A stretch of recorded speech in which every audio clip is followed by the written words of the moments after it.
Perfect. All right. Well, welcome everyone to the December version of our MNGA. I'm going to, at this time, invite Senator Shepherd to uh, give us the opening prayer and lead us off in a good way. Thank you, Dave. So, Tanshi Kiawao, everyone, Bon Matan. I'm going to give the opening prayer and attempt to start things off in as good a way as I can, filling some mighty big shoes. So, if you'd like to join me, please. Marcy Kinanasko Mitten. Thank you, Creator, for another new and wonderful day.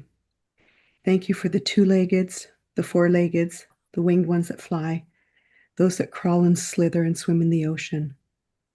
Thank you, Creator, every day for the food that nourishes us, the water that gives us life, the roof over our heads, and the warm bed to lay down on when the day ends. We humbly ask, Creator, that as we do this work this weekend, that you give wellness and care for all of those who are suffering, ill, or who are healing. We humbly ask, Creator, for our ancestors to walk beside us. And on the other side of us, Creator, we ask to remember the children and the youth who are walking on the other side.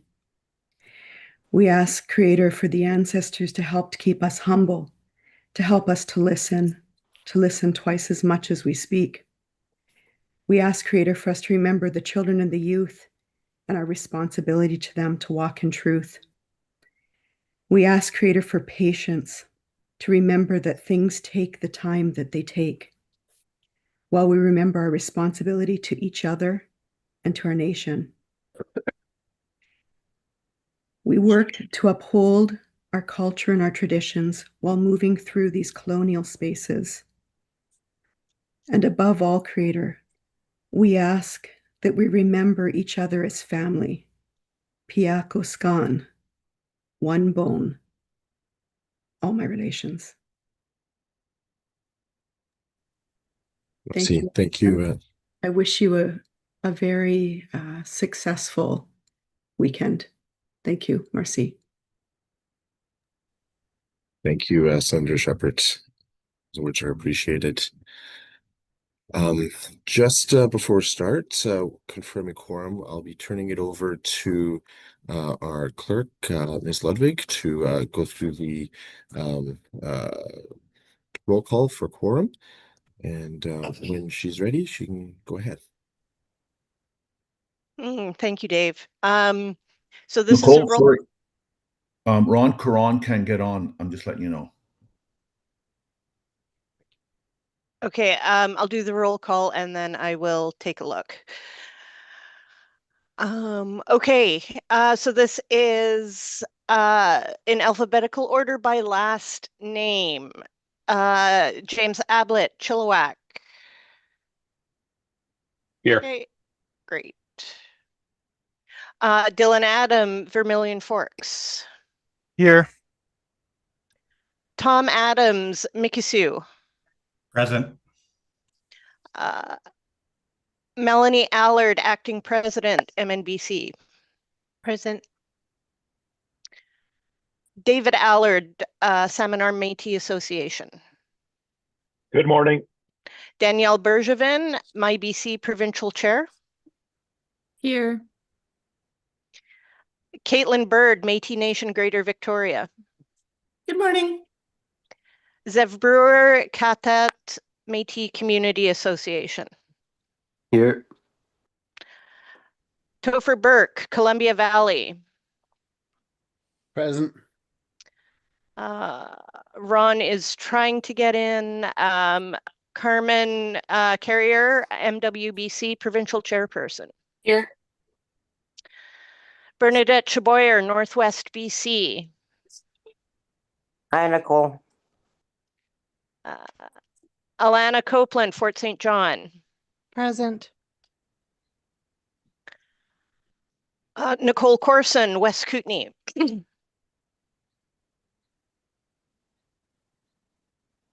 Nicole Corson or someone else from West Kootenay? Okay. Louis de Jager, 2SMBC Provincial Chairperson. Present. Betty Deck, Moccasin Flats. Betty or Leanne? Okay, we'll come back. Cheryl Dodman, Kelowna Métis Association. Bon matin. Bon matin. Ross Everett, South Okanagan.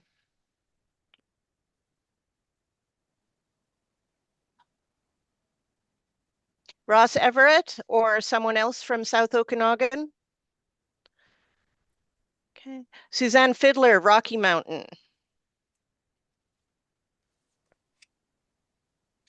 Suzanne? Okay. Kim Finlayson, Golden Ears. Goodness. I'm here. You're here. Yay. Deb Fisher, Region 4 Director. Present. Paulette Flamond, Region 7 Director. I think she's having a hard time getting on. Okay. Rainey Gervais, Region 5 Director. Bon matin. Here. Dean Gladu, Region 3 Director. Northern Creek, Dopway. Dopway. Excellent. Tracy Good, Fraser Valley. I'm here. Thank you. Feb Goulet, Columbia Valley. Oh, no, Topher's here.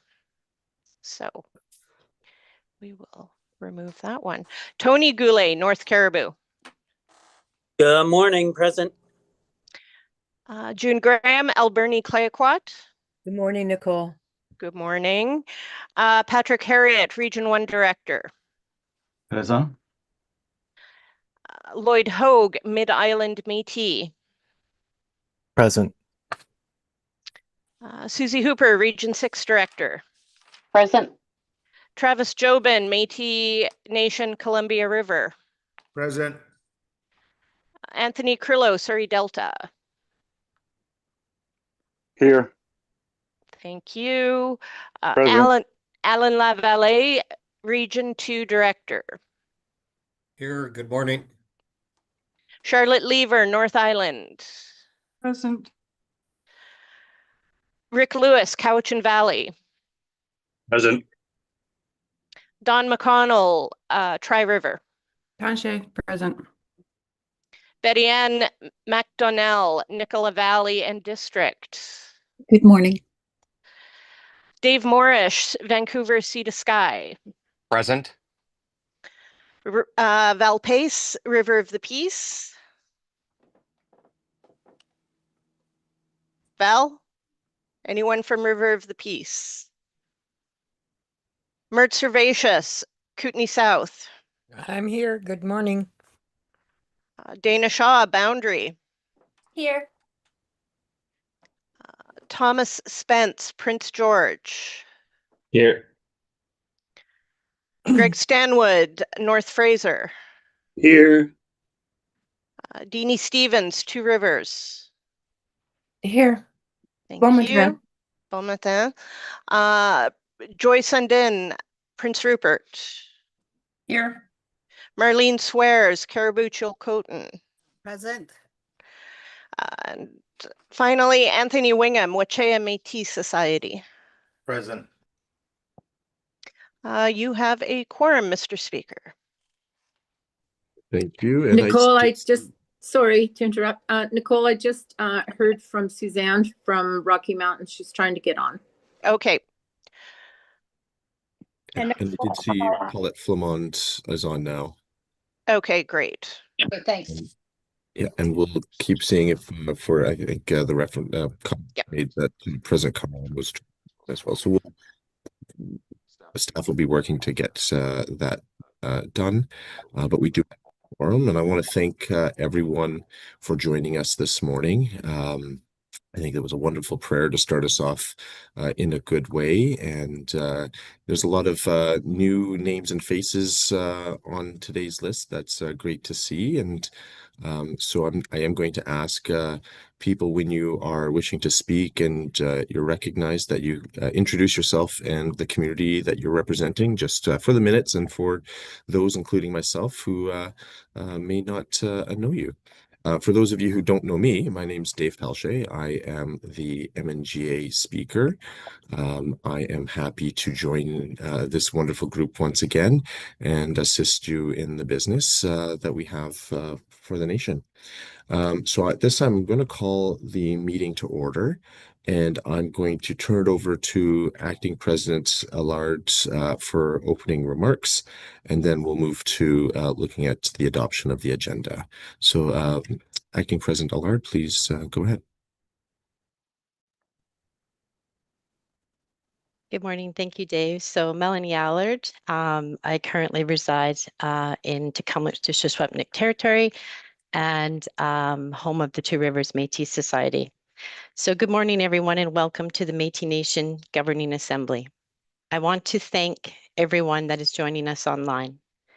I want to begin by recognizing that each of you is taking time away from your families and your busy lives to be here.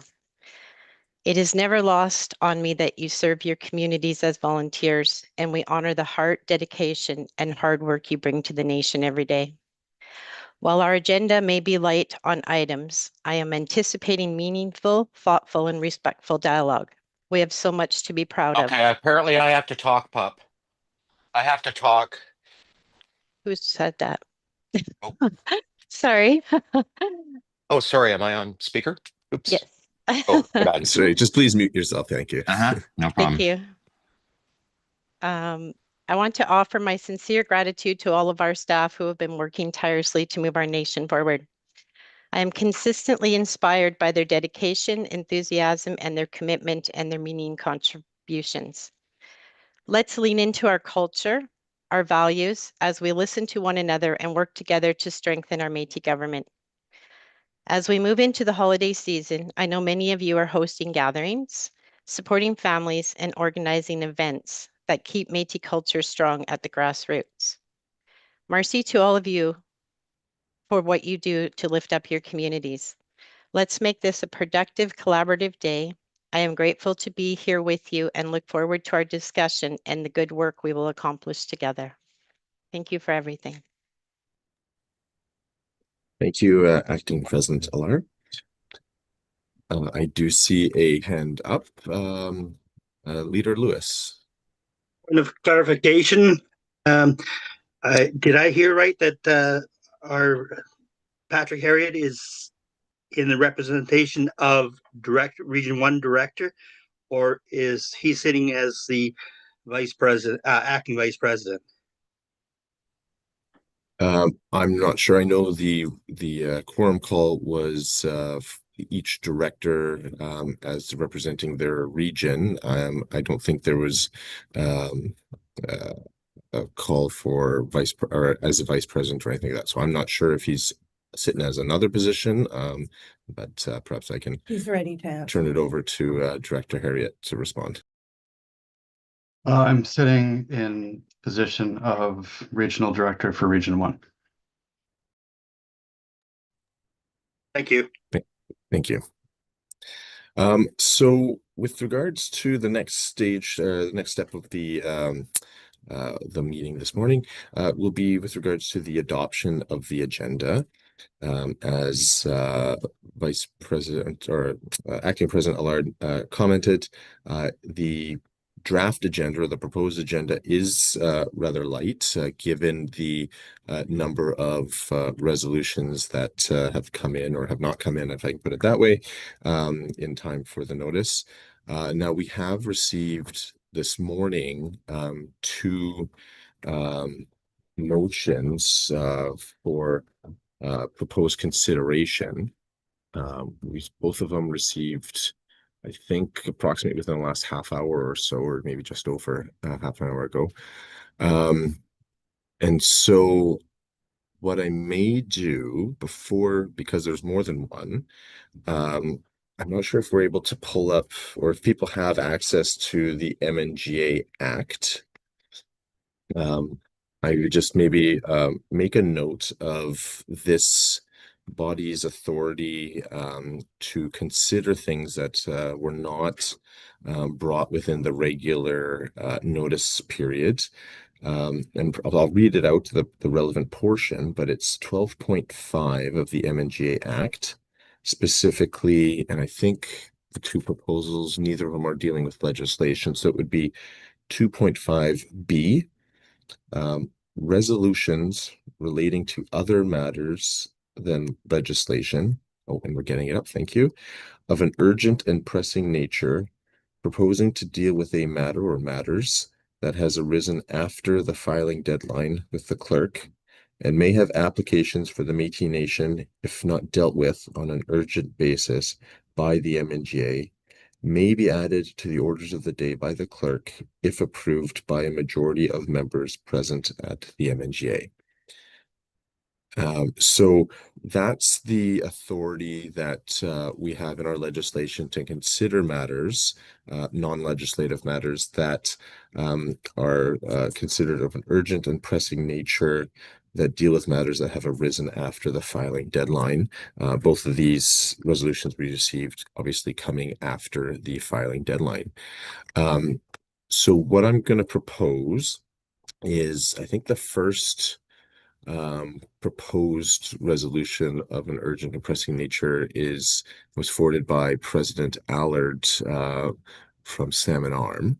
And I think going to be able to put it online or on the screen. Obviously, not everyone, or I'm not going to say obviously, I don't know if everyone's received a copy this morning as well, but we'll put it on and I will turn it over to President Allard to present it for consideration.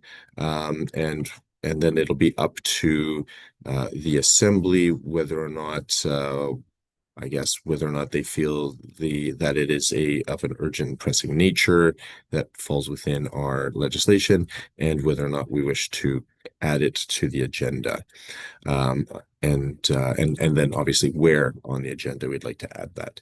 So perhaps if we can get that added or put on the screen, and I'll turn it over to President Allard oh, sorry, just a moment.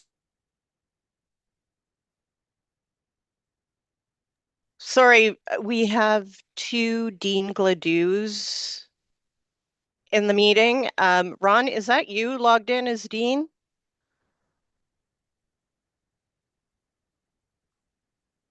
That's the only link I was sent. I wasn't registered.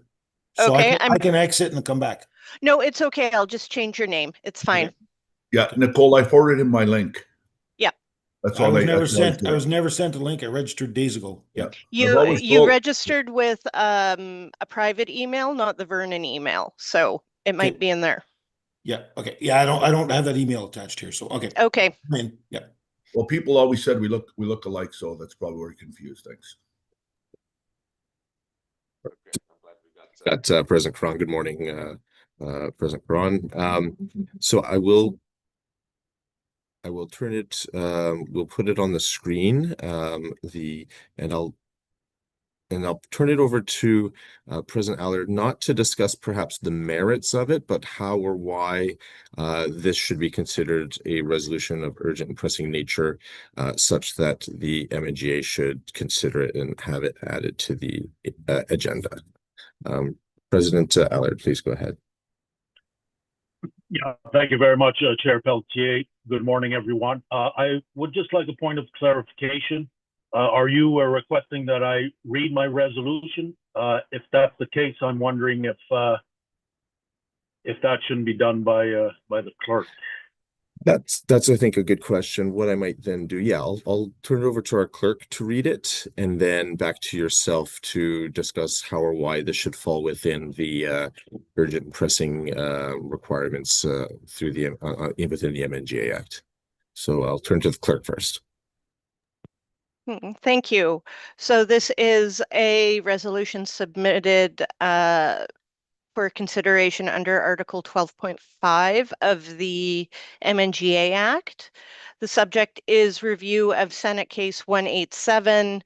It doesn't affect any legislation. It was submitted by the Salmon Arm Métis Association by President David Allard on December 6, 2025, and to approve this resolution, if it is deemed to be of an urgent and pressing nature, will require a simple majority.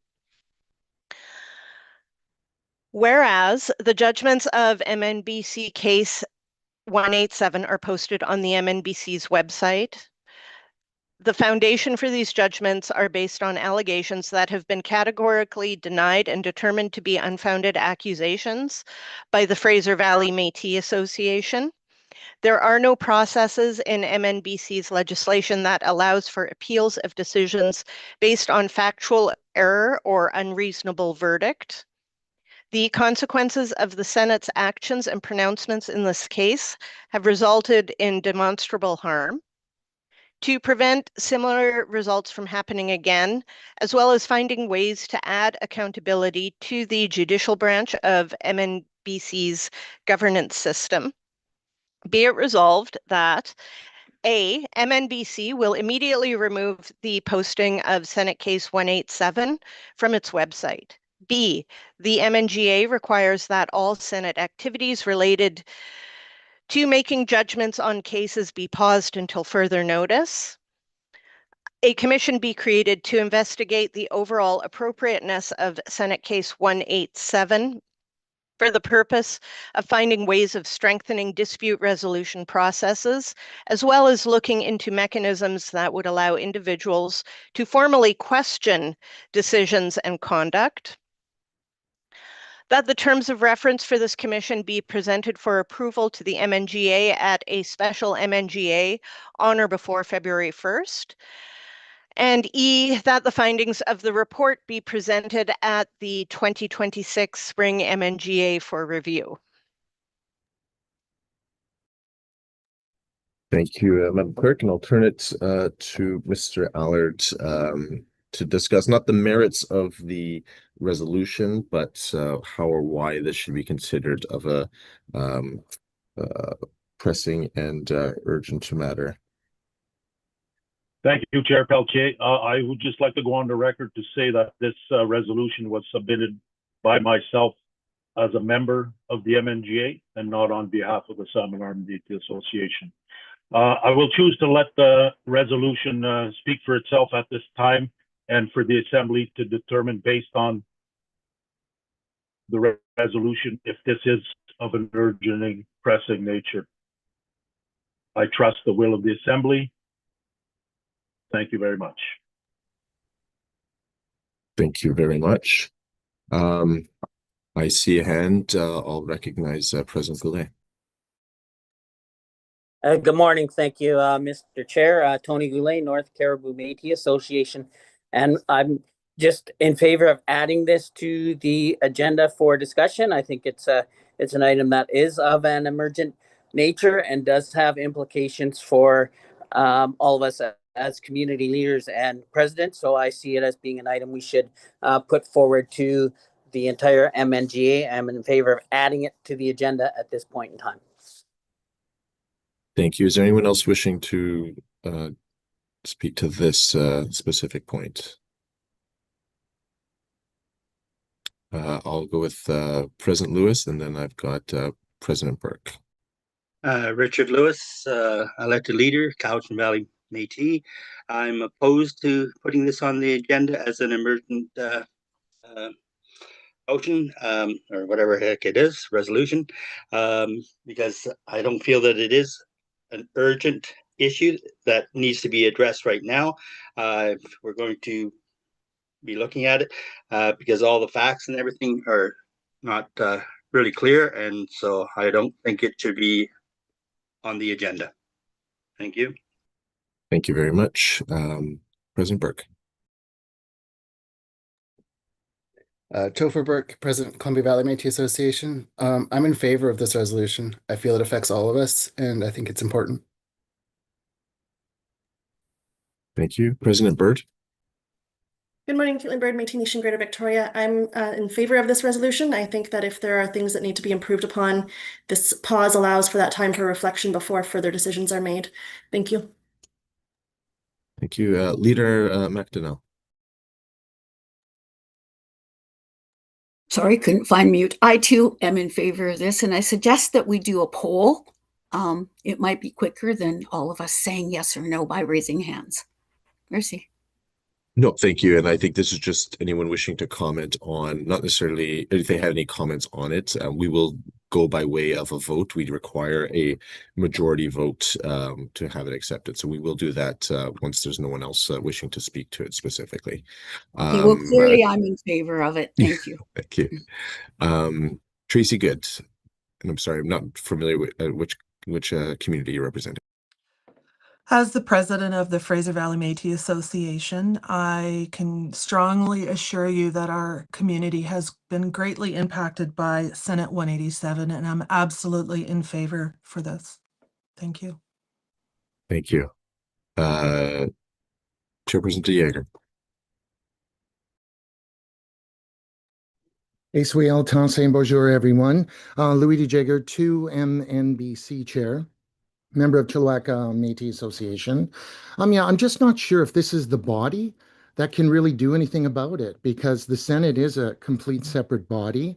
I don't think that I think it should be discussed. It could be discussed here. By the MNGA, may be added to the orders of the day by the clerk. If We can get that's not everyone coming to from mute me. themselves if they've not if they're not recognized. Thank you. Go ahead. Yeah, I sorry, see. Chairperson DeJager.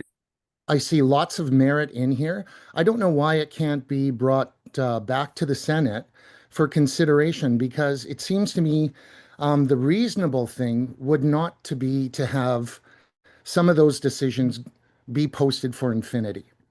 So there definitely is merit in there that if it's on for a time limit, but then it gets removed, so that we don't keep harming. You know, with if a decision's made, there should be a time period and then it removed. But I'm just not sure. I'm sure we can make a recommendation here, but I think it needs to be rectified in the Senate. I'm not sure if this body has a say over the Senate. So I'm just questioning how we would process any decision that's passed here. Right. Thank you. I'll finish with our last speaker here, President Graham. June Graham, Alberni Clayoquot Métis. I'm not opposed to discussing the impacts it's had to the community, to our nation, all of that stuff. I am opposed to pausing our Senate. Thank you. Thank you. All right, I'm going to stop the discussion there. And so what I'm going to do is turn it over to our clerk, and I'll open it. This will be to a vote to add this resolution to the agenda. What I might suggest is that we add it immediately after the consideration of motion 1, since motion 1 has been on, and I'm sure people have had a chance to review and prepare for that. So adding it there if this body in a majority vote wishes to do so. So I'll turn it over to our clerk for the roll call to determine whether we have that majority.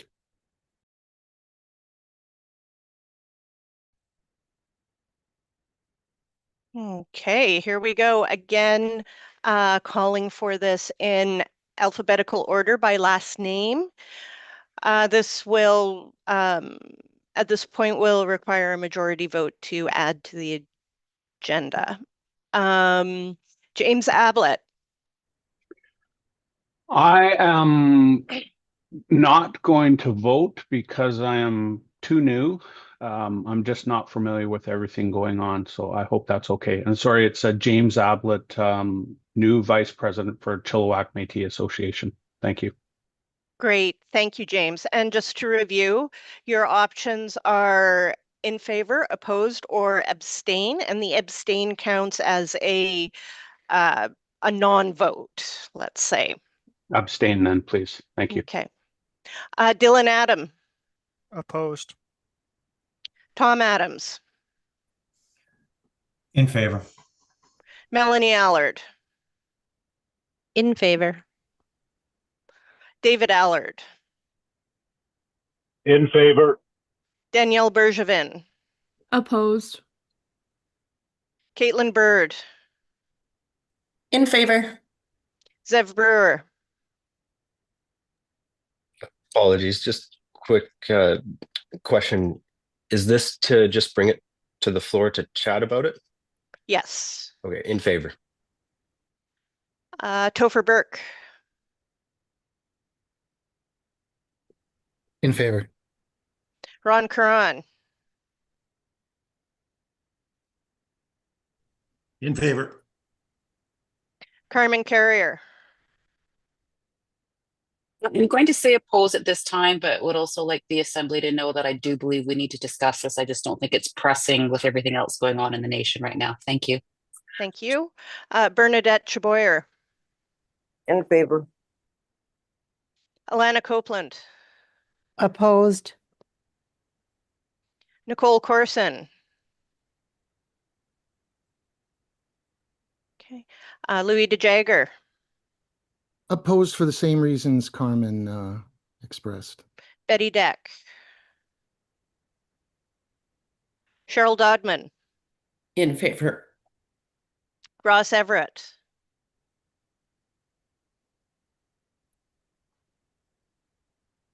Ross? I had to find the button. In favor. Thank you. Suzanne Fiddler. In favor. Kim Finlayson. In favor. Deb Fisher. In favor. Paulette Flamond. Opposed, same reasons as Carmen and Louis. Thank you. Okay. Rainey Gervais. Abstain. Okay. Dean Gladue. Opposed. Tracy Good. In favor. Tony Goulet. In favor. June Graham. Opposed. Patrick Harriet. In favor. Lloyd Hogue. In favor. Susie Hooper.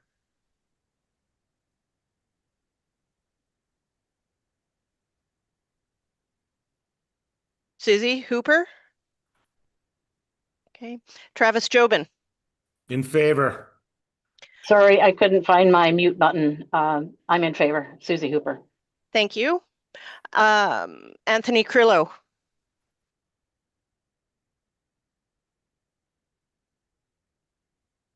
Anthony? Okay. Alan Lavalle. In favor. Charlotte Lever. In favor. Rick Lewis. Opposed. Don McConnell. In favor. Betty Ann McDonnell. In favor.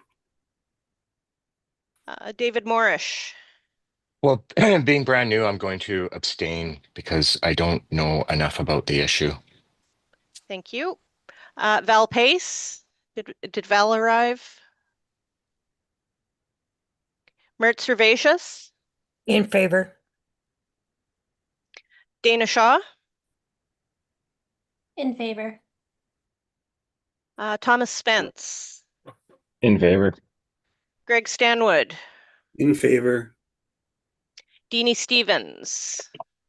In favor. Okay. Joy Sundin. In favor. Marlene Swears. In favor. Anthony Wingham. In favor. Okay, this was. Hi, it's Anthony Crillo. Hi, I'm sorry, Anthony. I wasn't able to get on quick enough. I am opposed. Okay, thank you. I will just mark that in my counter here. And the motion to add this item to the agenda passes with 31 in favor, 10 opposed, and 3 abstentions. Thank you, everyone. It's to our current draft agenda. One other that came in just before being began. I think will be on this as well. Having a bit of a hard time hearing you, Dave. I don't know if it's Oh. because you're moving or Maybe, yeah, good sorry. chance. I'll Or let me know Nicole's again not if there's muted. any issues. The other resolution that we received put up, and I will again have our clerk read it, and then I'll turn it to Director Hooper to just kind of set out how or why this would fall within the urgent pressing matter under 12.5. So when our clerk is ready. And I would propose that we just kind of add it in after the discussion that we just added. So it would be essentially item after motion one, the new resolution or motion, and then this one if it gets added.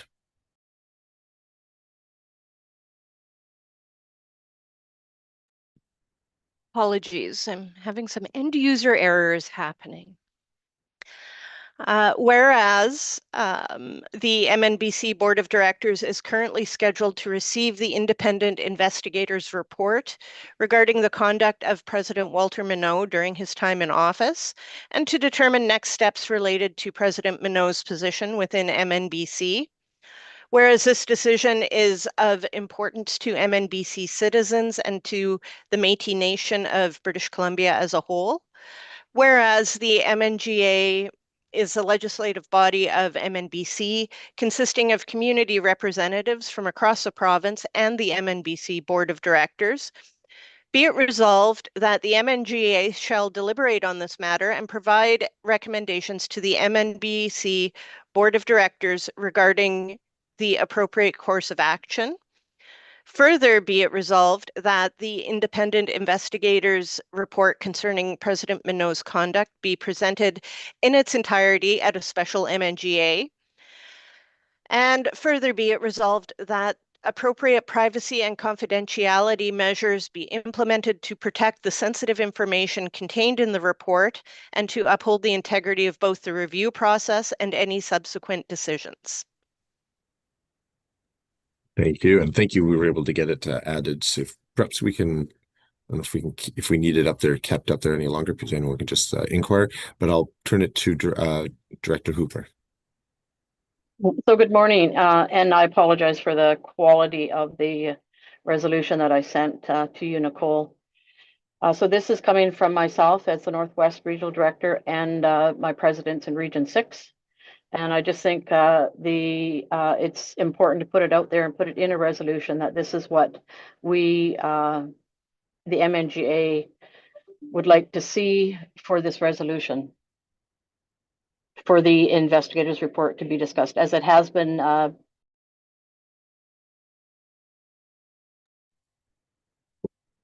Sure. She muted herself. So, okay. Great. I will invite. Thank you. Sorry, go ahead. Oh, thank you. Oh, go ahead. I'll invite anyone else wishing to speak, and again, just not necessarily in perhaps the content per se. If we're not going to discuss the resolution itself, but whether or not we should be adding it and as a pressing matter. So if there's anyone else that wish to make any comments, please use the raise hand function, and I'll recognize you.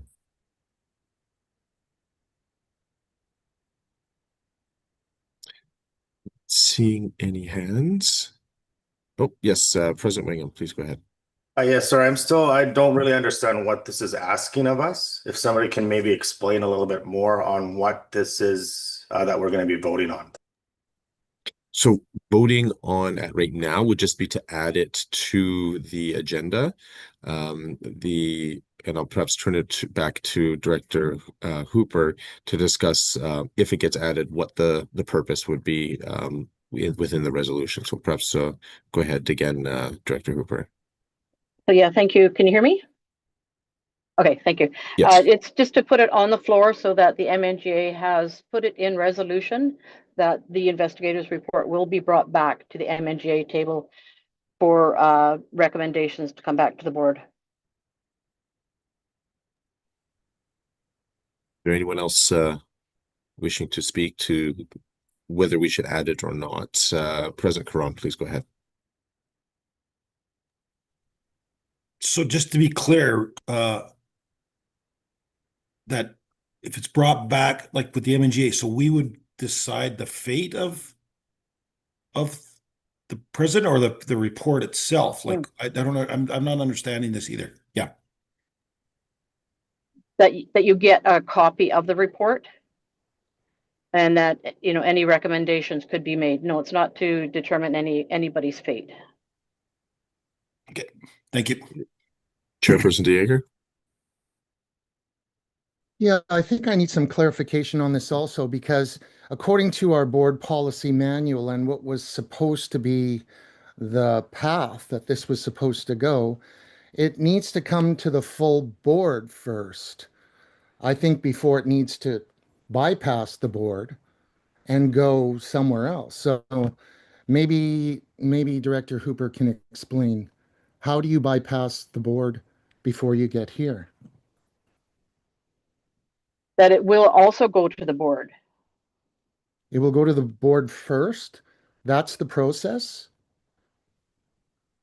That's Just the a point of process. order, if I can, sorry, Yeah. Mr. Dieger, but I think we're debating the actual resolution at this point. I think we just need to know whether it's added to the agenda, yes or no. If I can, just to get it on the agenda, I think we can have the discussions when it's actually on the agenda. Okay, I was just asking a question there, Tony. I wonder if that can still be answered. Sorry, we're just adding it to the agenda as far as I can see. Thanks. Yeah, it's tricky because it's part of for someone to decide, a member to decide whether or not they wish to have it added to speak. I guess there's some context needed on what the parameters of the discussion would likely be. So I'll kind of, if I can put it that way, ask Director Hooper if she wishes to respond to that question from Chairperson Dieger. Otherwise, we'll just continue with whether this should be added. Go ahead, Director Hooper. So like it says, whereas the MNBC Board of Directors is currently scheduled to receive the independent investigator's report regarding the conduct of President Walters during this time in his office, and to determine next steps related to President Minot's position within MNBC, where it's an important decision for MNBC and for the nation of MNBC. I'm just trying to read this. So that the MNGA will be able to deliberate and on this matter and provide recommendations to the MNBC Board of Directors. Yeah, as I read this, the proposed motion for consideration, there's nothing about the timing vis-a-vis being provided to the board or after or before the board or anything like that. It looks like it would, presumably any other processes would be followed, and this would just be for discussion within the MNGA itself for potential recommendations. Obviously, there's nothing that I'm aware of in the MNGA Act or the Constitution that would give the MNGA power on the ultimate decision, I think, with regards to that. So yeah, exactly. So the decision remains with the board. It's just providing recommendations. Okay. Thank you. President Byrd. I'm in support of adding it to the agenda. Thank you. Chairperson Carrier. Thank you, Dave. I agree that our MNGA should be getting this information in due process. Just a couple of things that I don't feel why this motion is necessary at this time. According to Acting President Allard's statement that came out in August, he did say in that statement that while Mr. Minot is under suspension, we'll be launching an independent review of his time as president. The findings of the review will assist the board of directors in determining if Mr. Minot remains in his position. Those results will be made public. And so we already know that this is going to be the process. The results will be made public. I I don't think that this motion is needed because we already know that this is going to be the process. I do think when we are looking at transparency, we need to trust that this will happen because it's already been said, it's been put out in the public. And I'm not sure when the last further be it resolved appropriate privacy and confidentiality measures. What does that mean? We really need to make sure that in terms of PIPA and everything, we need to make sure that is done very carefully to protect Métis Nation BC and also President Minot. So I don't think we need this motion on the table. As I said, the statement put out by Acting President Allard already says that this is going to be the process, that it will go to the communities. Thank you. Thank you. And I think with regards to the last comment, the appropriate right, that would be something for the discussion of the motion itself if it gets added, so that any comments, questions, or suggested steps that would be necessary. But thank you. Acting President Allard. Yes, thank you. Sorry, I just wanted to clear up, MNGA has been asking for transparency and accountability. So I think that, it can go to a vote whether people think that this should be added or not. Just wanting to put that there. And yes, we have stated exactly like Carmen has said, and that is what we will hold to. So it's for openness and transparency. Thank you. Thank you. President Burke. Topher Burke, Columbia Valley Métis Association. I'm in support of this. As the governing assembly, I think we should have a dedicated time to discuss this report once it comes out and give our recommendations. Thank you. Thank you. I've got two more speakers I'm going to recognize, and then just double check. Two more speakers, and then we'll proceed to vote whether to add this. So I've got Leader Lewis and then President Sundin after that. Go ahead, Leader Lewis. Thank you, Mr. Chair. Richard Lewis, elected leader, Cowichan Valley Métis. I'm in favor of putting this on the agenda because it is, like Vice Acting President Allard said, it is supporting transparency. Thank you. And President Sundin. Thank you, Chair. Joyce Sundin, Prince Rupert and District Métis Society elected leader, and I would like to add this to the agenda as well. I do feel that there is some confusion, and it could just be the writing of it. We do know that the board receives the independent report. However, we want to make sure that it comes to the MNGA, the governing assembly, where we have some input in it before it goes public, totally public. That's the request here, and just to make sure that everything is above board and that we are being very confidential until it goes public. Thank you. Thank you. I'm going to have, I think I've got Chairperson Carrier, Vice President Allard, and President Sundin with your hands up. You can go ahead and lower your hands, and I will turn it to our clerk. For those in favor of adding, so in favor, opposed, or wish to abstain to add this to the agenda after the consideration of the other resolution that we added. I'll turn it over to our clerk. Okay, we'll go in reverse alphabetical order this time. Anthony Wingham. In favor. Marlene Swears.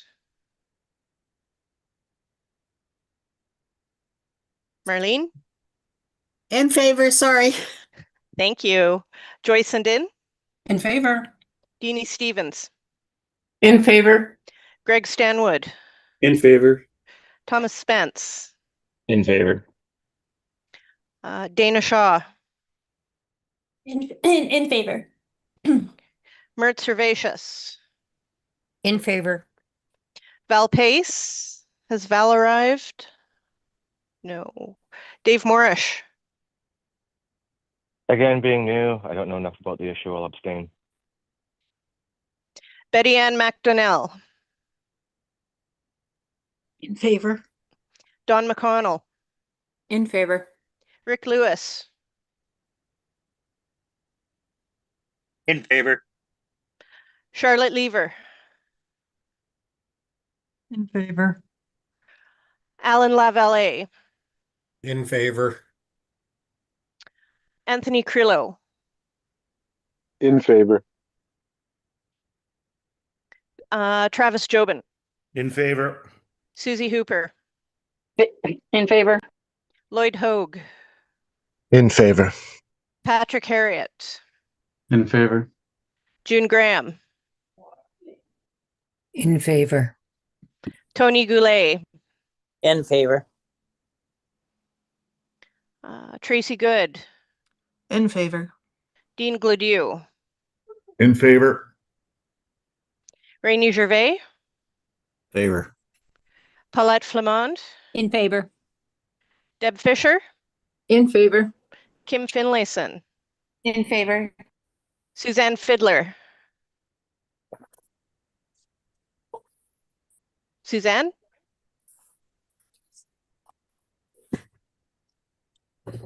Okay. Ross Everett?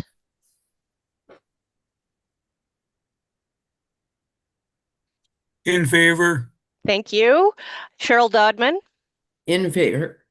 Great. Betty Deck? Louis DeJagger? In favor. Nicole Corson? Alana Copeland? In favor. Bernadette Chaboyer? In favor, Nicole. Thank you. Carmen Carrier? I will support the will of the assembly and in favor. Okay. Ron Curran? In favor. Topher Burke? In favor. Zev Brewer? In favor. Caitlin Bird? In favor. Danielle Bergevin? In favor. Dave Allard? In favor. Melanie Allard? In favor. Tom Adams? In favor. Dylan Adam? In favor. James Ablett? In favor. So this, adding this to the agenda passes with 42 in favor and 1 abstention. Thank you very much, everybody. Those were all the resolutions or things that we got requested to be added. Is there anything else before we vote for the agenda, revised agenda? Not seeing any hands.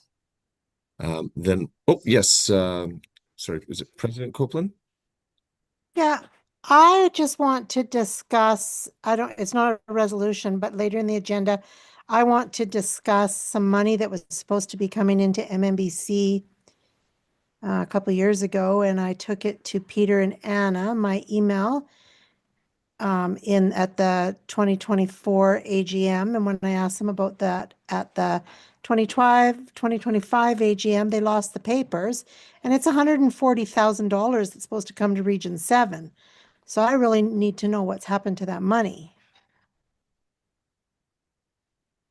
So I don't know if it's really a resolution or just something we can discuss. Sure. I will. What I could do is we'll just put it as for a heading or a holding point discussion on Region 7 funds. Perhaps I'll just title that. Is there anyone else wishing to comment on whether that should be added? And I would again propose we add it after the resolution we just dealt with. And again, this would be to add it on. It should be something. Well, it's not a motion, I guess. So not necessarily urgent and pressing, but I'm just thinking of how we get at it. But I see a couple hands up, and I'll go to President Goulet. Thank you, Mr. Instruction. Second to unmute. Tony Goulet, President, North Caribou Métis Association. And I'm saying yes, we should have somewhere on the agenda, maybe not just for Region 7, but I think some type of financial update from somebody, board of directors, or somebody that can answer those specific questions, so we're all on the same page. So I see it as a yes to putting it on the agenda. I'll be voting in favor.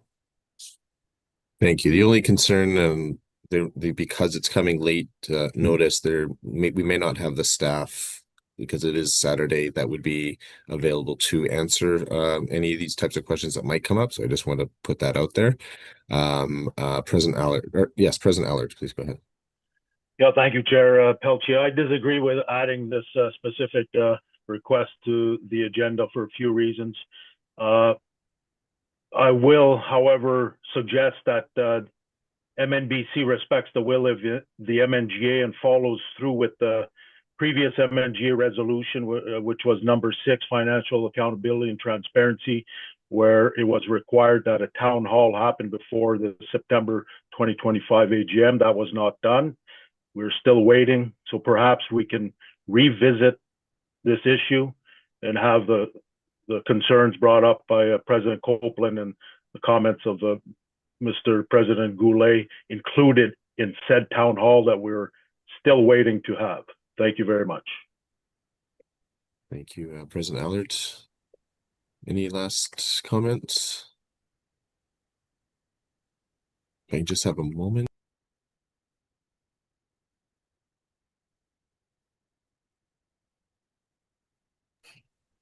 All right, we will go through roll call whether to add, and I'm just going to perhaps say Region 7, or I guess it's not necessarily specific to Region 7, but funding update, if I can put it that way. Again, whether or not we have staff and anything that would be handy and available to speak to it, I'm not sure. But obviously that would come up if and when it's added to that discussion. I'll turn it to our clerk to go through the roll call. This is to add this to the agenda after the last resolution we just spoke of, and it requires a majority vote to add. Okay, going by alphabetical order, so starting with the A's. James Ablett. I feel like I'm in school again, always the first one. I vote to support. Thank you. Dylan Adam. Abstain. Tom Adams. In favor. Melanie Allard.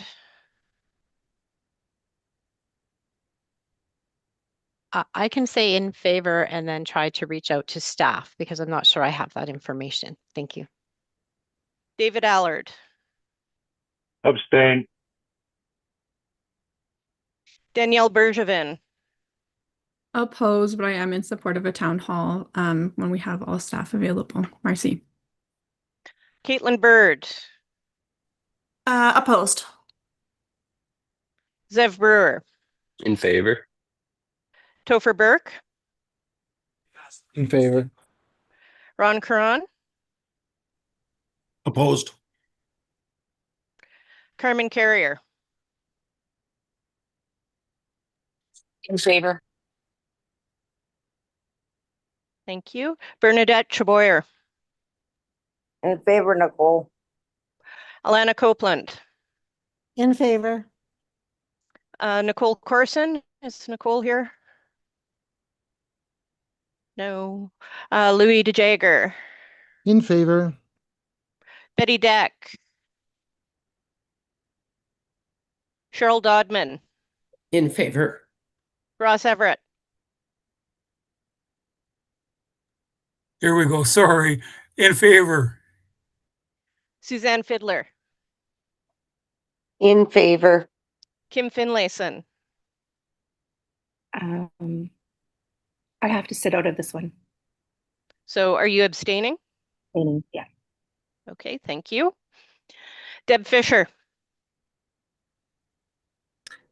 In favor, especially if we can get some staff on. Paulette Flamond. In favor. Rainey Gervais. Favor. Dean Gladue. In favor. Tracy Good. In favor. Tony Goulet. In favor. June Graham. In favor. Patrick Harriet. In favor. Lloyd Hogue. In favor. Susie Hooper. Opposed to the same reasons that Danielle expressed. Thank you. Travis Jobin. Opposed. Thank you. Anthony Crillo. In favor. Alan Lavalley, In favor. Charlotte Lever, Favor. Rick Lewis, In favor. Don McConnell, Opposed. Betty Ann McDonnell, In favor. Dave Moorish, Abstain. Val Pace, is Val here? Mert Servatius, In favor. Dana Shaw, Opposed. Thomas Spence, In favor. Greg Stanwood, In favor. Deanie Stevens,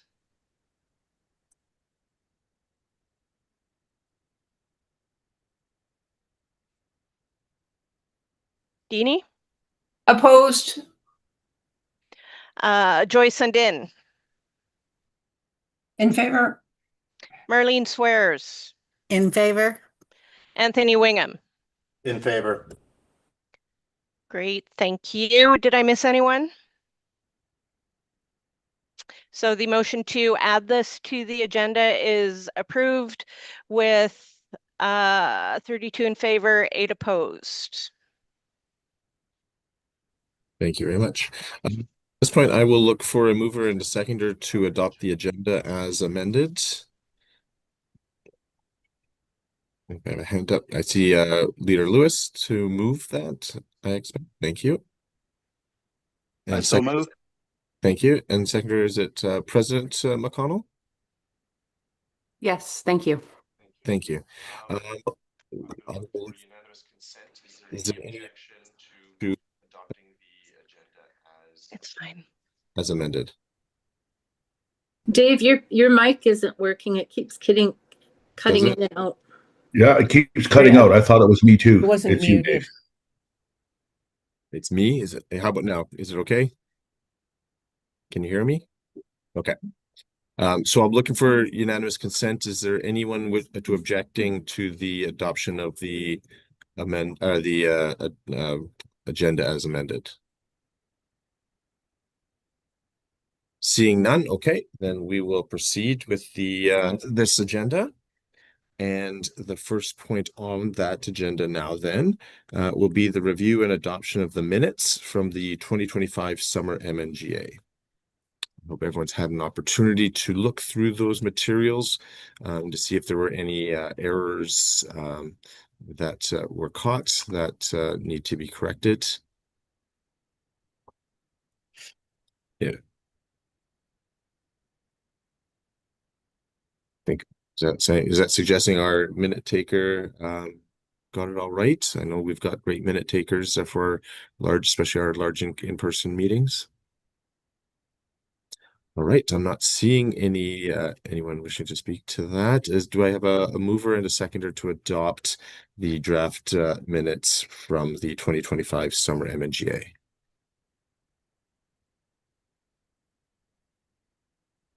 Thank you. President Dodman? I so move. Thank you. Do we have a seconder? President Stanwood? I second it. Thank you very much. I'll look for unanimous consent. Is there any objection to adopting the minutes? I'm seeing no objection. I'll give it a quick second. I know sometimes finding the right button can be tricky sometimes. All right, no objections. We will accept the minutes or adopt the minutes of the 2025 summer MNGA as presented by unanimous consent. Thank you, everyone. We will proceed next to motion 1. We'll have that added to the screen, and I will turn it to our clerk to read it, and then I'll be looking for movers and seconders to discuss.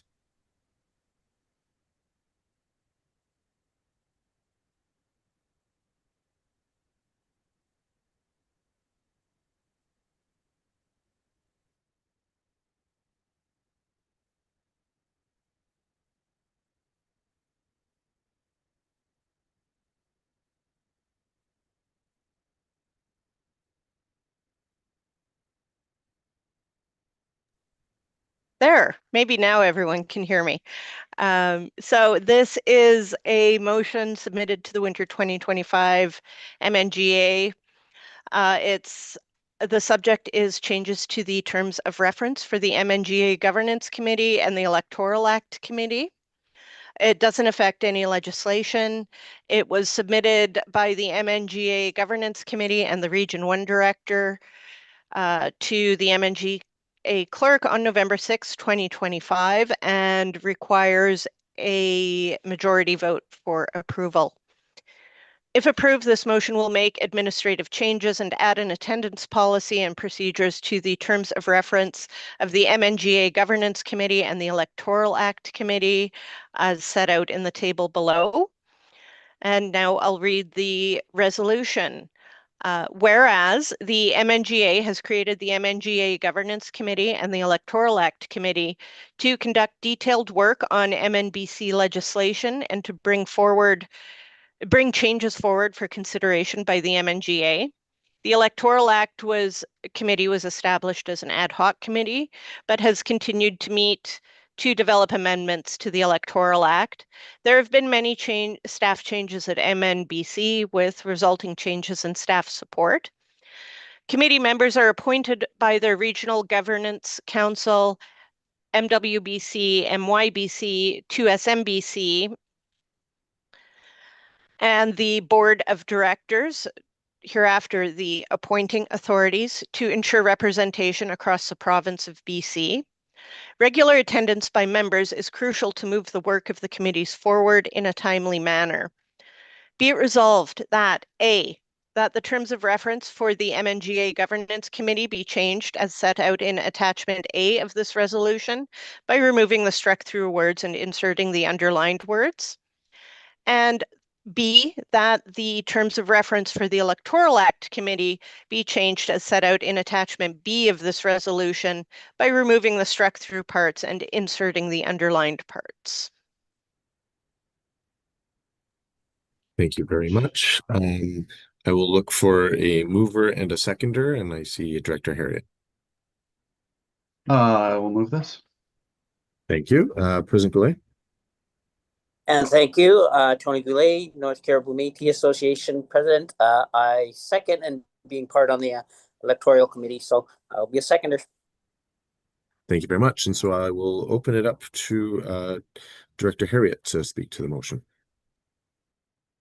Yeah, thank you, Patrick Harriet, Region 1 Director.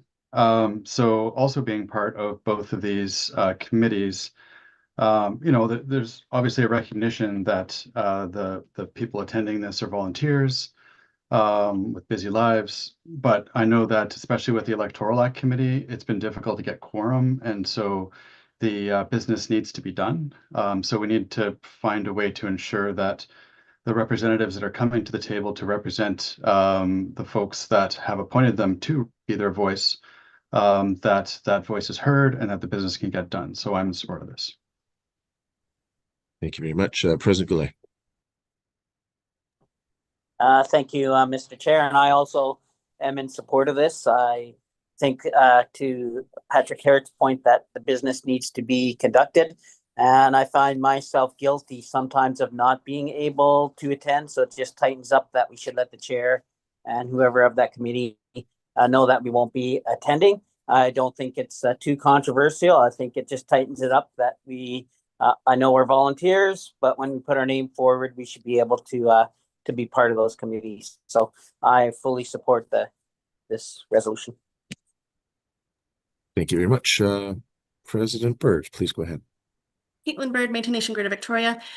As one of the appointed people for our region on the governance committee, this impacts me directly, and I am in full support. It helps us ensure that the conversations that we have as a committee are continuous, and we aren't updating people if they've missed a few.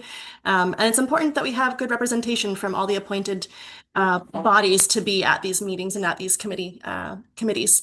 So I'm in full support. Thank you. Thank you very much. President McConnell, please go ahead. Thank you. I am in support of this motion for the same reasons that have been stated earlier. And I also want to point out that while we all are volunteers, when volunteers come to these meetings and take time and schedule that out of their day and then they can't get the business done, that's equally disrespectful to volunteer time. So this will help make sure that volunteers' time is being used well to get the business done. Thank you. Thank you very much. Anyone else wishing to speak to motion 1?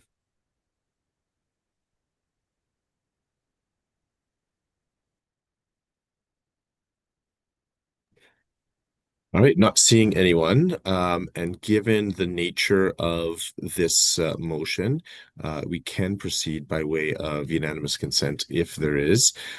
So I will look to see if there's any objection to the adoption of motion 1.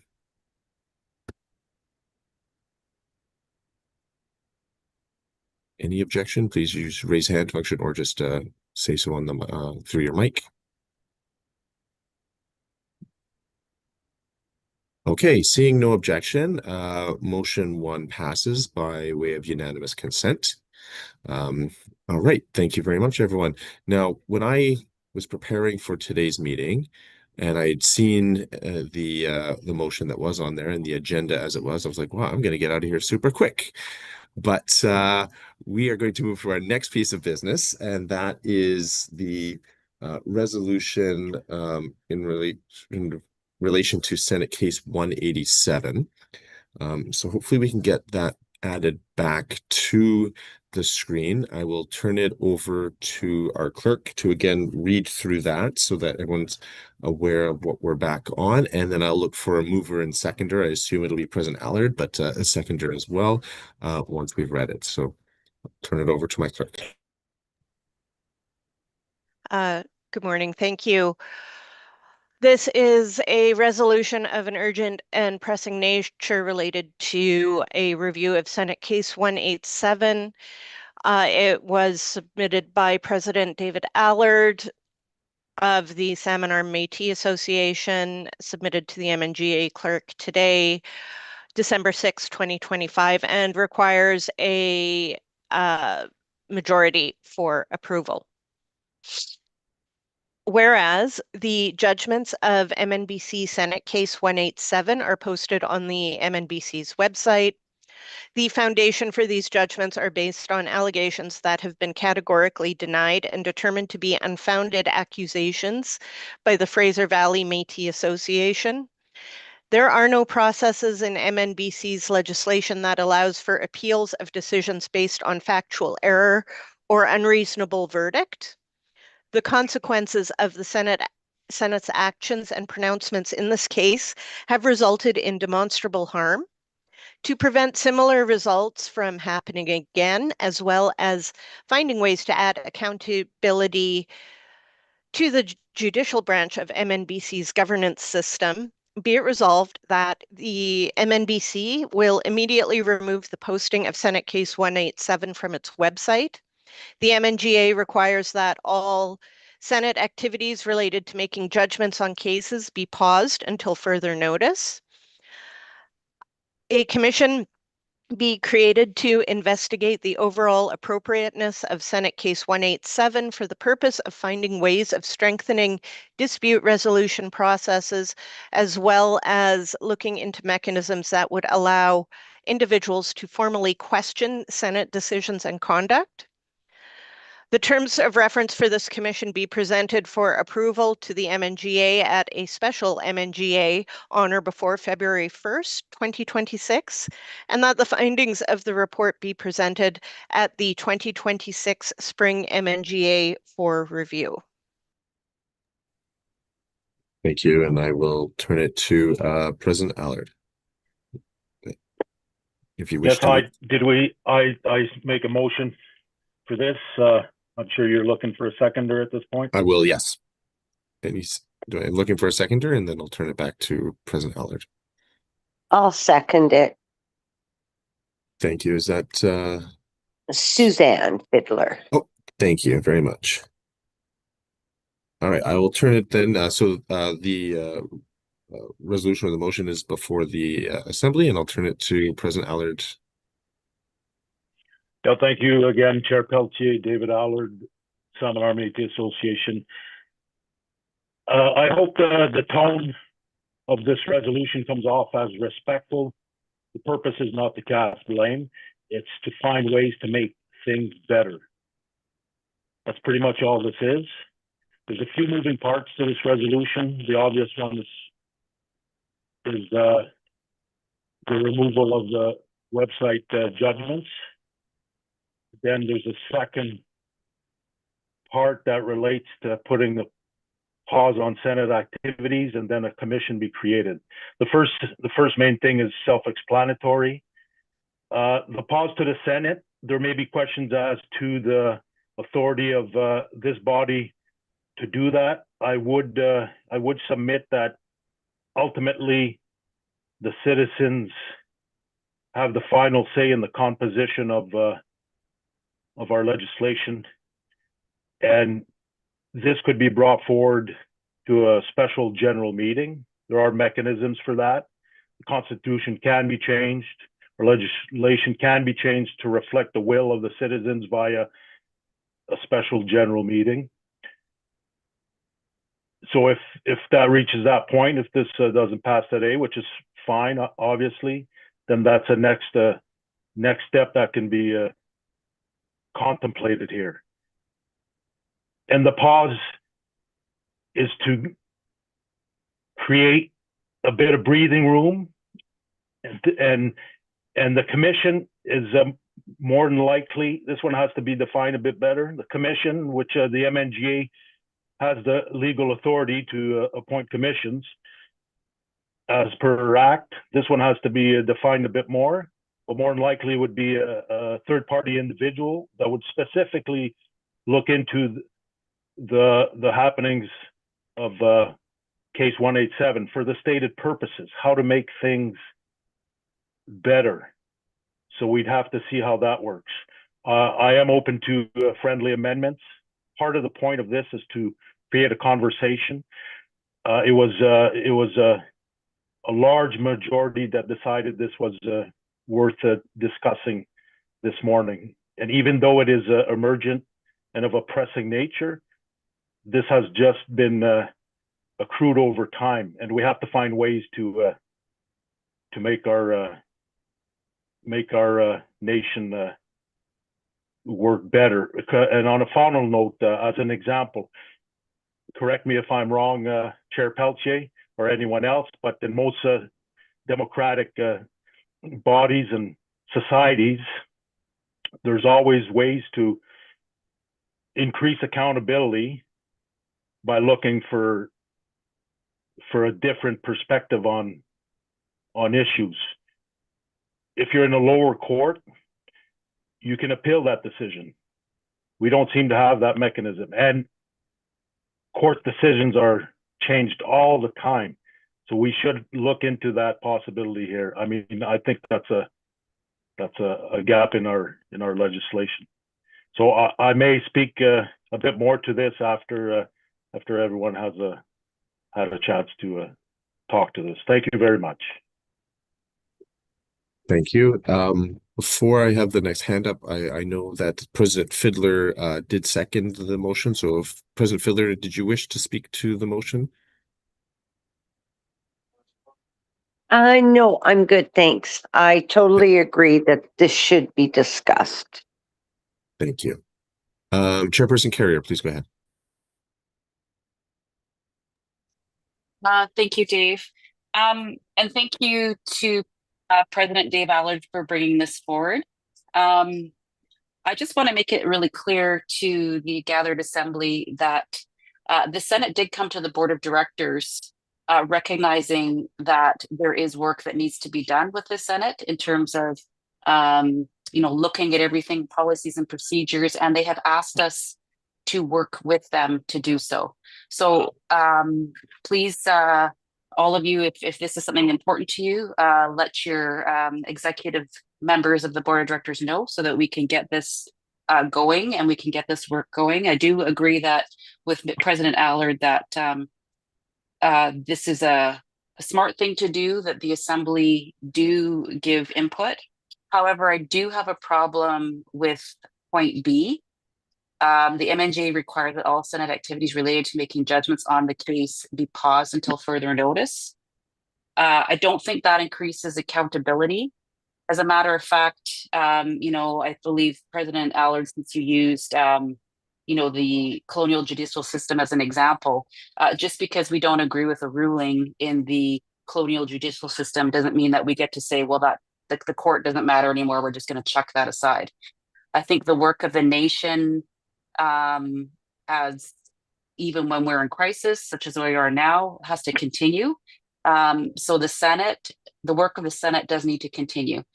I'm not going to comment because I don't know the ins and outs of the Fraser Valley Métis Association, but I think it's valid that the community members want to see a reduction in harm. However, I think that does not create the circumstances where we should look at point B in the be it resolved. So I would like to suggest that we remove point B. Thank you.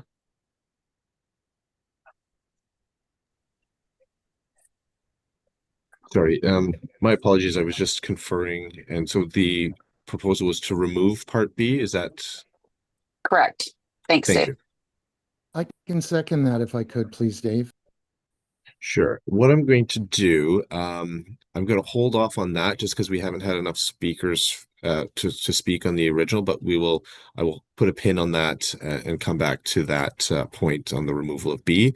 I do have a number of hands. I will recognize them, and if they wish to make comments on the appropriateness of B now, that's totally fine. And then that may need, when we do get to speak to it, maybe fewer people will need to speak to it a second time if they've already kind of included that within their discussion. But we'll put a pin in it briefly, and I'll recognize Director Harriet. Thank you, Patrick Harriet, Region 1 Director. So yeah, just seeing this a little while ago, I wrote down some thoughts. So MNBC is required under legislation to post Senate decisions, and any change to that is within the authority to change by the MNGA. However, those changes should be through amendments to legislation. It is also through legislation that the MNGA can set the mandate of the Senate. It, as far as I know, is not in the authority of the MNGA to pause the work of the Senate. The MNGA has absolutely the authority to create a review body to make recommendations for legislative changes. So I totally agree with that. I do, however, have some concerns about the timelines because they are quite compressed. So yeah, looking forward to perhaps some amendments here. Thank you very much. The next speaker I had was Leader McDonnell. Thank you. I want to speak in favor of this, including B. It bothers me to hear that the Senate is above everybody and that leaders, community members are below the Senate in the sense that the Senate, to me, it sounded like have no accountability to anyone or anybody. The entire thing that happened with Fraser Valley and Pixie and her board, we're talking about words right now, but what happened, first of all, in the AGM there should never have happened. My understanding, and again, I'm open to being corrected, is the entire, well, not the entire, many Senate members were at that meeting with our president and one director of this board. And when they appeared in front of the Senate, it would appear again that they weren't always allowed to share their information or speak. I am just overwhelmed with gratitude that the new Fraser Valley Board had the ethics and the courage to send out a letter saying none of that happened. Damage done, though. I'm sure, I don't know for a fact, that the entire mess created affected both Leader Pixie and all of her board members. And as I said the other night when I was having a conversation, to me, this is one of those situations where if someone doesn't stand up and speak, which one of us is it tomorrow that gets railroaded? We can't give them back what they lost in both credibility with the communities and with government. And yes, we're in crisis right now. But if we have anyone at MNBC that is not accountable to anyone else, I think we may as well close our doors right now. So as I said, like, this is heartfelt because it could be any one of us tomorrow. And dependent on where you are in the popularity contest, some will stand behind you and others will, oh, well, it's not me.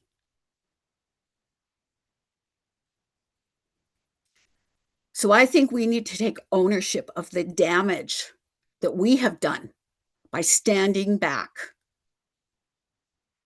and not saying I'm accountable because I'm part of MNBC as a leader, or I'm accountable just because I'm a citizen, and that's not how Métis work.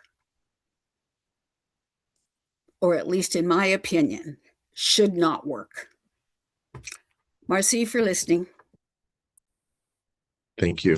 I had Chairperson Diego next. I'll wait for the amendment there, Dave. Thanks. All right, thank you. I had President Caron. Ron Caron with the Vernon District Métis.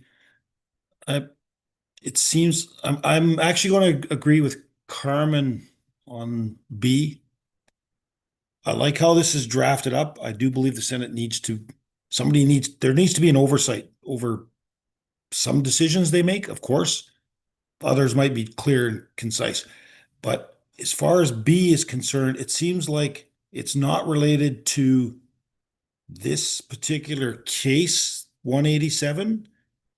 It's more generic that we're going to shut them down so they can't make any other decisions. And I don't know if that's related to this case. This case, yes, there's been some errors. It seemed like a bit of a gong show. It seems like, from looking at it from the outside myself, it was kind of an attack, but I think removing that B is probably something I would support 100%, but I still support the document in whole. Thank you. President Goulet. Thank you, Mr. Chair. Tony Goulet, North Caribou Métis Association. And I agree. B is a little bit, I don't think we're able to say put a stop to it. I think we need to find a resolution here, our solution on how we, as the MNGA, give governance to the Senate. The Senate has a Senate Act which outlines what their responsibilities and duties are. I believe this case, how do you say this? I'm just going to be blunt here. In my 30 plus years, I've received from board of directors and presidents that, I can be aggressive, my attitude and everything. And that's not me, but that's just a tactic. When you try to speak up and be fluent with what you're trying to do and be a community leader, you get some pushback from things that are above all us. You have to have sometimes very thick skin to be in this position. I think we need to change the legislation for the Senate, and we need to have some type of mechanism in there that allows for things like this, things that come to the Senate that are totally, how do you say, false, and then found a decision's made based on whatever information that they have at the time. But there's other information that you need to go as was stated by Fraser Valley. There was no in a letter, there was no findings to the allegations, which was fantastic by the Fraser Valley. It did do damage. It did do damage to the past president, the board. They all resigned. There's whatever's happening, which also to me is taking away that governance power at the local level by just going and saying, well, I'm going to the Senate. We need to find a better mechanism on how we do it. I agree with removing B. I don't think we should put a hold on the business of the Senate or pause any movement of the Senate, but she should actually look at this as a collective. And I think the MNGA, with all of us, has that ability to say we want change and we want an effective change. And we've done it with other committees, the Electoral Act, the Governance Act, all of these acts. And there could be an opportunity to create a discussion piece with all 7 regions and all 7 members to make some recommendations to the Senate Act with the advice of some members of the Senate. So that's how I see it. I can't agree with B. I agree with the intent of the resolution. When you put something on Facebook and it stays on there, the questions just become more and more and more and more and more from everybody, from even the little community of Cornell. What's happening with Fraser Valley? What's happening with different things? So I think we need to clean this up, and we need to be effective governors, if I can say that, and find a solution. So thanks. Thank you very much. The next speaker I had was President Swears. Sorry, I do agree B is kind of iffy for me, and I don't think it should be there, because if the Walter Bonneau thing is still being done at the Senate thing, and we put a pause on it, how would that be resolved? I was just being for clarity, but yeah, I think for me, I would vote in this entirety without B. Okay, thank you. Thank you. President Graham. June Graham, Alberni Clackawet Métis. Yeah, definitely opposed to B. And I just want to, I've been listening to things, and it's like almost like the fear of the Senate or something is being shared here with some folks. It's the law. Colonial Way is Supreme Court. Do we get angry at them? They're the law. I want to remind everyone to be very careful of what we are doing with the Senate, and to look at the big picture, that the Senate is our judicial arm of MNBC. It is based on the laws of the buffalo hunt. It is not colonial, and is the basis of our Section 35 rights. So if we want to muck with all of this and look incompetent to the rest of the world, like we're looking right now with everything that's going on, I want to state that I am in support of our Senate, and I do not support it being put on pause. Thank you. Thank you. I next had Leader Lewis. Thank you, Mr. Chair. Richard Lewis, elected leader, Cowichan Valley Métis. As we all know, there's always 2 sides to the truth, to a story, I should say, and in between is the truth in the middle. And pausing the Senate would be pausing as well any citizenship appeals. And I question, how does that serve our nation? And as President Graham had mentioned, the Senate is basically kind of like the captain of the hunts, and they were a lot tougher back then. So I'm definitely not in favor of the number B there, and I definitely think it should be removed. And yes, thank you. Thank you very much. I have President Good.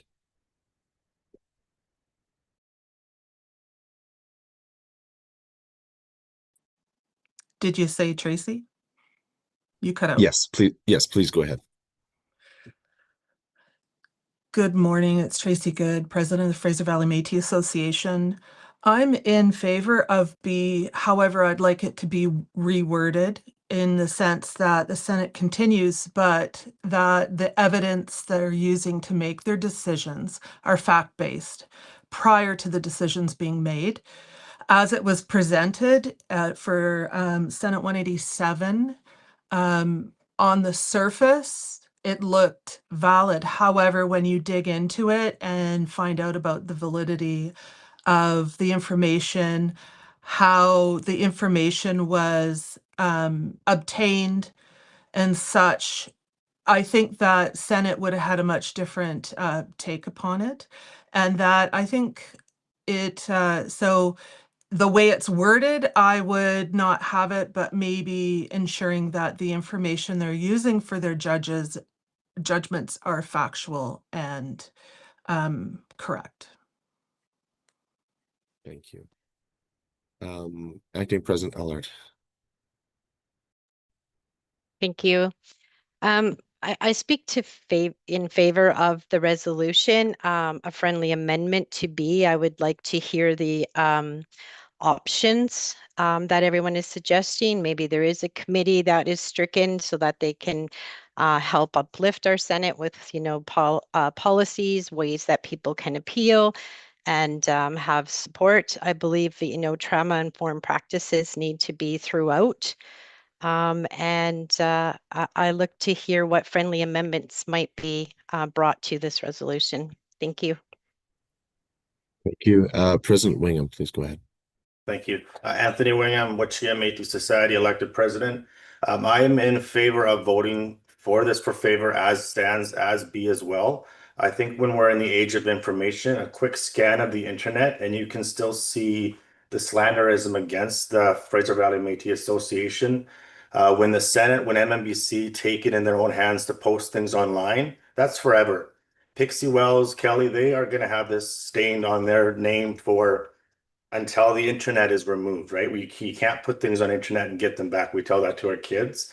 I also believe that the Senate as it is, it was mentioned earlier that they're actually seeking support and guidance on how to do better. So this might be a good time to pause that and give them the support that they want. Because as Leader McDowell said, who's next? If we're not on the side that the Senate's leaning towards, are we going to be the next person in these crosshairs? And I agree that, there should be more done for Pixie, for Kelly, because they were ultimately attacked. And you can see in the language from Facebook posts, you can see in the language from stuff just sitting there on the internet. And the rest of Canada is watching us. As an organization in British Columbia, the Métis Manitoba Métis are watching us, Saskatchewan Métis are watching us, Alberta Métis are watching us. And if we can't trust the Senate that we have, I don't know what we can do as Métis citizens when we try to bring things to the Senate that are not looked at properly, because that evidence that was presented, if that deeper dive was looked into it, it wouldn't have gotten this far. And the damage is done. No matter what we talk about today, no matter what we pass today, the damage is done to those leaders, and we're all volunteers. Thank you. Thank you. I have a couple of hands and some that have come up a second time, and I do appreciate Chairperson Carrier, your hands back up again, and I do have you kind of ready to go on that Part B part. I'm going to recognize, just given the time that the hands have been up, Director Gladue, then I'll turn it back to Chairperson Carrier, but I have a couple of comments I wish to make as well that I am just for the Assembly's consideration, but I'll turn it first to Director Gladue.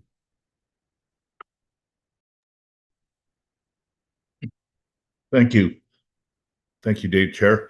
Yeah, just a couple of things. It'd be very dangerous to us pausing the Senate, because this is our, as we say, I'm repeating it, but I come from a very deep background of, we all do, but my Métis heritage, and it's all the original concept of the Senate was based on, like we said, the Métis of the hunt. This is what's given us independence. This is what's helping us as we move forward with our rights and who we are.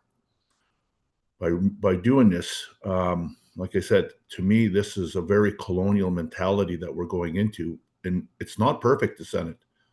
And trust me, there are stories back where they used to cut your saddle, no questions asked. There was different realities, but the Senate, and I want to reiterate, in my opinion, the Senate has come to us. They know they need change. They know there's things. And I've also heard that it's a boys' club. No, it isn't. There are we have two beautiful women, Métis Cookums, on our Senate as well. We're trying everything to balance it. And I think the best thing, this is an amazing system, but it's not perfect, but we got to continue. So I don't support B, but I definitely support, I think A has got to be considered.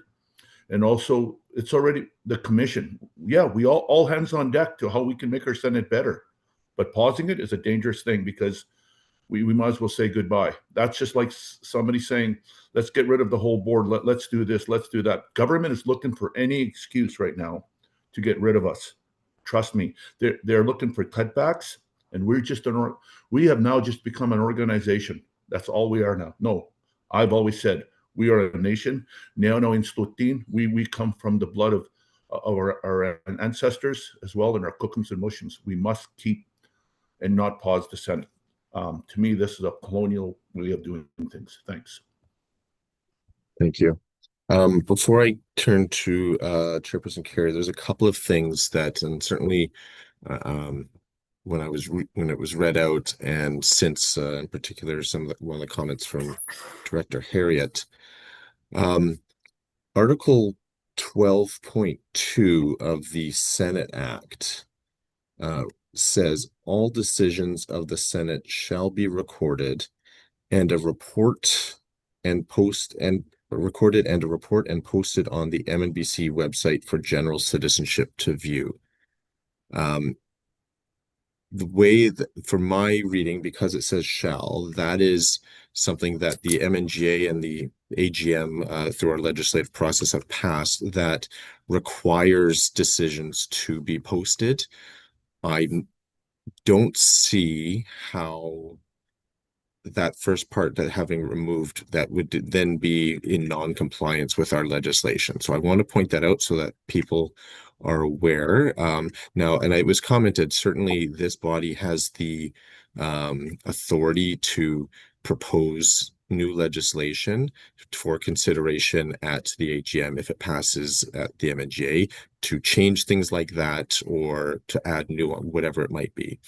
But that's a concern I see. And with regards to Part B, and as I said, I'm going to turn to Carmen. The Constitution requires that there be a Senate, and it sets out how it's composed. And then, of course, the Senate Act gives them their obligations and what to do. Again, that's legislation that this body has the authority to deal with and to propose changes and going through that process. There's nothing in the MNGA Act or the AGM, or sorry, the Constitution, that authorizes the MNGA one branch to basically pause or stop actions of another separate branch. So we'll get to B in a second. If it remains, there might be the MNGA suggests or recommends, but there's nothing that I see that allows the MNGA to require that the Senate cease any action. So I want to put that there just so that we have that our legislation in mind, because there are legislative processes and the authority of a body. Certainly the other portions here of the commission, that is certainly within this body's wheelhouse, if I can put it that way, and to make recommendations. And of course, we did hear from President Allard that it sounds like, Acting President Allard, it sounds like there's some outreach from the Senate to perhaps engage in that type of activity. So I just wanted to be clear so that we are keeping our legislation in mind, and what this body has the jurisdiction, if I can put it that way, or authority to do. So I'm going to I did have two names that had not yet spoken. I will keep those names on the list. That's President Burke and Director Gervais. And then I also had President Caron and President Allard for a second time. But I'm going to now recognize Chairperson Carrier with regards to Part B. Thank you, Chairperson Pelche. And I want to thank you also for that clarity on the legislation and the Senate Act. I stand by the suggestion that we do need to remove point B. I think it would bring more harm to our nation to remove the Senate. I want to remind everybody here that our senators are also our elders. They're also MNBC citizens. And we may have differences of opinion. We may not like outcomes. But to assume that they are coming with an alternate agenda to harm people, I think would be unfair and inappropriate. Has harm been done? I'm hearing absolutely in the community it has. But I would suggest somebody else here mentioned that, you know, there are competing narratives and suggestions. Can we do better? Can we reform? Absolutely, we can. And that is the responsibility of all of us. I believe that Director Harriet pointed out that, you know, there is a way forward for us to move forward and talk about how we will strengthen the Senate. And I want to remind my fellow board members and remind all the citizens listening today that the Senate came to the board of directors in September with stacks of papers on their suggested reforms. So they are aware that there needs to be Senate reform. And it is our duty and our job to do that for all of you. And just so you know, I am committed on the board of directors at MNBC to do that and to work with our senators. So I am looking forward to hearing what the rest of the assembly has to say, but I stand by, we do need to remove point B. As President Graham said, this is an important part of our governance and it is based on natural laws and the laws of the buffalo hunt. And I support the citizens of MNBC as well as our senators and our elders. Thank you. Thank you. And Chairperson Carey, I just want to confirm, just because we did bring it back, you are moving to remove Part B from the motion, correct? Yes, I am. Thank you. Thank you. And I know Director or Chairperson Dieger was seconding that, and I will recognize Chairperson Dieger on the proposed removal of Part B, if you wish to speak now. Yeah, great. Thanks very much, Dave. Just want to point out a couple of things. One is that every region appoints their representative. So every region is represented there. I would encourage you to have a better relationship with the person that represents your region at the Senate, because I do think that we need to build a better relationship with the Senate, and we should be doing some of this work together. This is a great opportunity to do that. I believe point B is definitely excessive.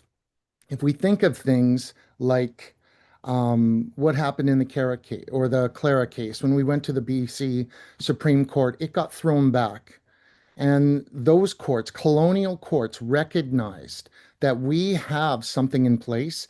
We should cherish that and we should use that and we should definitely improve it on an ongoing basis because things do change. There are cases that are already in play that would stop justice for some of those citizens that are already at the Senate. And I don't think that's fair for anybody to do. And I do recognize that it is conflicting if one body is able to rule over another body. Yeah, is it perfect? No, but can it be improved?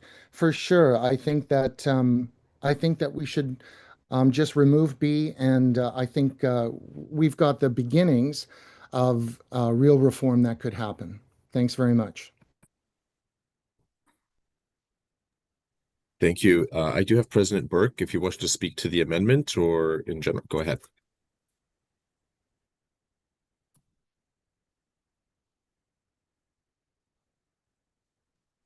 You're muted, President Burke.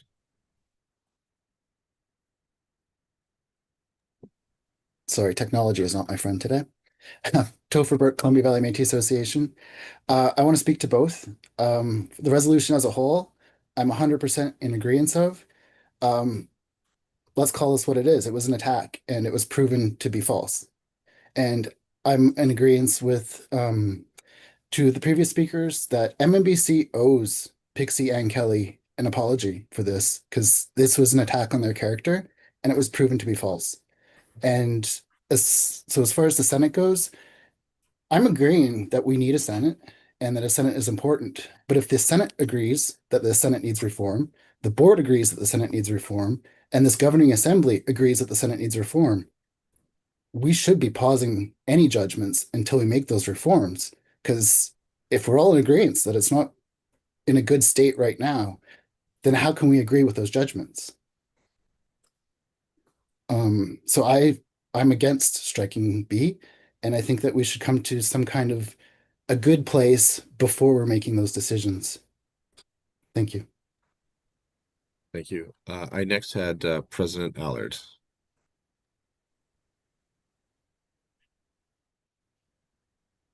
Hi, I'd just like to clarify that the bottom part of the resolution, if we could see that, there's the timelines. I made a mistake on that.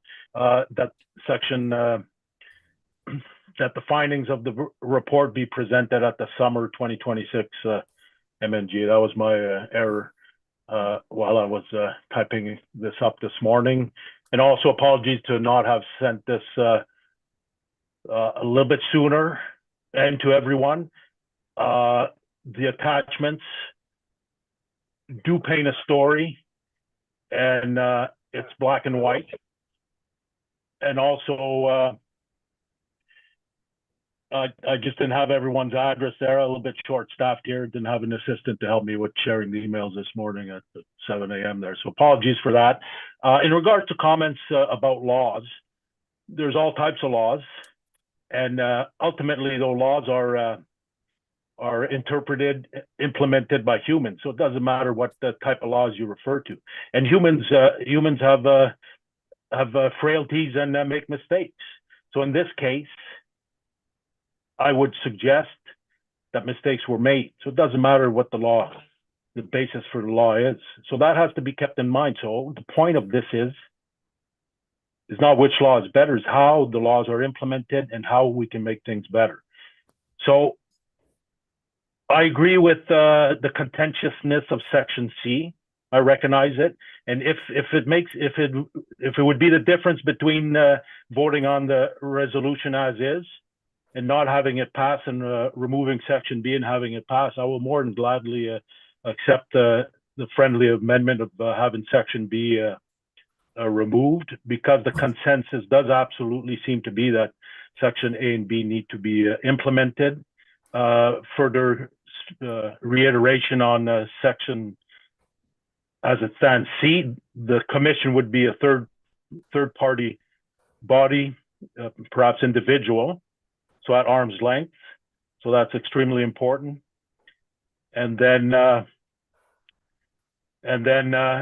with Section B being removed, I will, however, mention then that when we discuss the following emergency resolution that deals with the suspension of the president, we got to keep in mind that apparently there is a Senate proceedings ongoing with that.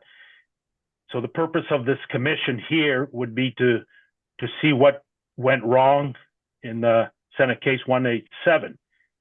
So any findings in that can and should be applied retroactively to any future decisions the Senate does make. That has to be kept in mind. But I am more than amenable to removing Section B there. Thank you, everyone, for the great conversation.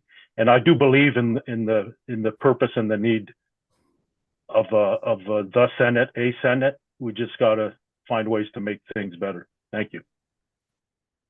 Thank you. Director Gervais. Yes, thank you.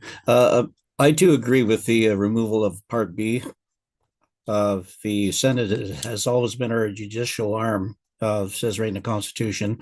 And I also agree. Excuse me. I also agree with that. We do need a little bit of work with the Senate to be able to work together with the board on the stuff that the communities are disagreeing with this B here. But I will vote for it being passed. Thank you. And I neglected to comment after President Allard had spoken. If we can change, because it's not an amendment to the resolution. There was I'm going to put a typo or a mistake.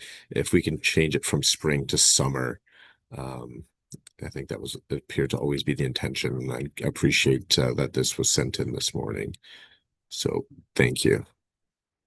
I've got one more speaker on my list, and then we'll go to voting on the amendment to remove Part B from the resolution. So I've got President Caron, please go ahead. Just a couple of points. We always refer back to, Ron Caron of the Vernon District Métis. We always revert back to the Supreme Court and the Colonial Court, and we're always using those terms, but this is a different thing altogether. The Supreme Court or the Colonial Court or the British Columbia or federal will not release documents like the document that was released and posted on the Facebook page or the website of the results of their investigation. So we've got to just be very clear that that would not happen in a federal or provincial court of law. So maybe that is something that this commission, and maybe when the Senate comes back and does reform, maybe that's something that really needs to be addressed. Because if you jump the gun like that, and they only did their investigation based on the information that they were provided and their interviews, and they have to make a decision based on that, and they have to make a judgment based on that. So maybe they just need to hold back on until maybe this commission or an ombudsman of some sort reviews the document and then it gets released. I think that's probably would be more what Dave Allard, President Allard, is looking for in this commission. That would be my suggestions. Thank you. I'm going to then, we're going to stop on the discussion for a moment. We're going to vote on whether or not to remove B, so that would be the purple, and have that struck through or struck out. I'm not assuming I'm going to have unanimous consent, so this will go by way of a roll call vote. It will require, excuse me, it will require a majority to pass. And so if you are in favor of removing Part B, you're going to vote yes. If you essentially wish to leave it as it is written in, you're going to vote no. And if you wish to abstain, then obviously abstention, and it'll be a majority of the votes cast that will carry the day. So again, if you wish to remove Part B, you're going to vote in favor. I'll turn it over to our clerk.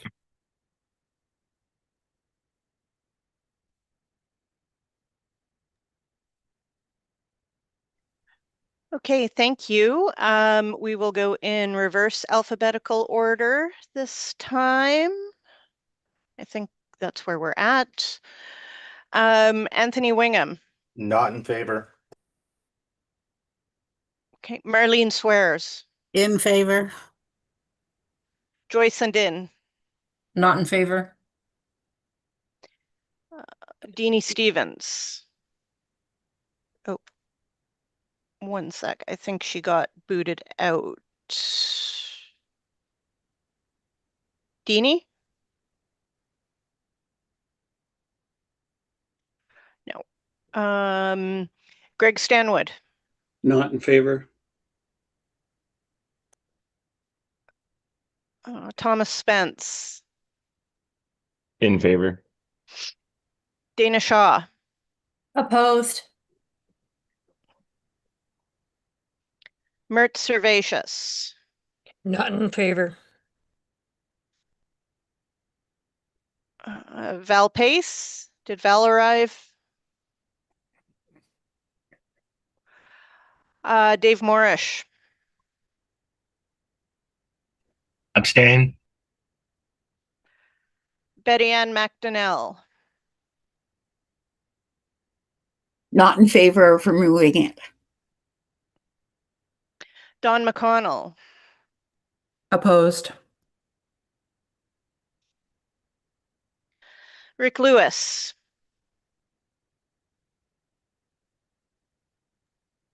In favor? okay, sorry, I need to go back to Betty Ann. Betty Ann, are you, just to clarify your vote, were you in favor of removing it? No. Okay, thank you. Charlotte Lever, In favor. Alan Lavallee,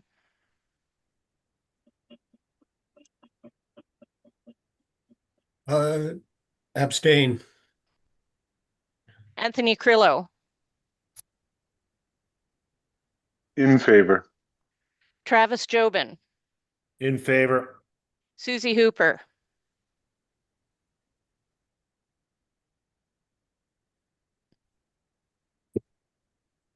Susie, Not in favor. Sorry. so you're opposed to removing it. Correct. Opposed. Lloyd Hogue, In favor. Patrick Harriet, In favor. June Graham, In favor of removing it. thank you. Tony Goulet, In favor of removing it. Tracy Good,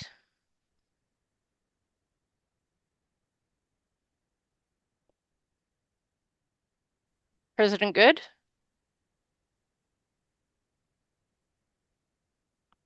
In favor, but I'd like to make a motion after this vote ends. Dean Gladue, Absolutely in favor. Rainey Gervais, In favor. Paulette Flamond, Absolutely in favor. Deb Fisher, In favor. Kim Finlayson, In favor. Suzanne Fiddler, In favor? Ross Everett, In favor. Cheryl Dodman, Opposed. Betty Deck. Is Betty here? Louis DeJager, I honor my oath and protect all of MNBC's entities. Absolutely in favor. Nicole Corson, although I think Sean McGinnis is in for West Kootenai, is that correct?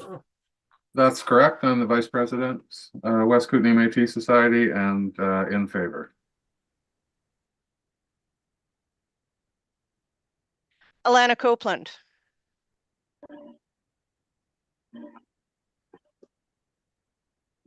Alana Copeland, Bernadette Chaboyer, I'm sorry, Nicole, it's Alana Copeland. I'm in favor. Bernadette Chaboyer, Not in favor. Carmen Carrier, In favor. Ron Curran, In favor. Topher Burke, Opposed. Zev Brewer, In favor. Caitlin Bird, Opposed. Danielle Bergevin, In favor. David Allard, Abstain. Melanie Allard,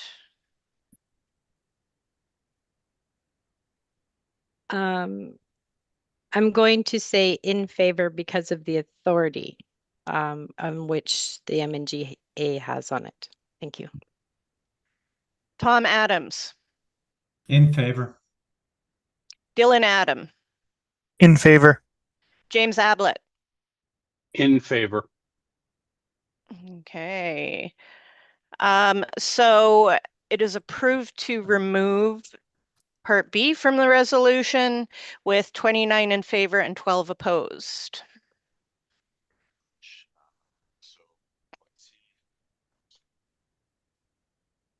Myself speaking without being unmuting myself. I do see a hand of President Allard, and I did note during that President Good wished to, I believe, perhaps make another motion, but I'll recognize President Allard first and then open it to President Good. Yeah, hi, I look forward to President Good's amendment. I would like to just clarify that the details of the commission would be approved by the MNGA, including the terms of reference. So all those details, we do have a little bit of time to work that out there. I don't think it would be appropriate to delve too deeply into that at this point in time. Thank you. Thank you. President Good. Good morning. I'd just like to put a motion forward that the MNGA requires that all Senate activities related to making judgments on community level matters and work towards support communities in their own resolutions. Does that make sense? Can you put that in the chat or type it in just so that we can get that wording? I don't know if I for example, I didn't catch it, all of that. Or repeat it and just do like a few words at a time so that like we're all fast typers here, but not quite that fast. So motion to amend B to reflect that the MNGA requires that all Senate activities related to making judgments on community level matters will work to support communities in their own resolutions.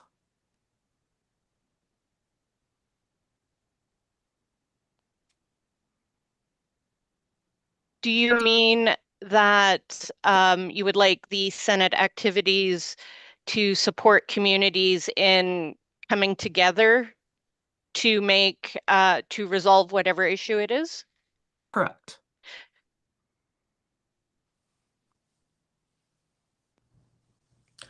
This would allow us to work collectively towards some sort of community justice type process that includes the Senate ethically, but at arm's reach.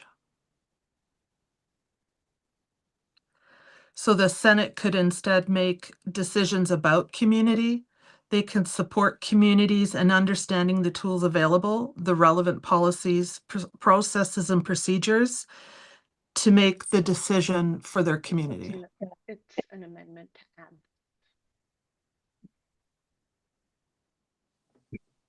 Once we've got the wording up. So it's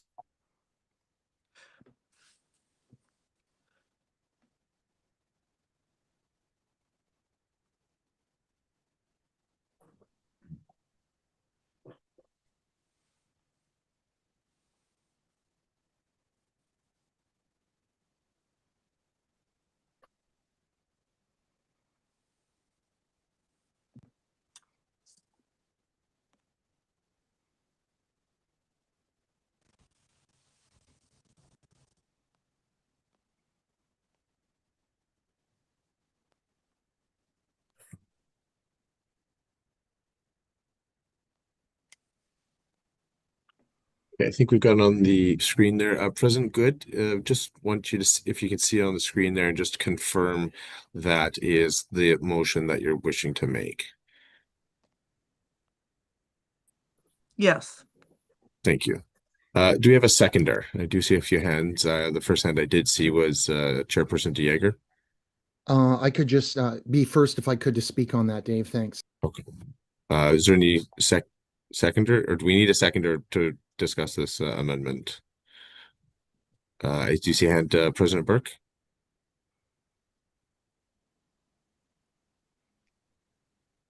Topher Burke, Columbia Valley Métis, I second this.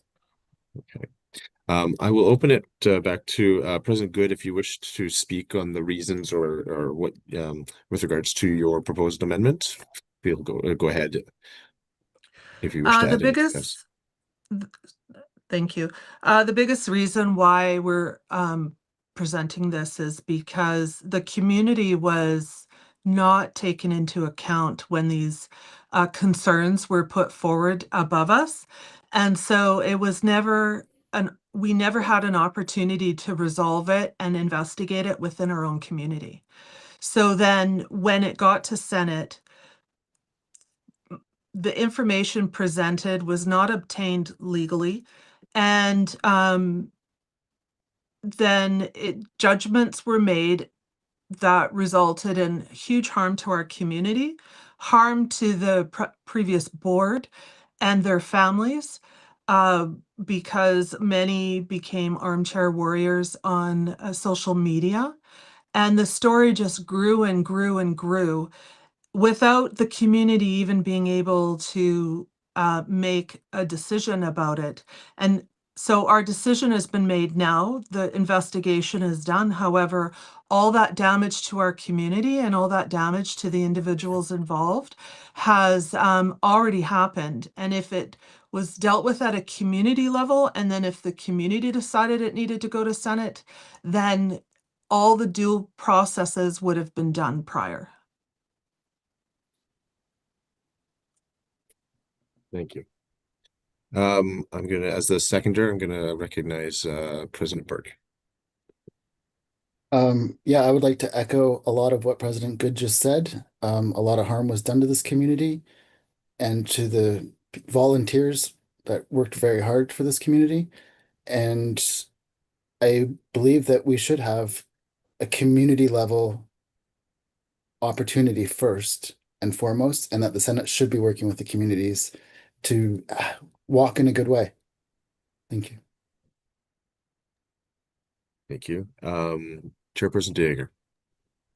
Thanks, Dave. Yeah, I was just wondering maybe if Minister Harriet could give an update on the work that's already being done with the agreements between the communities and MNBC. I believe that that's where this belongs. So maybe if you could give a quick update when that will be completed, when it'll come before the MNGA. Because like I say, I think the work is already in the things that they are doing now. Thank you. I will invite Director Harriet if you wish to provide that. Sure. Answers to that. Harriet, Region 1 Director. So probably what's being referenced is the work that the MNGA Governance Committee is doing. So I would absolutely encourage others on the Governance Committee if they have some comments to add. Part of working on the new charter agreements is looking at dispute resolution. I mean, that's obviously something that, well, in fact, this body, the MNGA, specifically referred the work on improving dispute resolution to the MNGA Governance Committee, which has become a part of the renewed charter agreement work.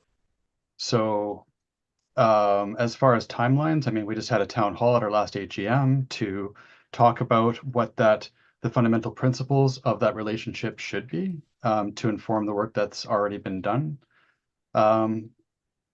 I know from the justice file point of view, we would love to have the resources to be able to specifically empower communities to be able to resolve those differences. Because really it's within community, as was said in this resolution, that I think a lot of that work should be done first, because each community has those relationships and should have some of that dispute resolution training and knowledge to be able to handle that first before it escalates. So that's all work that's being done. However, you know, I don't have an answer as to when the charter agreements are going to be finished. We've been working on them for a while. But it really is the dispute resolution piece that is taking the most time, because we've we've fleshed out a lot of the other parts. So I don't have a definitive answer as to when it's done. I'm looking to the MNGA Governance Committee members if they have anything else to add about it, but that's the update I have. Thank you. President Caron, please go ahead. Just a kind of a point of reference to that amendment. Is that motion to make that amendment specific to this case? Because the whole entire document is specific to case 187. Or is that amendment generic to the Senate for future reference in dealing with community? Because that amendment doesn't seem to fit into the scope of this document and how the document is actually presented by President Allard. So that's just a point of reference. Like, is it specific to this case or is it generic?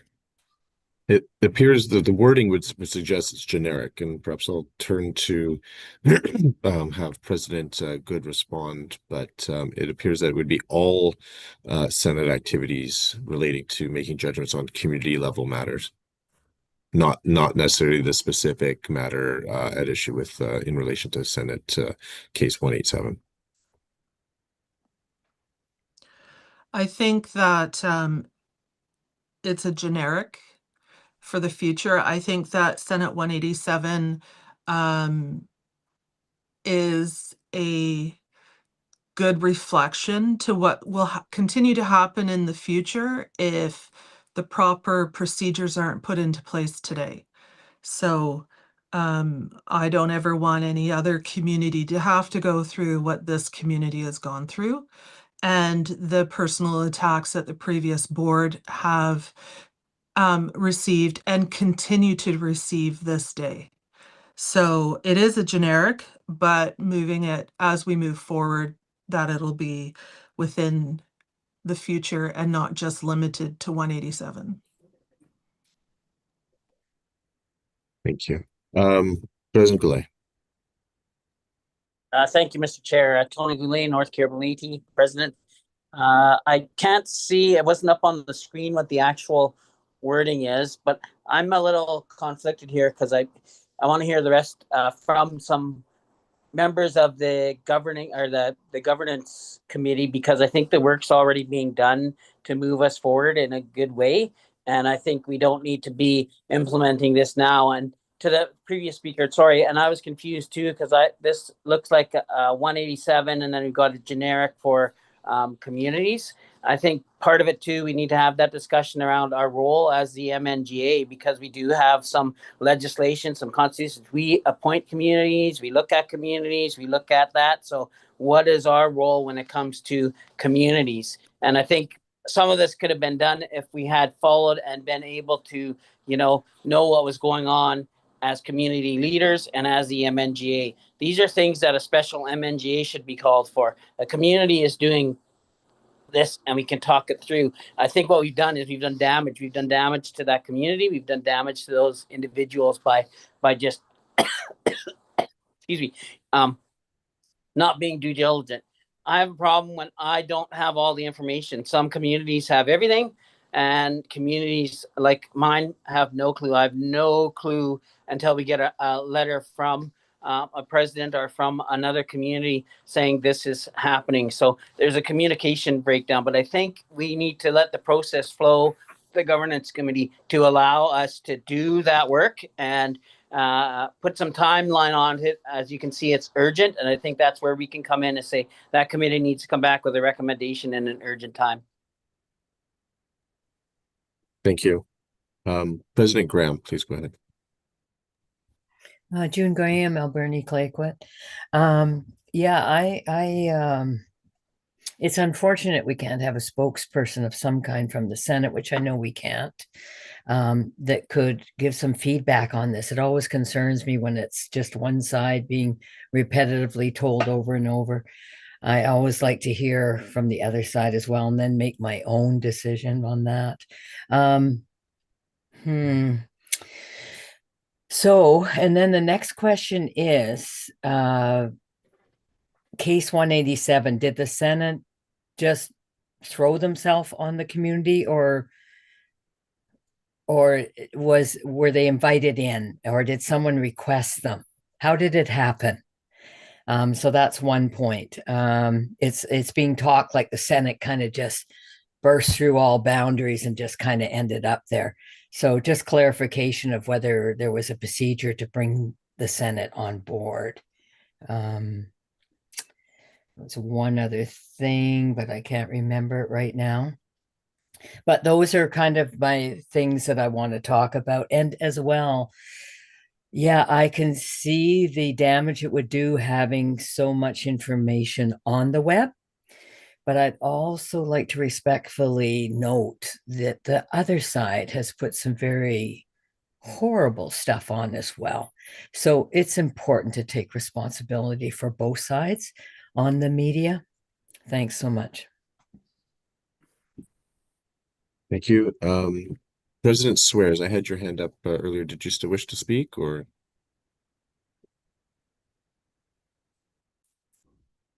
Sorry, the silly button keeps going away. Yes, I'm going to echo what Patrick Harriet said, is that this issue is definitely needs to be really worked out. But what Joyce Sandin just said, we have no idea as to how the Senate got into that predicament. Because for me, I was always under the understanding is that the Senate was only allowed to go and do something if it was invited. So this was a really escalated quagmire right now for all of them. And because of the accusations and people were listening to the wrong things and probably steadfast in their beliefs and vice versa. But right now, this issue here, this motion here, to me, should be fitting into what we're trying to do at the community agreement levels, making sure the Senate also knows that this is something that the communities are not going to tolerate anymore. Because we all can't be living in fear, but we do need the Senate. But for me, I think sometimes, what was happening is that I don't think everyone was, including the Senate, was privy to everything that was going on. There was just all of a sudden just boom, and the shrapnel hit everybody, and defensive mode came into being. So for me, with this motion here, what we're trying to do at the governance level with the conflict resolution, this, I think we really need to take a look at it in the aspect of no community is going to want to go out there and sign a community agreement with MNBC when we feel very hesitant, leery to do so. So I think this needs to be discussed, but right now, it doesn't fit to me in this category because you've already put in place by accepting removing clause B, but yet instilling the commission. This is a question for one of those commissions, those statutes in that commission. So that's how I feel about this. Thank you, President Swears. I had President Allard. Yeah, hello again. I agree with Marlene here. I'm not against this amendment here. I think it does relate to a certain extent, obviously, to the resolution itself. That being said, I suggest that we don't get distracted by it. The two main components that we pretty much all agreed on are the main ones in consideration here. This amendment, I think I have seen on numerous occasions in different legislation, including the Senate Act and Policy and Procedures, the similar intent to what this amendment actually states. So this is out there. This reinforces it, but I just want to make sure we don't get distracted by this. It's a good thing. It's a good amendment. It's a good statement. Does it relate directly? It doesn't seem to be, but it does relate to a certain level. In regards to having all opinions shared in regards to this, that's the purpose of an investigation. And I would submit the terms of reference, if appropriate, would have input from the Senate itself as a show of good faith as to what they think should be involved, even though that may be quite the declaration of vulnerability. I think we need to have an investigation to answer all appropriate questions, including the ones that were just asked here by the 2 to 3 previous MNGA members there. So this is all part of it. Let's stay focused on what we all agree on at this point there. Thank you very much.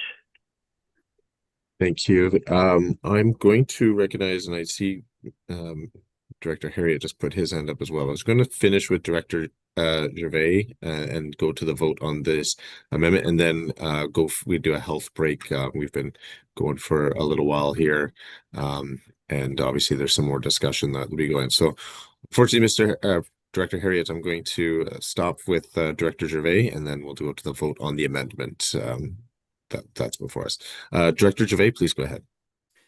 Yes, I totally believe that that we need to get new chartered agreements. It's been a root of a lot of community disputes in the past, and I think the Senate should play a part in there, but I think they should be collaborating with the new governance agreements.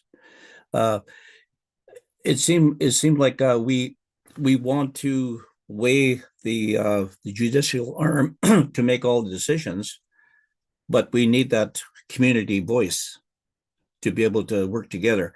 And that's all I'm saying, that if we could get these chartered agreements, new ones, coming as soon as we can, it will avoid a lot of and help in a lot of these community disputes. I'll leave it at that. Thanks. Thank you very much. So what we'll do is we will look to we'll do a roll call vote on whether to accept the amendment and add it to the main motion. We'll do that by roll call. If you're in favor of adding it, vote in favor, and if you're opposed, just indicate that, or if you wish to abstain. All right, thank you. Going in alphabetical order, so that's to add this amendment to the main motion. James Ablett. In favor. Dylan Adam. Opposed. Tom Adams. Opposed. Melanie Allard. In favor. David Allard. Abstain. Danielle Bergevin. Opposed. Caitlin Bird.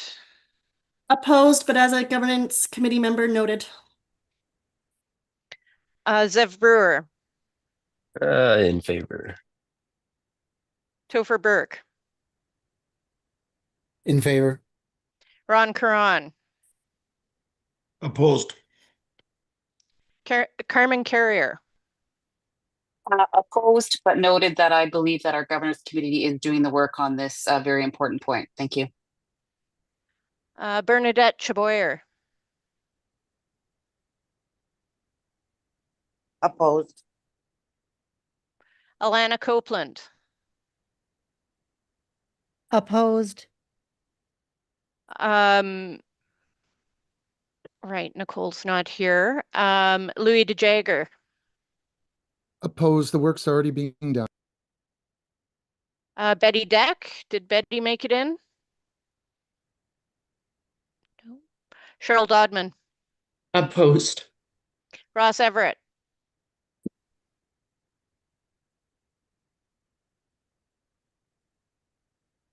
Ross. I hit the wrong button again. Sorry. I'm opposed. Suzanne Fiddler. Opposed.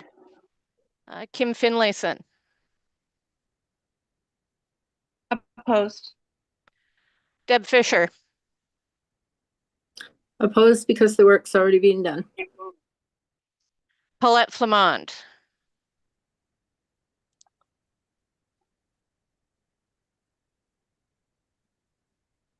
Director Flamond. Rainey Gervais, Opposed. Dean Gladue, Oppose as a board member. We know the work's already been done. Thanks. Tracy Good, Approve. Tony Goulet, Opposed. I think the governance committee is already doing the work. June Graham, Opposed. Patrick Harriet, Opposed. Lloyd Hogue, Opposed. Susie Hooper, Opposed? Travis Jobin, Opposed. Anthony Crillo, Opposed. Alan Lavallee, Opposed. Charlotte Lever. Opposed. I'm sorry, one more time. Opposed. Thank you. Rick Lewis, Opposed.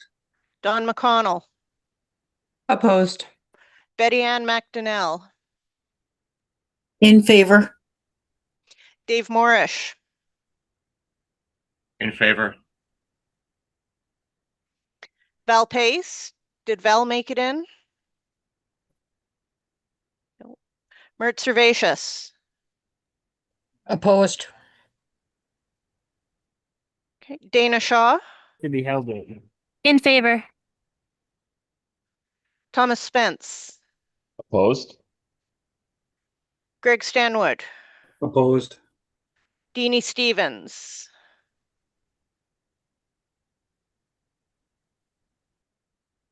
Joyce Sundin, Opposed. Marlene Swears, Opposed? Anthony Wingham. In favor. Okay, and Sean McGinnis. Apologies, missed you there. No worries. In favor. Thank you. And with that, the I'm present, Deanie. I'm in favor. in favor. Yeah. Nicole, Yes. Dean here. When you mentioned Susie Hooper, I'm just confused. That was a male's voice that said that commented. Can we go back to Susie Hooper? I'm just concerned about. Yeah, just one sec. Susie, could I ask you to confirm your vote? It was me that, maybe I got a croaky voice, not sure, but yeah, I voted opposed. Okay, and where's Nicole? Okay, so this is defeated with 11 in favor and 32 opposed. If I can just have a moment.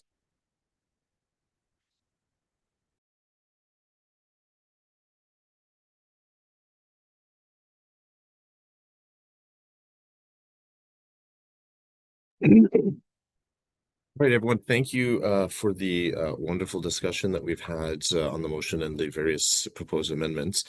Not seeing any further hands go up, I'm going to suggest then that we vote on the motion as amended being the removal of Part B. I do see Director Harriet's, or I did see Director Harriet's hand, because I was saying if there's further discussion, I'm going to suggest we take a health break. I know we've been going for a bit. If there's going to be further discussion, otherwise, if we are in a position to vote, we can vote and then take the health break. Question. Director Harriet? Sorry, I did see your hand. Sorry, so are we looking to, so the original Part B was removed, so we're That's looking correct. to vote on what's currently before us? That's correct. Or did you wish to add or have further discussion? Because what I'm going to suggest, if that's the case, then let's take a short break and then we can come back and take that up. That is the case, because I have an amendment. Okay, then we will all take, we'll take a 15-minute break. That gets us back at 11:50, approximately Pacific. That'd be 12:50 Mountain Time. So 15 minutes, and we'll be back.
Hello, everyone. I'm gonna welcome. Oh, probably couldn't hear me there. Welcome back, everyone. Before we continue, and I do see the hands up, so I'm going to put those as the top of my list. But before we get to that, we will need to do reestablish quorum. We'll go through our roll call and just indicate that you're present.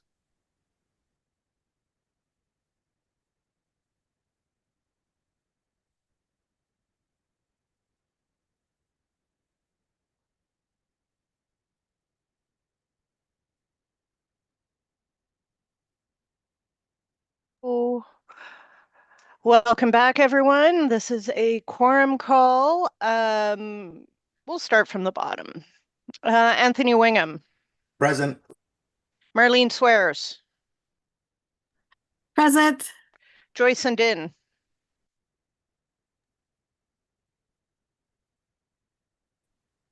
Joy.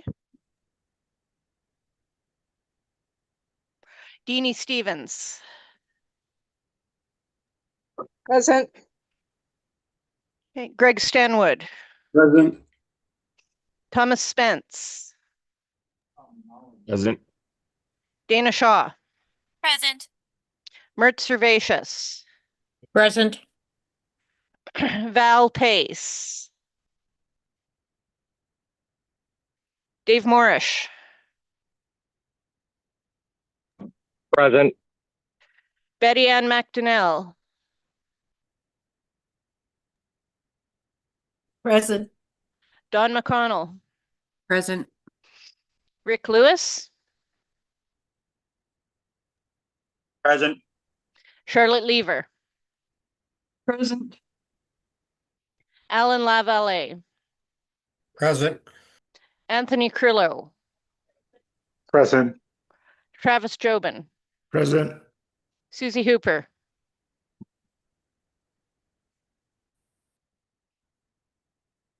Susie Hooper. Present. Thank you. Lloyd Hogue. Present. Patrick Harriet. Present. June Graham.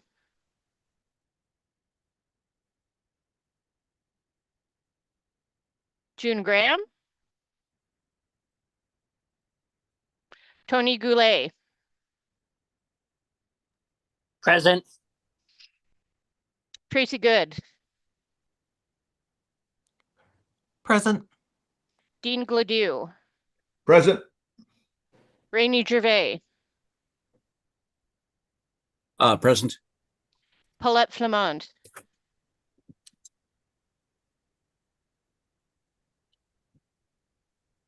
Director Nicole, she Flavon. had to leave. Okay. Deb Fisher. Present. Kim Finlayson. Present. Suzanne Fiddler.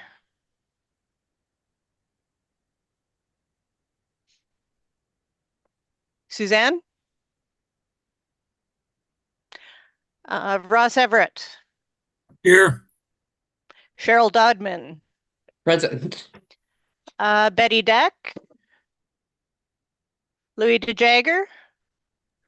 Present. Sean McGinnis. Present.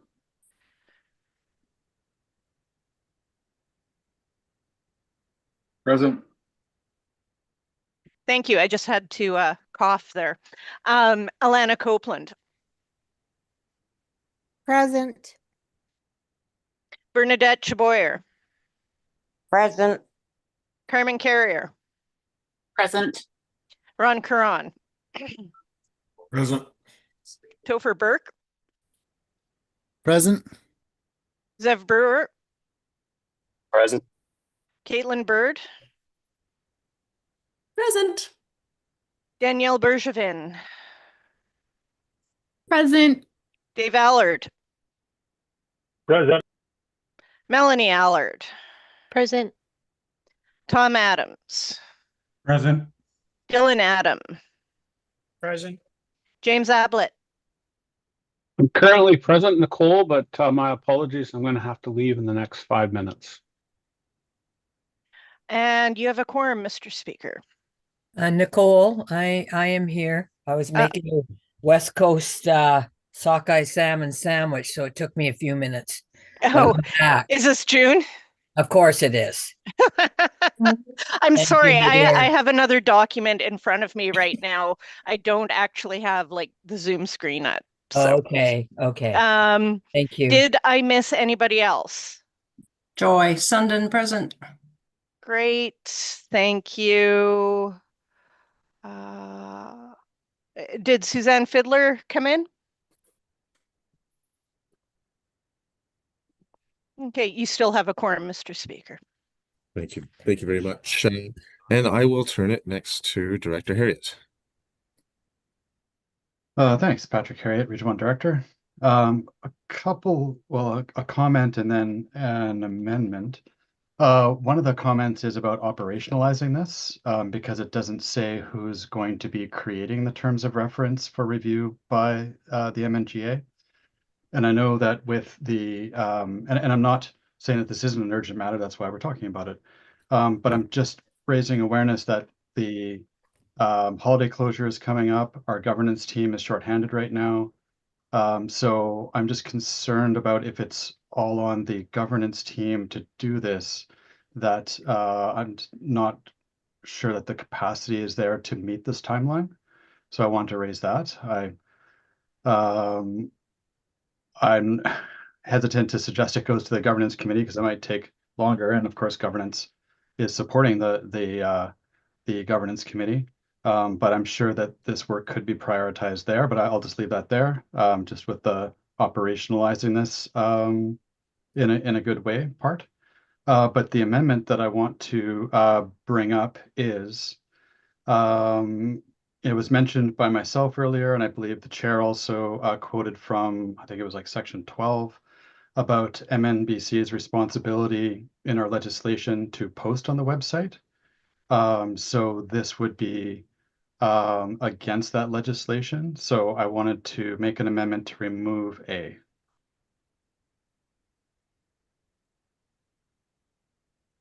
Thanks. Thank you. I'll look for a seconder, and I do see President Allard's hand. Not to second it. I'll wait to see if there is a seconder.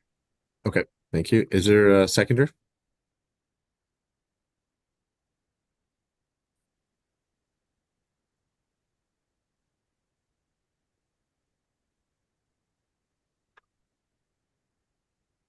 I think Deb Fisher is waving her actual hand. Yep. Director Fisher, go ahead.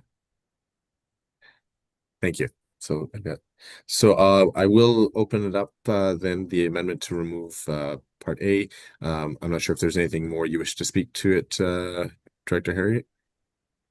Just what I said and the legislation that you read out, Mr. Chair, about the responsibility of MNBC to post decisions of the Senate.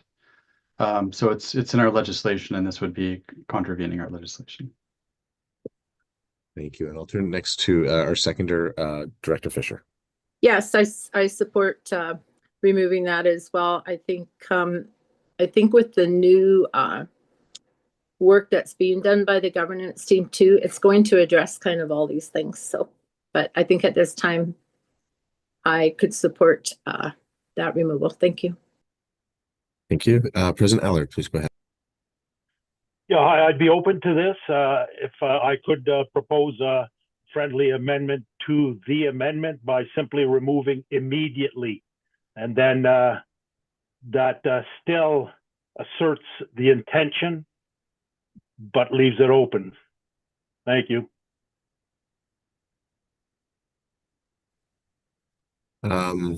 What we'll do.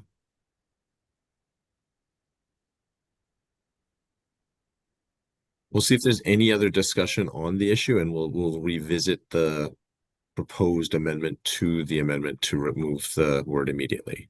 I will continue my list, but we'll keep a note of that. I've got President Caron.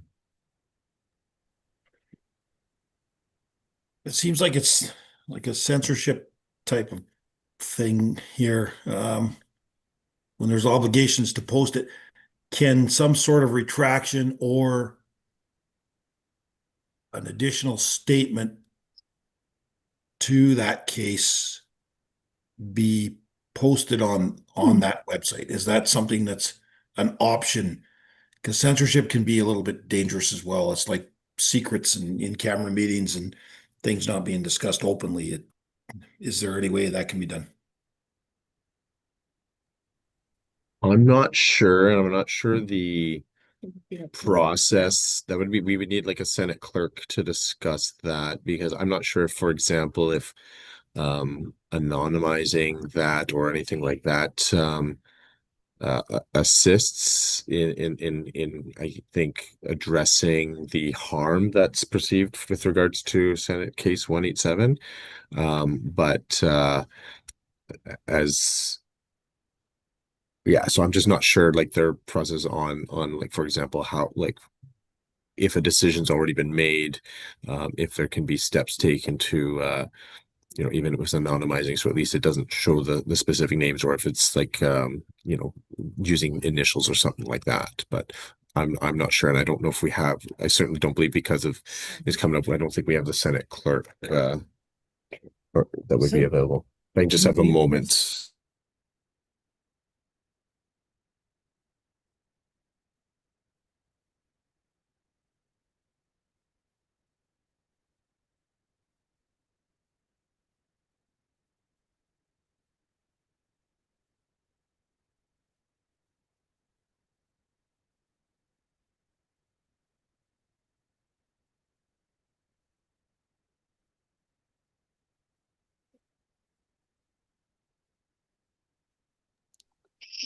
I just speaking with our clerk and pulling the as it currently reads on the website, it appears that at the request of Fraser Valley Métis Association,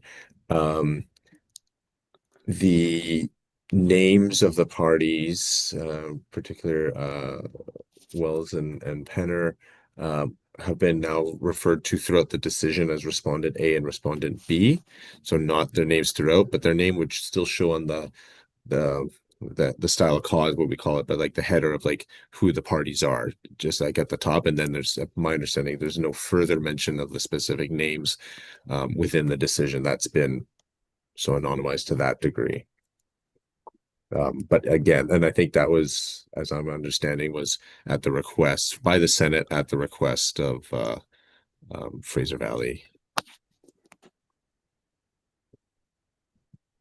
The next speaker I had was Director Dieger.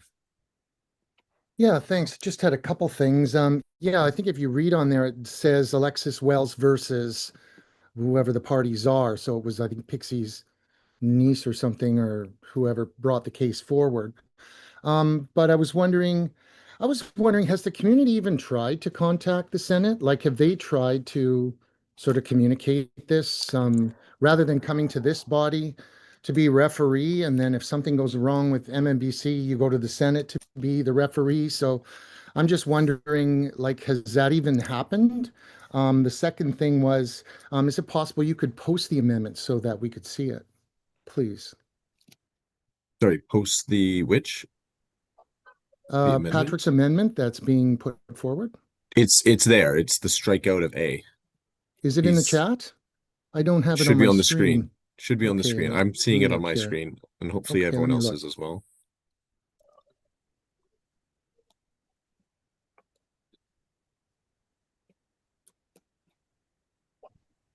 You see it? Okay, thank you.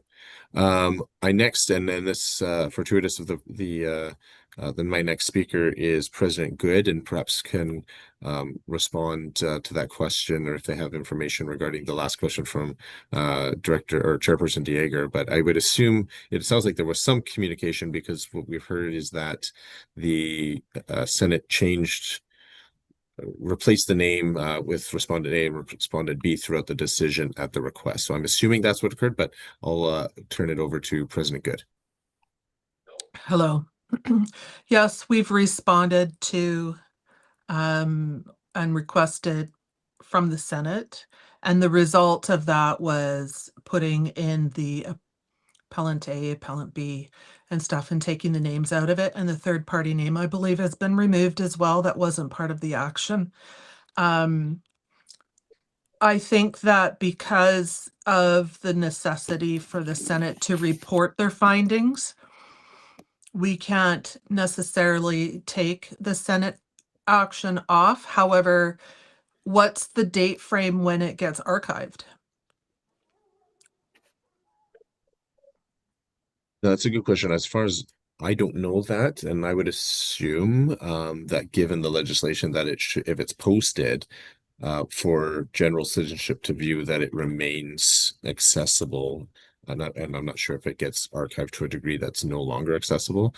Again, that might be future information we can get from our clerk, or if I'm not sure if there's anyone from MNBC that is on that would be able to answer that. Before I get the next speaker, I did see Dana Shaw's hand earlier, and I had President Shaw's name on my list. Did you still wish to speak to this? Yeah, I was Dana Shaw, Banbury Métis Community Association. I was going to bring up the same point as President Caron, but I was also wondering, since it sounds like we can't pull it down or easily change it, is it possible for MNBC to put out a statement explaining the situation that Fraser Valley, the current board of directors, has done investigations and proven that finding to be false, so that in the interim, until things are worked out, there is a statement out there sort of helping to prevent more violence against the people that were in the case? Yeah, I would. I'm not sure who would be able to respond to that. Perhaps I'll turn it over to our clerk.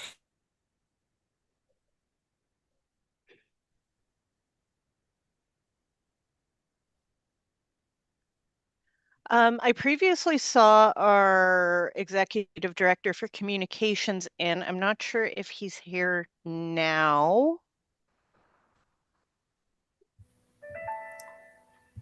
He's not, but I can text him.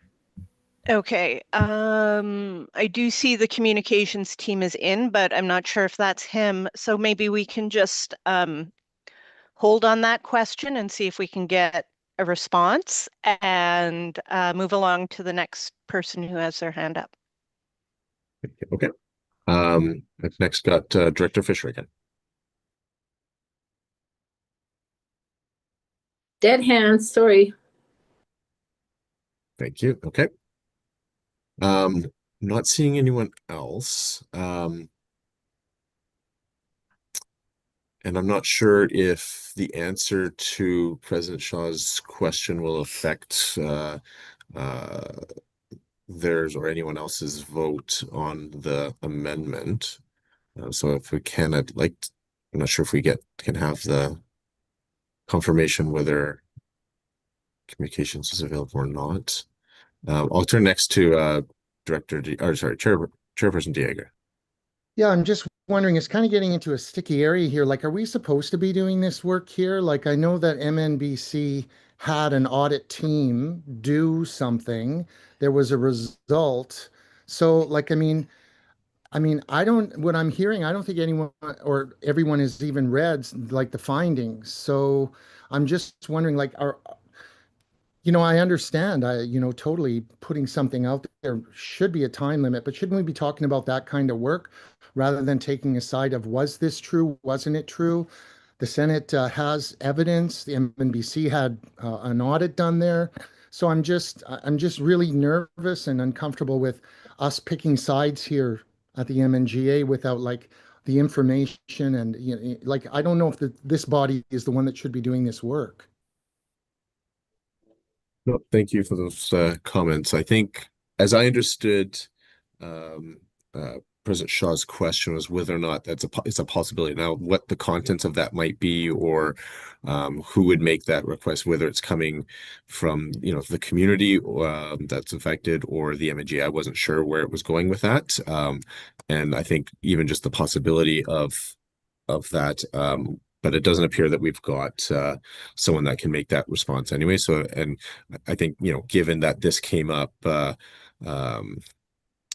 early this morning without an opportunity to be prepared to respond to potential questions like that, I think that's kind of where we're stuck with at this point. I can say something.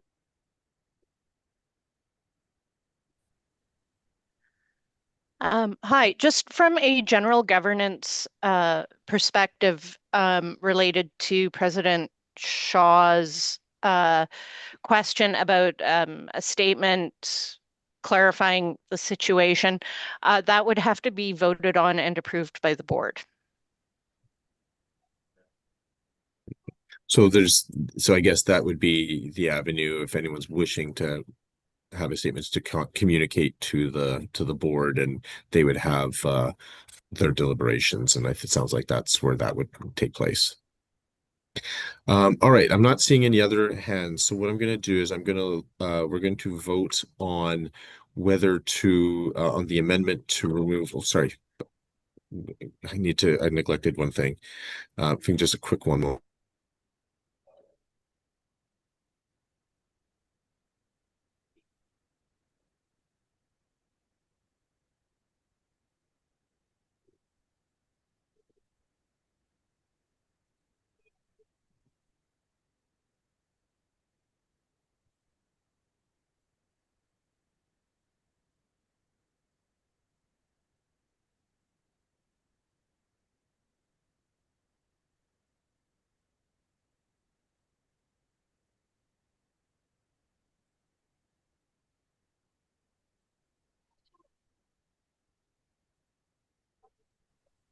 All right, thank you. Sorry, just so I know there was the proposal from President Allard to remove the word immediately, or the MABC will. I can just have a look. I'm just trying to see procedurally if this is just we vote on the amendment first, and then if it fails, then there would be the option to amend the previous wording by deleting the word immediately. That's how we're going to proceed. We are going to just vote on the amendment suggested by or moved by Director Harriet on whether or not to delete or remove Part A here. So we will proceed to the vote. This will be a roll call. I don't anticipate unanimous consent on this, and it'll be a majority that's required. If you are in favor of removing Part A, you're going to vote in favor or yes. If you are opposed to removing it, you're going to say opposed. Just a point of clarification. Is there some point of clarification? Yes, go ahead. Yeah, I just want to be clear that, is this a commission, a new body that we're creating? That might be later. We're just voting on Director Harriet's proposal. So this is a temporary commission, is it, to deal with this? This has nothing to do. This has nothing to do with the commission. Right now is just to whether or not to remove A, where it says MNBC will immediately remove the posting of Senate Case 187 from its website. That's the only thing we're voting on at this point, whether to remove that or not, and then we're back to the main motion as it's previously been amended. Whether it includes this section or has it's removed, then there'll be discussion on the commission and what that entails. So this is just whether or not to remove A that's kind of there in the purple. President Graham, did you have a question for clarification or? Yeah, clarification. So Patrick put this on the floor that we remove the posting of Senate Case 187 from the website, or remove it from this? Remove the wording here. So yes, so the motion that President Allard brought that we added this morning includes the wording there that we see beside A. MNBC will immediately remove the posting of Senate Case 187 from its website. Okay, so Director Harriet, about this resolution. Yeah, we're just talking about this Part A, whether or not we get rid of it like we did with the earlier Part B. Right. Okay. Thank you so much. Yes, thank you, and I appreciate that. We want to make sure everyone's knows what they're voting on. So this would be if you are in favor of removing Part A, the way it's written on the screen. And I will turn it over to our clerk.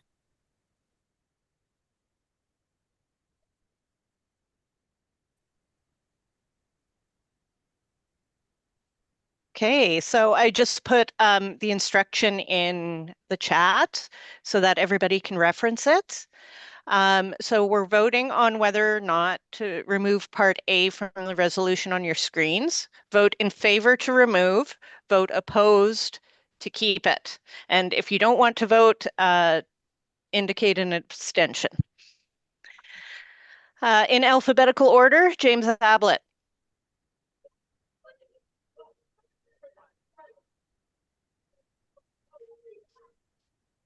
Oh, that's right.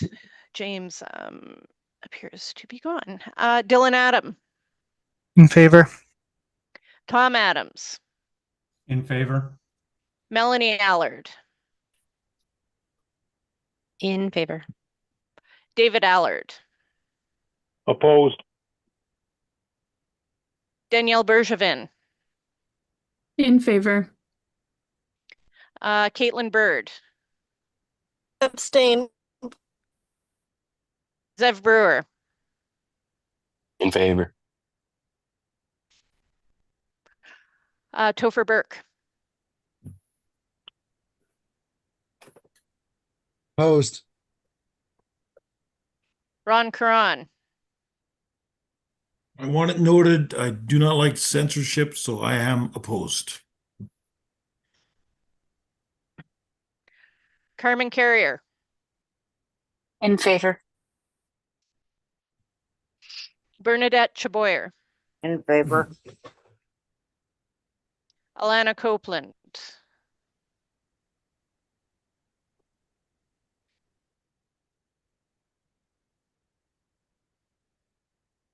Alana? Oh, sorry. I am in favor of removing motion A. Great. Again, if you're in favor of removing A, you vote yes or in favor. If you want to keep it, you vote no. Louis DeJagger. In favor. Betty Deck. Did Betty make it in? No. Cheryl Dodman. In favor only because it's going against our governance. Ross Everett. In favor. Suzanne Fiddler. In favor. Kim Finlayson. In favor. Deb Fisher. In favor. Paulette Flamond, is she here? Rainey Gervais. In favor. Dean Nicole Gladieu. Paulette had to leave. Oh, thank you. Dean Gladieu. In favor. Tracy Good.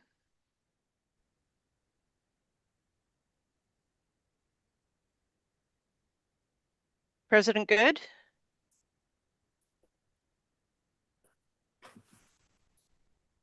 Tony Goulet. Opposed. June Graham. In favor. Patrick Harriet. Yes. Lloyd Hogue. In favor. Susie Hooper. In favor. Travis Jobin. Opposed.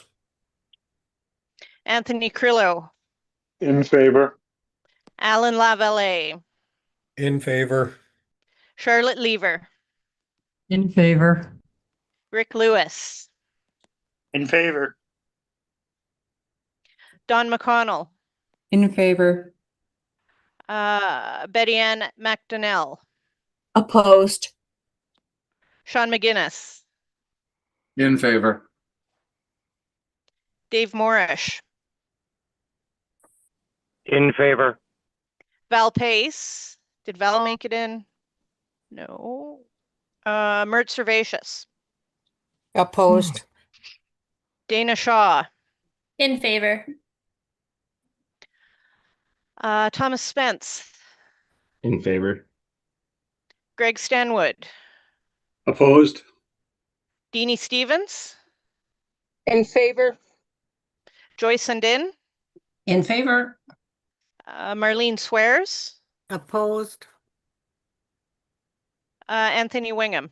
Opposed. I saw President Good came in. President Good, are you ready to cast a vote? Yes. So, are you in favor of removing A or opposed to it? Opposed. Thank you. Did I miss anyone else? So this motion passes, so A is removed from the original motion. There were 31 votes in favor and 11 opposed. Thank you very much. So we'll just renumber this now. Thank you. All right. So we've had quite a bit of discussion. I'm not sure to vote on the motion as amended. Not seeing any further discussion or hands going up. Do we have question? Question. All right. Now I do see Question was called. Jaeger. Question was called. Yeah, we did have question called, and we've had significant discussion. So we are going to proceed with the vote. Whether to accept the motion or pass the motion as amended, and it's set out there. These would be the conditions of that motion. I'll turn it back to our clerk. This, I believe, requires a majority vote. It's not so yes, so a majority vote in order to pass. And again, we'll go through our roll call.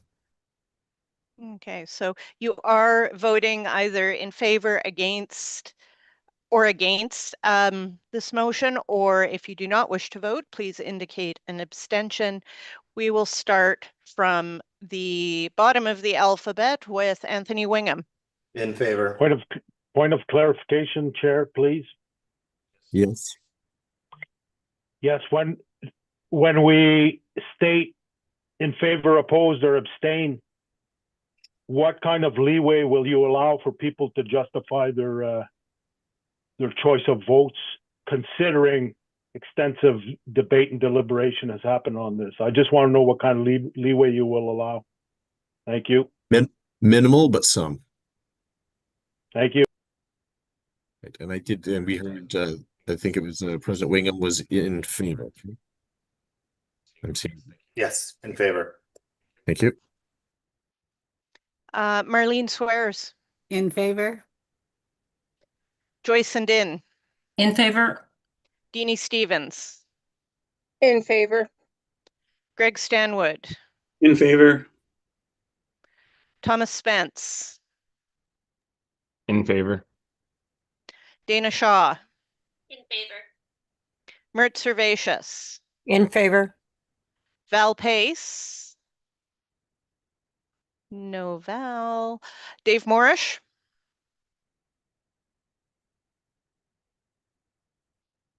Dave Morrish. Abstain. Betty Ann McDonnell.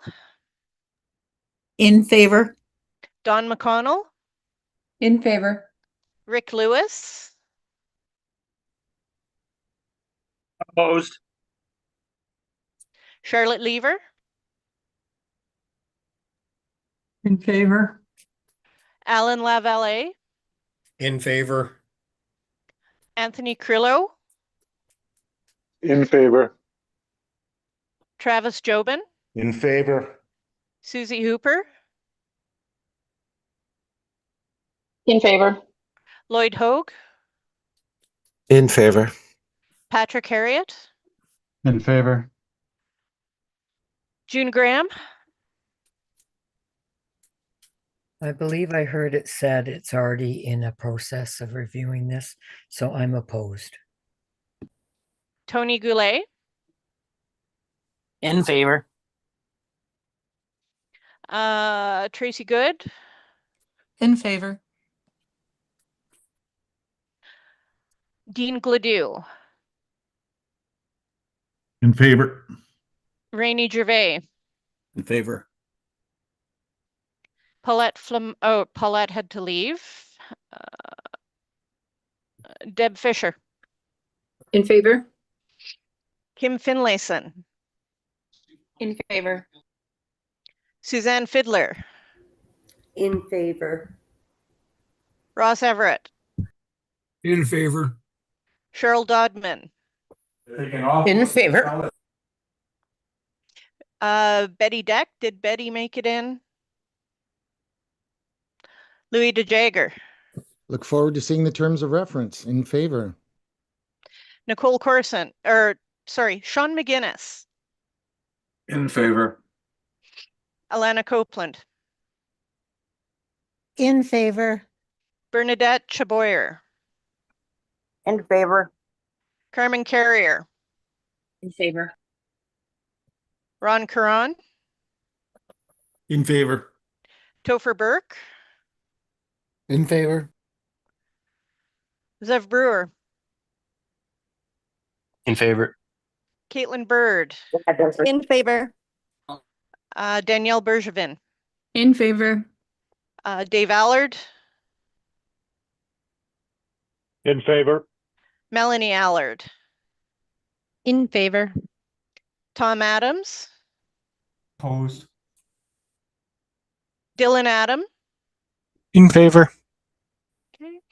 And with that, the motion passes with 39 in favor, 3 opposed, and 1 abstained. Thank you very much, everyone. If I can just have a quick second.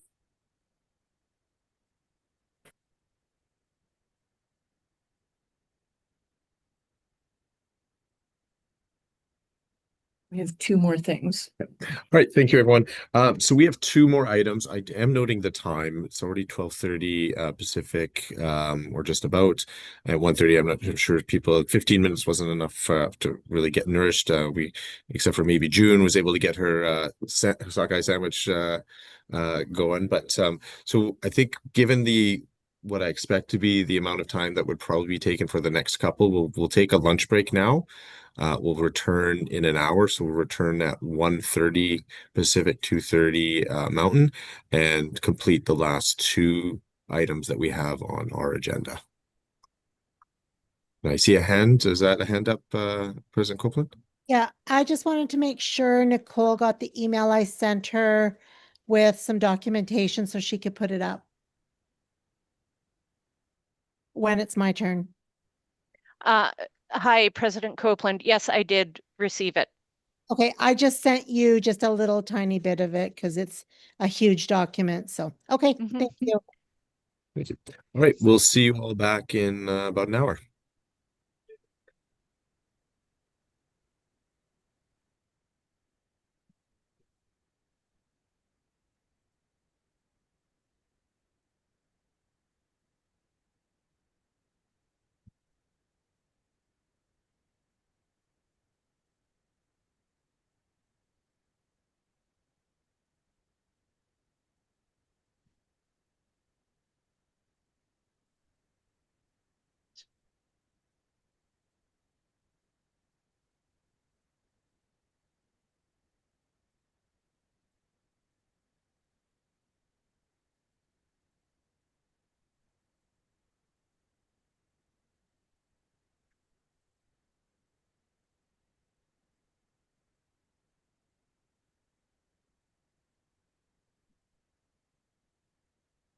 All ring those bells. Set Santa free. Jesus is the one for you and me. Well, let's see what they look like. Let's just see what they look like. I just want to see. If you don't like it, Hey, Dean, your mic's on.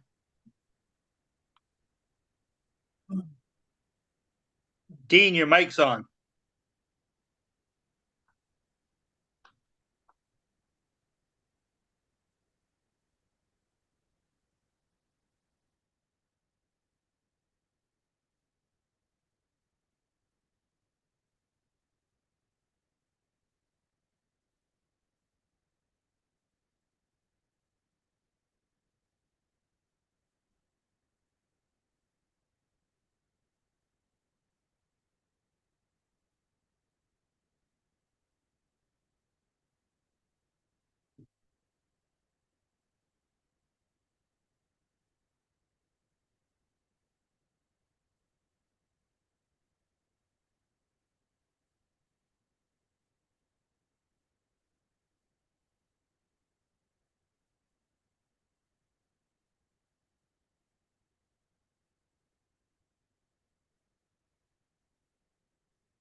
Welcome back, everyone. Hopefully you can hear me.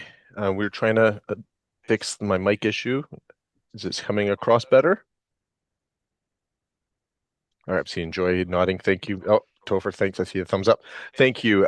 So we will commence the afternoon session. What we'll do is I'll turn it over to Nicole to do our quorum, and then we'll be ready to go with the next part on our agenda. All right, thank you. Hopefully everybody got a bit to eat, had a walkabout. I know some people said in the chat they weren't able to make it back afterwards, but I'm going to go through the entire roll call anyways. James Ablett. Dylan Adam. Present. Tom Adams. Present. Melanie Allard. Present. David Allard.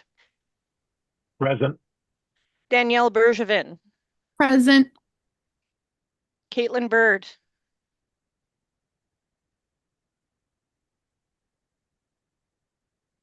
Caitlin. Zev Brewer. Present. Topher Burke. Present. Ron Karan. Present. Carmen Carrier. Present. Bernadette Chaboyer.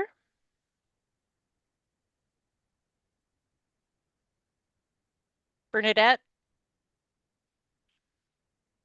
Alana Copeland. Here. Louis DeJagger. Present. Betty Deck. Has Betty made it in? Cheryl Dodman. Present. Ross Everett.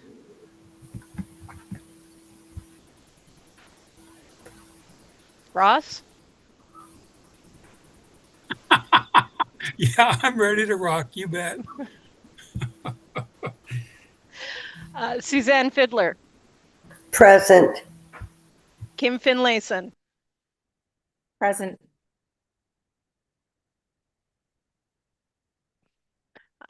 Deb Fisher.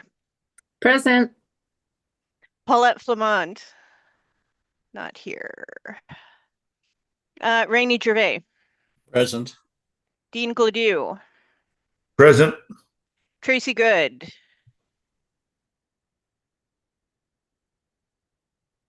Present. Tracy, thank you. Tony Goulet.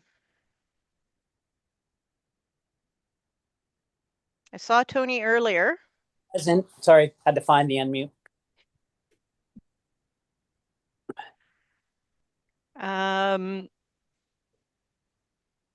June Graham. Good afternoon. Patrick Harriet. Present. Lloyd Hogue. Present. Susie Hooper. Present. Travis Jobin. Present. Anthony Crelo. Present. Alan Lavallee. Present. Charlotte Lever. Present. Sorry. Present. Thank you. Rick Lewis. Still here. Don McConnell. Present. Betty Ann McDonnell. Present. Sean McGinnis. Present. David Morrish.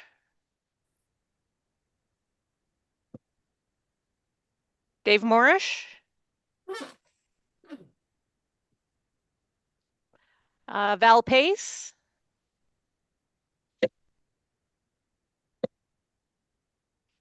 Mert Servatius.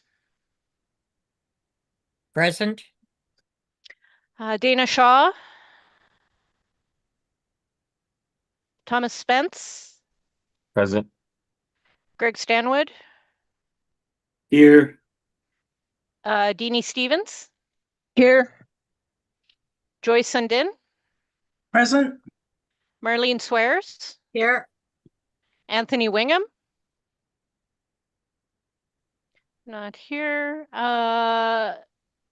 Yes, there is a quorum with 38 present, including 9 MNBC board members.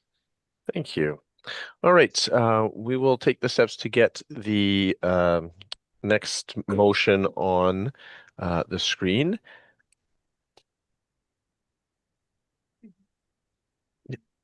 Oh.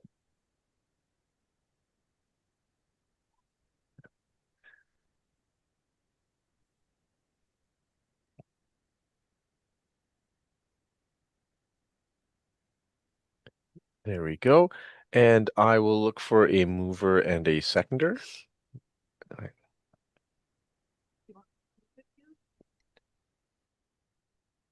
First, we'll get our clerk to read it just to refresh everyone, and then I'll look for mover and seconder.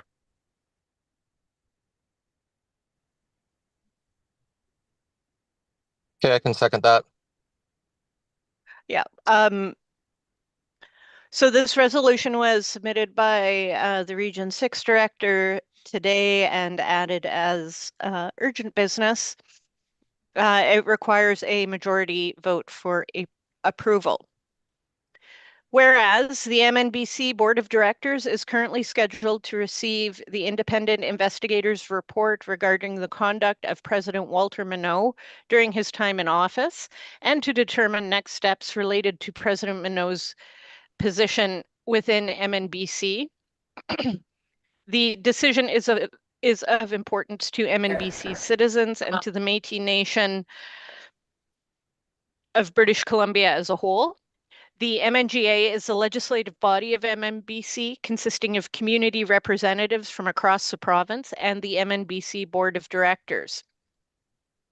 Be it resolved that the MNGA shall deliberate on this matter and provide recommendations to the MNBC Board of Directors regarding the appropriate course of action. B, the independent investigator's report considering President Minot's conduct be presented in its entirety at a special MNGA. And the appropriate privacy and confidentiality measures to be implemented to protect the sensitive information contained in the report and to uphold the integrity of both the review process and any subsequent decisions. Thank you. And I'll look to, I think, probably Director Hooper wish to move this. Yeah, Susie Hooper, I wish to move this. Thank you. Thank you. And do we have a seconder? Joyce. Yep, President Sundin. I'll second that. Thank you very much. Yeah, so for those wishing to speak to it, please use the raise hand function, and I will start with Director Hooper. Great. Thank you. And I really appreciate the respectful conversation that's gone on so far today. Okay, so background noise off. So thank you. I just wanted to, I put this forward with my community presidents with their support, and it's just showing transparency, showing that we will bring this to you because that is the question. And it's, you know, we've heard from community leadership, and this will affect all communities and the nation. So, you know, we're sure we want to make sure that you're aware of some of the issues and that you can voice your opinion on this matter. So I support this motion. Thank you. Thank you. President Sundin, did you wish to speak to it? Thank you. I will support this as well. The reason that being is that we know that it said it would be brought to the public, the investigation, but we would like to have the MNGA have the opportunity to discuss this at first amongst ourselves. And being that the presidents have vast experience in many fields, is that we would like to be able to bring our recommendations to the board of directors before there's decision that is being made. I do have another question though, is once the report is brought to us, which could be within the next 3 weeks, we were thinking, or I've heard a couple times, and wondering about a pending Senate case that's put before them. I presume it's by Walter. I would like just a bit of clarity on what comes first, the board's decision, the Senate's decision, and just let the presidents know what will happen there. Thank you. I do vote in favor of this. Thank you. And I think in relation to your question, I believe Acting President Allard might be able to respond to that portion. Acting President Allard, if you wish. Yes, thank you so much. So yes, we're anticipating the report back in approximately the next 2 to 3 weeks. Hopefully, if everyone has fulfilled their part. And then secondly, it will come to the Board of Directors. And we are looking at this motion here to call a special MNGA meeting as quickly as we could get to that. There is right now a hearing scheduled with the Senate in early February. And I think that's maybe what I can share right now. All right. Thank you. Thank you. The next on my speakers list, I have Chairperson DeJager. Please go ahead. Yeah, great. Thanks very much, Dave. Yeah, I'm just thanks, Joy, for that, because I was just worried about the chicken and the egg thing, what comes first. So, and maybe Patrick, when he comes up, since he is the Senate liaison, can explain a bit more about how that timeline is going to unfold. So I'm worried that this would just further complicate things, that if it's going to happen before the MNGA, it would be the spring MNGA, or just before that if there needs to be a special meeting because of that hearing. I don't even remember MNBC even having a hearing, so we're really going quite far at that level. So I wouldn't want to jeopardize anything or risk anyone's access to justice. So I would caution about dates and having this before that Senate hearing. I think if anything's going to happen, that information should happen after the Senate has deliberated and given us their decision. And then the presidents and the MNG, everybody will have all the information. And if there is a motion or anything that has to be done at that time, it can be done in good conscience and with all the information in front of us. Thanks very much. Thank you. I next have President Allard. Please go ahead. Yeah, thank you, Chair. Question for Director Hooper and the people that are behind this this resolution here. A number of the presidents in Region 6, I believe you mentioned.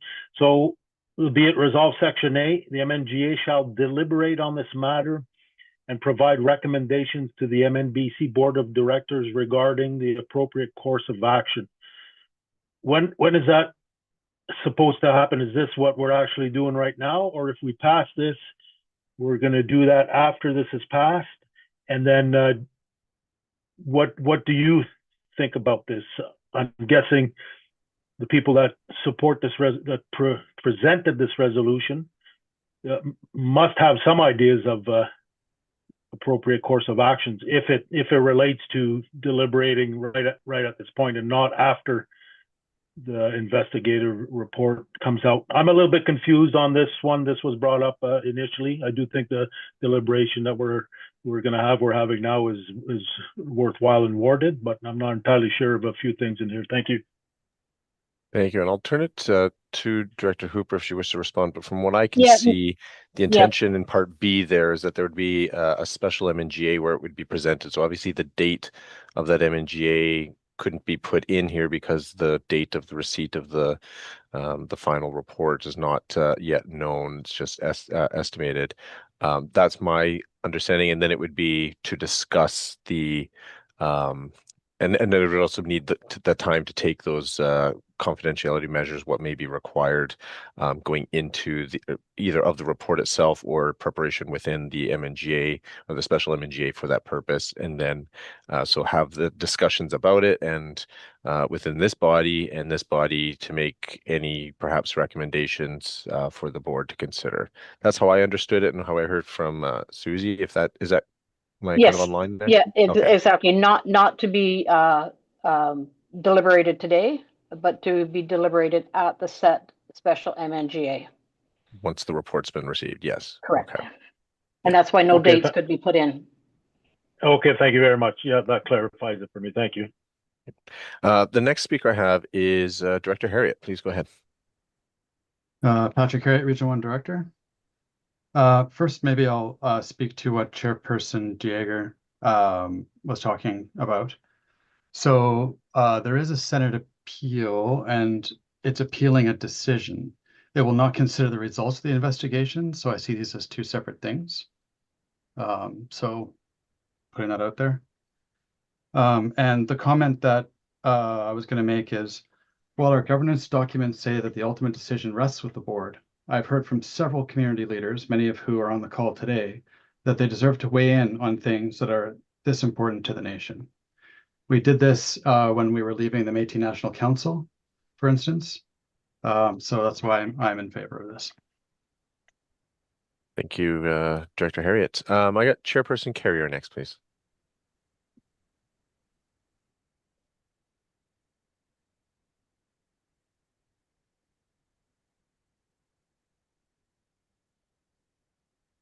Muted. Chairperson Carrier, if you start, you're still muted. If you're Sorry, There we sorry. go. I was No I thought problem. I was unmuted. No, I no apologize. problem. No worries. Go ahead. Thank you, Mr. Speaker.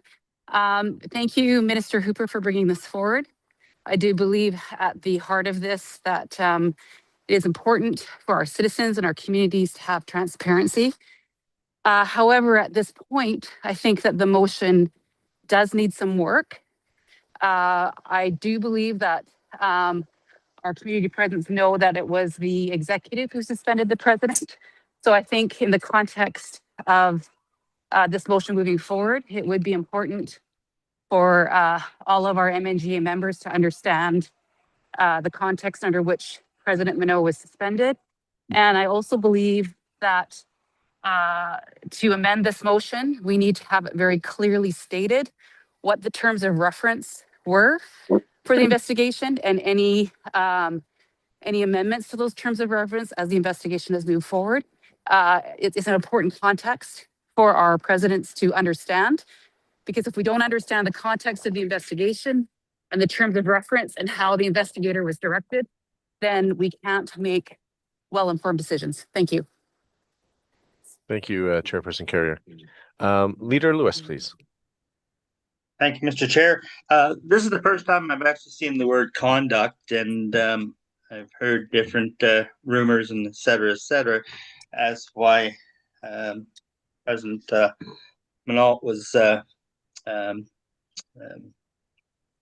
know what I'm trying to say. Anyways, I'm wondering, I wouldn't mind eventually making a motion to change and delete that word conduct,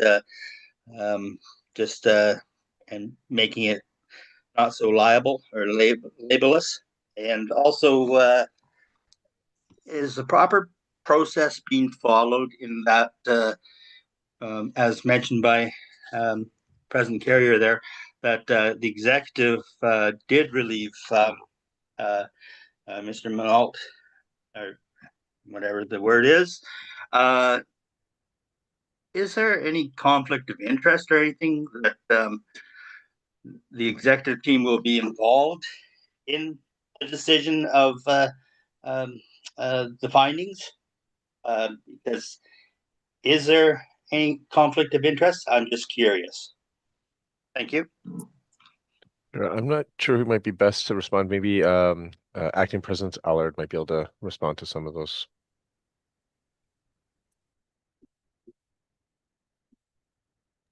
Sorry, Rick, can you please repeat the question? Yes. I'm curious if there was any conflict of interest in with the removal of President Minot prior to the investigation, with because it was the executive team that removed and voted to remove President Minot, and if there was any if the executive team had anything to do with it or were on any of the investigation, or had submitted anything pertaining to the cause of removal. Did that make any sense? Because I sure didn't think it did. I'm sorry, I think I could just say that we can't, comment on some of those things at this time. It was within the executive's authority. We've had 2 legal opinions on it. And really, this is for transparency and bringing it forward. Many leaders have come to us and come to a number of different board of directors wanting to make sure that they were going to be a part of this. So, this is just bringing transparency full front and giving our leaders the opportunity to be part of this. And as I do believe that, President Minot would also welcome this because he also would like leaders to be part. Thank you. Thank you. And I think partly to Rick, what I would expect, given, for example, previous reports or of a similar nature, often within the report itself, the investigator will kind of set out the reference or the scope of what they were directed to do. So I would anticipate that would be included in there, or hope it would be. But if not, assuming this motion passes, I expect that the board members or whomever was in providing the direction to the investigators would be able to provide that background at that time. That's what I would expect. And perhaps given what Acting President Allard said, so I think maybe some of the things at this point are they're not able to talk about yet. But once the report comes out, and hopefully some of those questions will be answered, and if this passes, then discussed by this body. I next have President Graham. Please go ahead. June Graham, Alberni Clayoquot. Okay.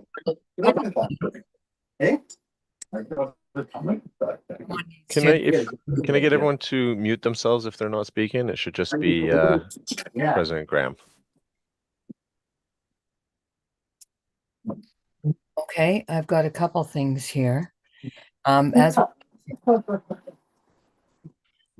Betty Dick is a speaker. Betty Dick. Yep. Okay, as we know from the AGM that we just had, that the majority of the board made it very clear that they were not involved in the process of suspending President Minot, that it was an executive decision. Now, I just heard the acting president say that she can't talk about things, but that she's had the opinion of 2 lawyers. Well, there's been several lawyers contacted and they dispute that.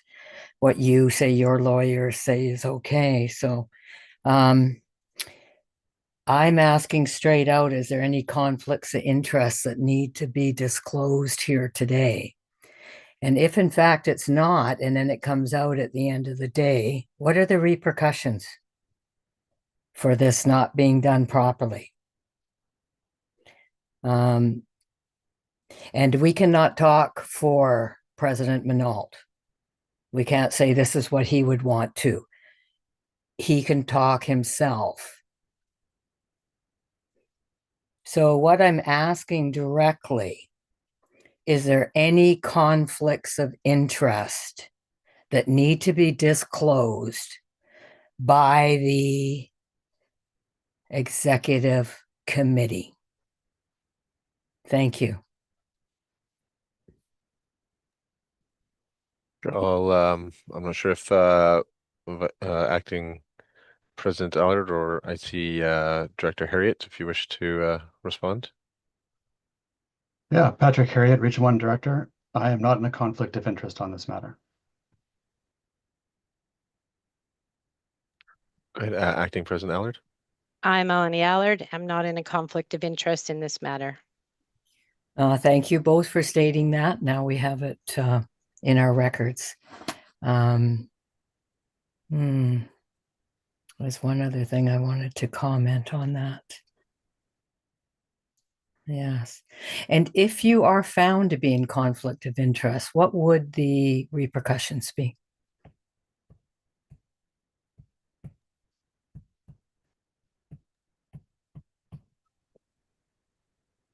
Yeah, Not sure. It would depend on, I guess, what the nature of the conflict was and in which capacity. So if it says, we have, for example, things in various pieces of legislation regarding conflicts of interest, and the repercussions will depend, I guess, on how what role they're doing and when those conflicts. I'm sure there are board manual conflicts of interest that are set out there, and I'm not sure the repercussions. It may be Senate action or other things. I'm not sure, but I think it would depend on the nature of the conflict and, if any, and the way in which, or the specific role that the person was holding when the conflict happened, and then seeing what the either the legislation or policy or whatnot specifies would be the next steps.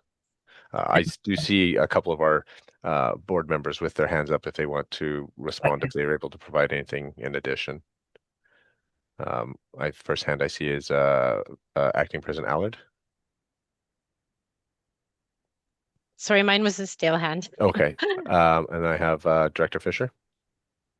Okay, so I guess I'm a little bit confused here. Somebody's asking us if we have a conflict. Are we talking about a conflict on what is before us right now, or a conflict in the suspension? Because I'm confused on that. Conflict in the suspension process that took place. I'm not in conflict of that. And I don't know why we're talking about that now when we've got this resolution here. Okay, thank you. Director Harriet. Thanks, Deb. Yeah, as far as conflicts of interest, I believe there's provisions in the Societies Act, but there are also provisions in the MNBC Code of Conduct, and some of the repercussions can be loss of portfolio, can be mandatory training, can be letter put on your file. So there's a few things that are listed out, but as Chair Pelletier said, it can also depend on what kind of conflict. Like, for instance, if a landscaping contract were to come to the board and I, as a landscaper, bid on it and voted to give myself the contract, then I could be found in conflict and having to pay back that money to the nation because I was in conflict. So it really depends on the context of the conflict. Right. And when I was reading the Constitution with other leaders, it appeared that when in this position of suspending someone, that the board would be part of that process. Is that correct? To whom is that question directed, President Graham? Just so to whoever. Okay. I guess it's directed to the executive. What is it not correct that the board is to be part of this process?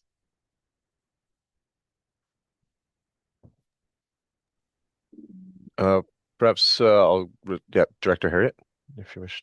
So the particulars of why it fell to the executive to make the decision are still a confidential part of the investigation and will become clear when the investigation is over.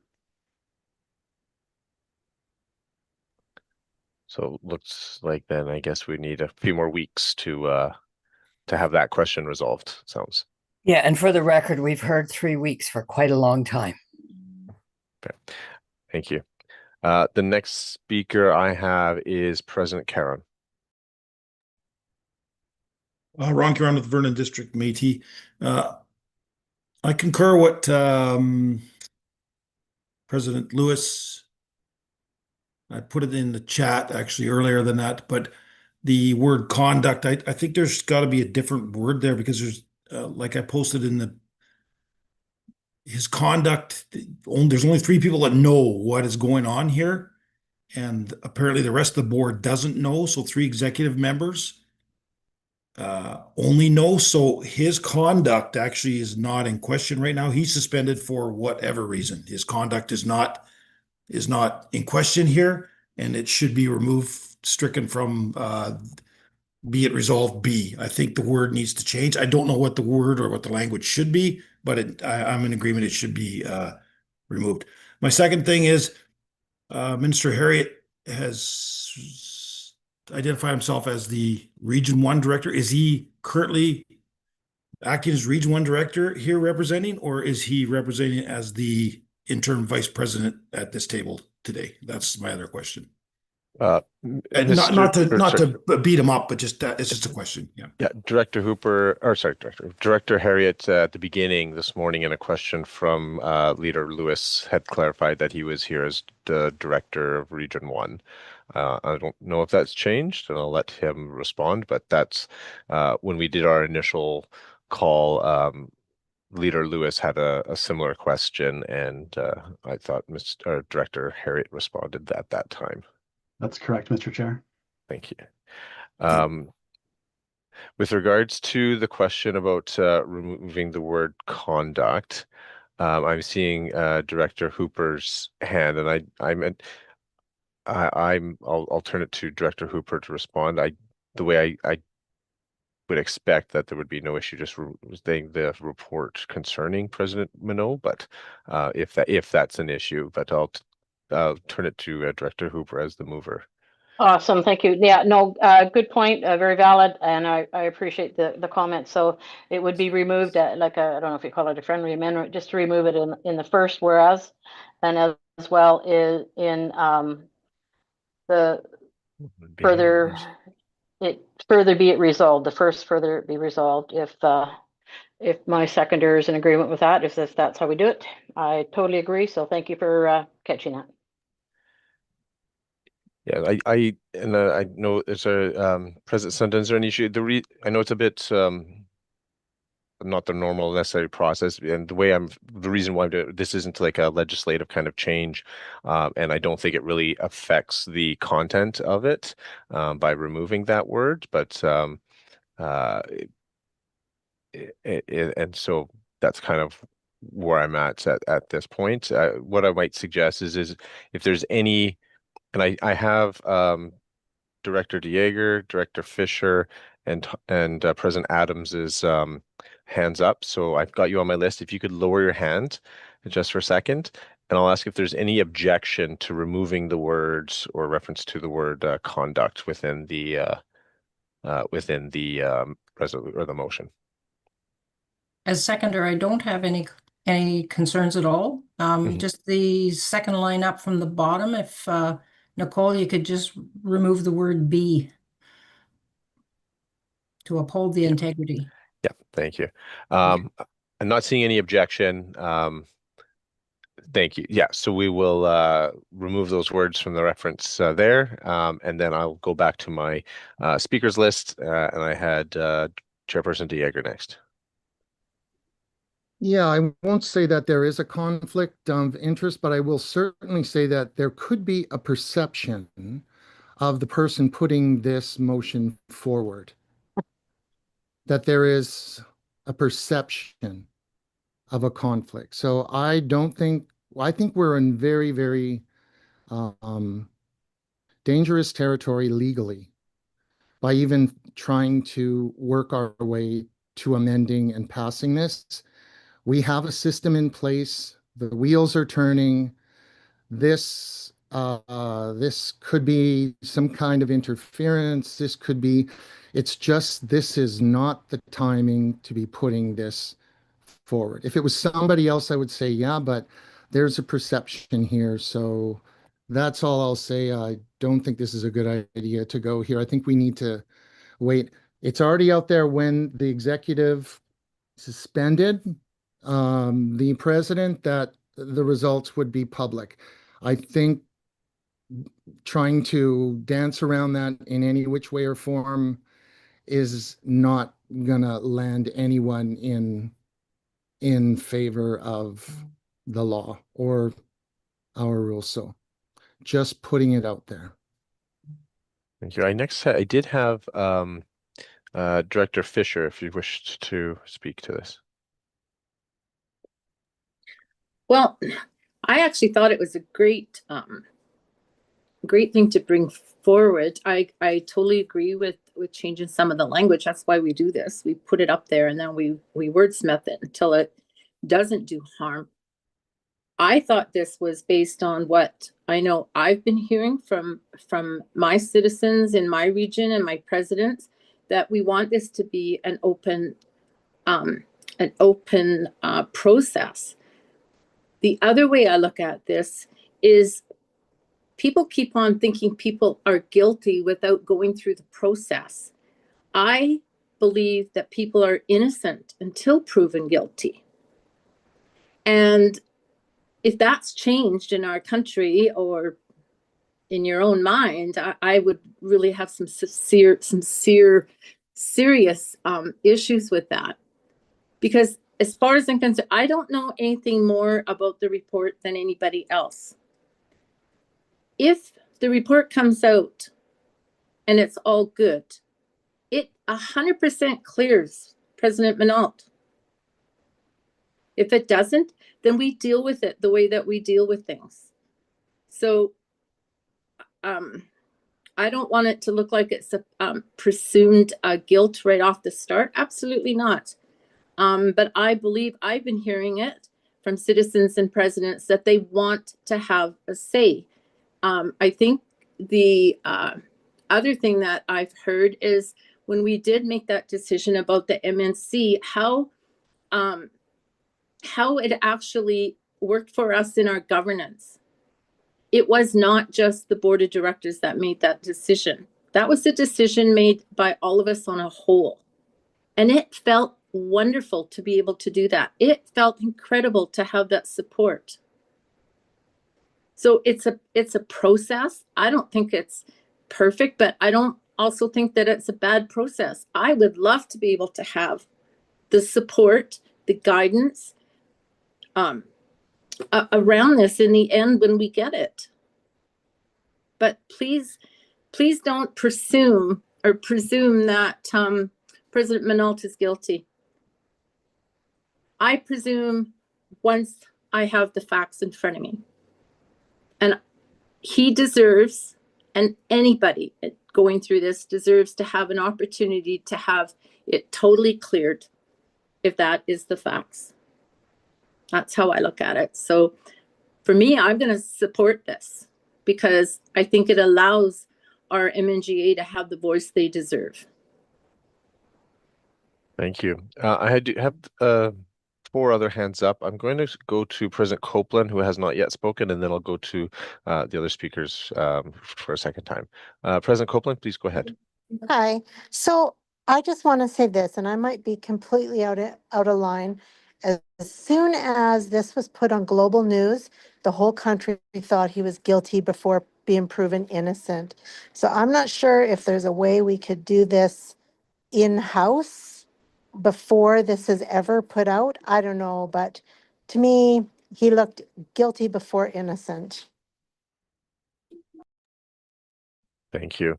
And I did thank you, President Adams. I did have on my list, but when we moved it around, I missed it. So please, President Adams next. Yeah, President Tom Adams from Mikisew Métis.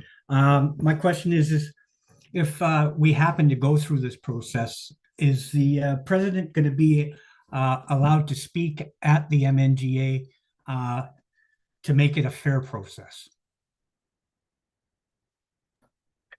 I think that would be a decision of the MNGA. I think it would make sense insofar as there's a level of fairness, and we certainly, in other instances, we have, for example, MNBC staff speak to provide background information or things on matters that are being deliberated by the MNGA. If I can just have a moment. Then I think it should be in this resolution if you're going to do that. Yeah, I think that makes sense. And part of the reason why I think that makes sense to make it clear is that I think when someone, but for the suspension, President Minot would be a member of the MNGA, and so just so it's clear that he's permitted or to obviously I think it would be up to him if he wishes to participate as well. But I think it makes sense just to be clear in the resolution to have that. So I'm taking that, and we're just getting some wording here on our side, and then we'll put it up, and President Adams will just get you to confirm that works to your satisfaction or comments, and then we'll see if we have a seconder. Okay, thanks.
All right, thank you. We should have the wording there. President Adams, does that satisfy your what you were suggesting?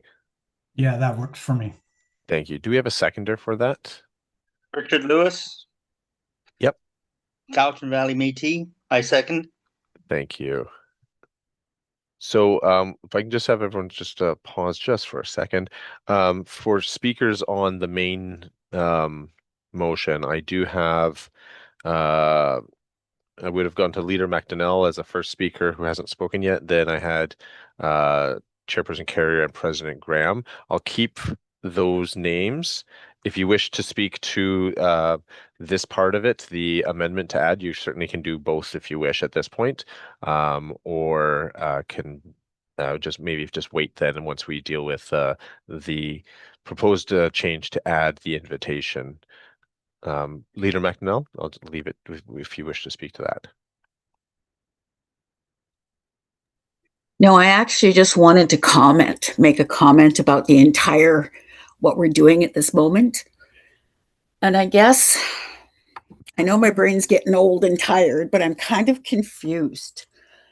It seemed to me that we spent a fair bit of time talking about what happened to the Fraser Valley leader and board, and wanted to have the judgment taken down so it didn't continue to cause harm to them.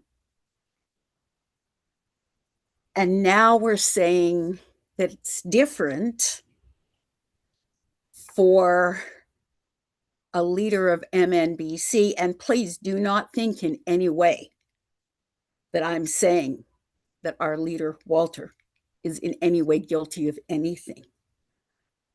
It just seems to me that we should have the same standard for both, and that's to cause no harm wherever we can. So I'm just wondering why the difference in standards?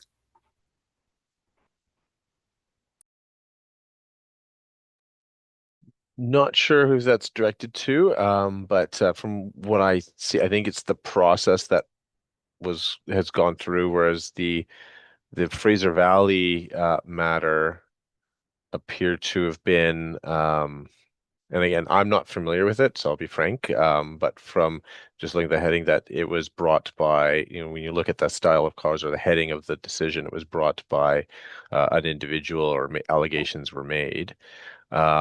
And that ended up, often the process that is engaged often depends on the person bringing that, whatever it is. And so if someone went directly to the Senate in the first case, and the other matter, and alleging a conflict or whatever, however it took place, or if there's, for example, if there's on the community board that I sit on, if there's something internal that gets brought. I think it really depends on who's bringing it, and in which venue they bring the complaint or the allegation or whatever it is. And I think that's that's why there's a difference. I can't speak to the motivations of why it was done one way in one situation and a different way in another. But that's how I understand it would be, or could be. I'm not sure, given some of the things that Acting President Allard has said, or even just today, that we can't even, that they're not at liberty to make certain comments at this time, even on some of the basic background stuff. So I'm not sure if they would be able to, at this point, be able to answer those questions for you, Leader McDonnell. And it may be when the decision or the report comes out that they will be able to answer your question at that time. But it sounds like at this point, as frustrating as it certainly might be, if that they might not be able to provide the answer at this time. I appreciate your words, David, and I certainly do understand what you're saying. I just believe that many of us knew and had heard about what happened and who all attended that Fraser Valley AGM and election. And I would like to think, and certainly I didn't, but I would like to think that all of us who heard about what happened should have jumped in at that time and said, no, this is not right. And we didn't. I didn't. I can't speak for anybody else. Maybe you did contact someone, but I know I didn't. But I do know that I would next time. Merci. Thank you. Anyone else wishing to speak in particular to the amendment to invite President Minot? I do have 4 hands, or a few hands. I'm not sure. President Copeland, is that a stale hand, or were you wanting to speak? Okay, it went down. Chairperson Carrier, did you wish to speak to the amendment? Yeah, Or I the think I main- will, Dave. Okay. Because I think what I have to say involves clarification for the amendment and the original motion. So my opening comments were that we needed to consider the statement that Acting President Allard put out when they suspended the president, which was that the results would be made public. To me, when I read this motion, there is a presumption already that there will be a guilty verdict, because therefore you're saying we're going to take the results to you and we're going to let the MNGA advise us on what to do. So as Deb said, don't presume that there's a guilty or a non-guilty verdict. The report could very much come back that exonerates President Minot. So when the statement is put out by the acting president that the report will be shared with the people, we should believe what she said. I think this motion is premature. If we are faced with an issue and a decision that needs to be made, absolutely we need to come to the MNGA. That's part of our governance structure. But I just think this whole thing is jumping ahead, is putting the cart ahead of the horse. And we should believe the words put out by the acting president when she made the statement public. This was made public on August 18th. Thank you. Thank you. I have President Graham, did you wish to speak to the invitation portion, or wait for the motion as a whole? I wanted to make a comment on a question about the report process. Okay, so I'll keep you on my list, and then I'll come back to you. Thank you. Director Harriet? Patrick Harriet, Region 1 Director. So I'm in favor of President Minot being able to address the findings in the report, whatever they may be. Usually when there's deliberations, someone, and it's an independent report, usually someone can make a presentation, but if there's deliberations, they remove themselves from the conversation. That's my understanding of how usually deliberations happen. So I would be uncomfortable as it's worded right now, but I agree that a presentation should be able to happen. Thank you. If you can just hold on a moment. Can we scroll up the scroll up, please? Thank you. So Director Harry, I think with the wording in Part A will not be inconsistent with what the proposed amendment to allow or to invite President Minot in for the discussions. And then because Part A will be the deliberation. So I see those as can be seen as different things, so that he'd be invited for the discussion, but not necessarily for the deliberation portion. Does that make sense? Yeah, as long as it's clear, because I didn't think that, the amendment made that clear. So that's just seeking clarity. Yeah, and until President Minot is reinstated, he would not be eligible to. It would only be that's the reason for this amendment, as I saw it. He wouldn't be eligible to speak unless at the invitation. So an invitation can be withdrawn at a certain point, for example, or say come for this period of time. That's that's how I see the wording, and I don't know if that just is a happy coincidence that it worked out that it said deliberate and the second part was discussions, but that's how I see it. Acting President Allard.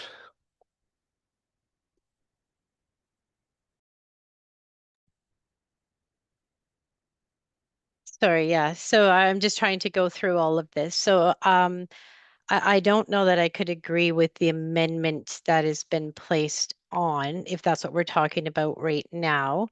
But to Chair Carrier's comments, yes, we did state that this will be public. My understanding of the resolution coming forward as it was brought forward is because we were hearing from many, many leaders that they wanted to have the opportunity. It will be completed in 2 to 3 weeks, hopefully, and then come to the board of directors. And that's kind of, we thought that the leaders had put that out there. We've been hearing it from a number of board of directors have been hearing it. So we just want to be transparent about the whole process. So, the findings will be made public in the end. So, I'm not sure, do we need this resolution or don't we? Thank you. Okay, I think we're in a position we can vote on the amendment to, or I do, of course, it's President Allard, right when I'm saying we're going to move and vote. Go ahead, President Allard. Thank you, Chair Pelletier. And you thought you were going to have an easy early morning here. Apologies for that, being one of the emergency resolution submitters. I kind of like the general sentiment of the whole resolution, specifically to this amendment. I don't agree with it. I think if any form of participation from the president is going to be included, it should be statements made to the investigator and clearly illustrated in the report that if this resolution passes, will be forwarded to the MNGA. That way we can have more of a black on white analysis of the facts, as opposed to in-person exchanges of facts, and even perhaps beyond facts. I think it's preferable that way, and it's up to the individuals to share what they want with the investigator and ask for whatever comments to be put on the record, especially knowing if there's going to be an MNGA review of the report there. It's entirely up to them, and that creates a lot of options there. So I'm against this amendment. I'm not entirely sure on the resolution as a whole quite yet either, but that's where I stand now. Thank you. Sorry, Chair Pelletier. No, thank you. Thank you for that. All right, so we will, by roll call, vote on whether to amend the resolution by adding the portion on the screen here, the invitation for President Minot to be invited to participate in any MNGA discussions regarding the report of the independent investigator. So we'll be voting just on this specific part to add this or not. If you are in favor of adding it, you'll vote yes. If you're opposed, then vote no. And if you wish to abstain, just make that indication.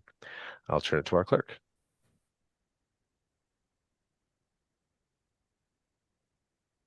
There we go. Now you can hear me. So reverse alphabetical order this time, since I'm trying hard to alternate. Marlene Swears. In favor. Joyce Sundin. Not in favor. Deanie Stevens. Not in favor. Greg Stanwood. Not in favor. Thomas Spence.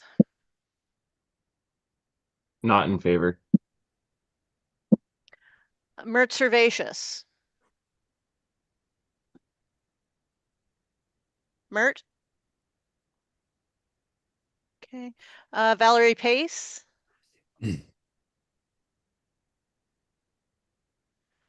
Dave Morrish.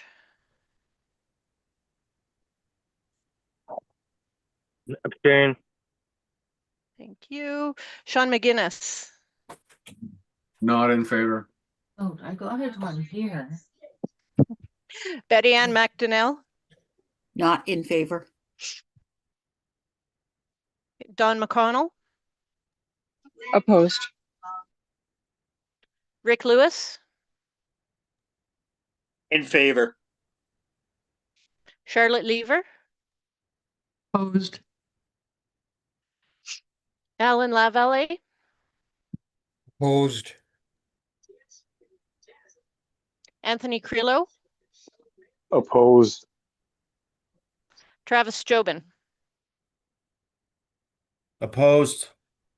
Susie Hooper. Opposed.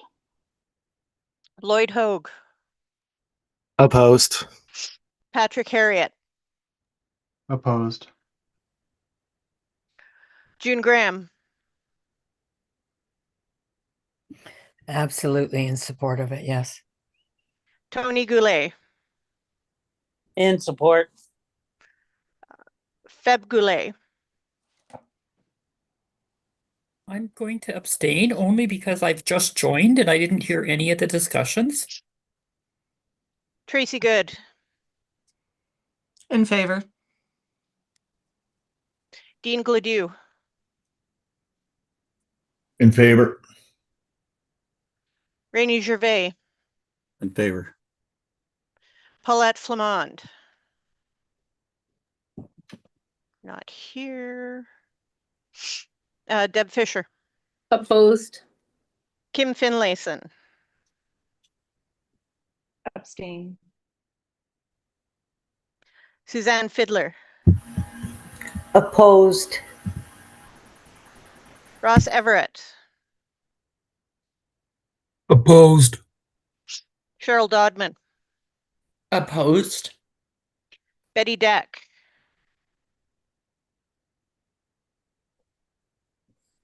Betty was here. Louis DeJager. I'm going to take a legal stand that this is going to harm. It could harm us. So I'm abstaining. I won't participate. Alana Copeland. In favor. Bernadette Chaboyer. Opposed. Carmen Carrier. Abstain. Ron Caron. In favor. Zev Brewer. In favor. Caitlin Bird. Opposed. Danielle Bergevin.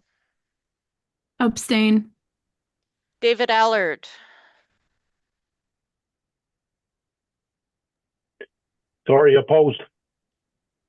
Melanie Allard, Opposed. Tom Adams, In favor. Dylan Adam. Opposed. All right, is James Ablett in here? Did I miss anybody? Oh, thanks, Betty. So, Betty, can I just get you to confirm verbally that you're in favor?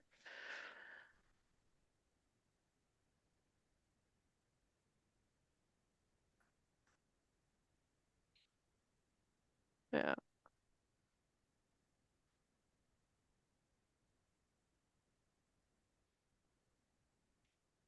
Oh, okay. I just sent her a request to unmute, but okay. I think we will take Betty's note in the chat saying that she's in favor as a vote. And so, where's Betty? There she is.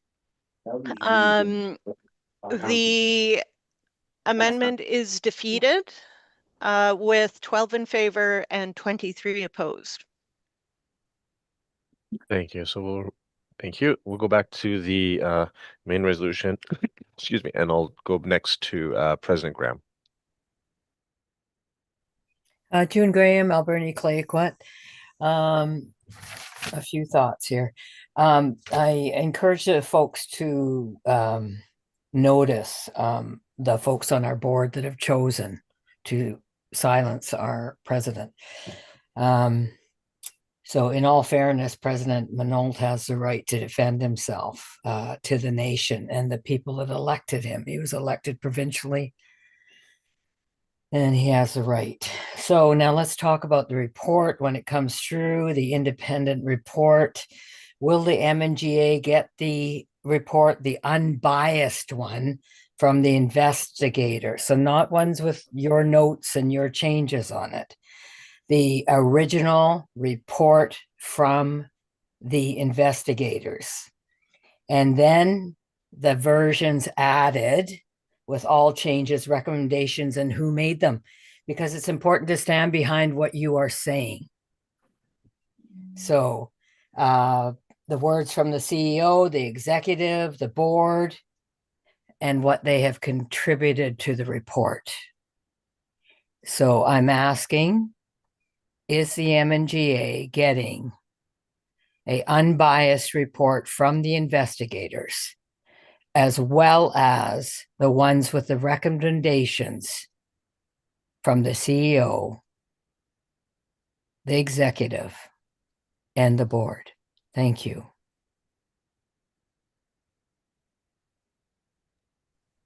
Acting President Allard? Yes, I can confirm that they'll get the original report with no changes to it. Original report for the full MNGA to view with full privacy, measures taken, all of the things that we need to do to ensure that it protects every single person's privacy as well. Thank you. Thank you. I'll look forward to that unbiased report. Thank you. President Allard, please go ahead. Yeah, hi.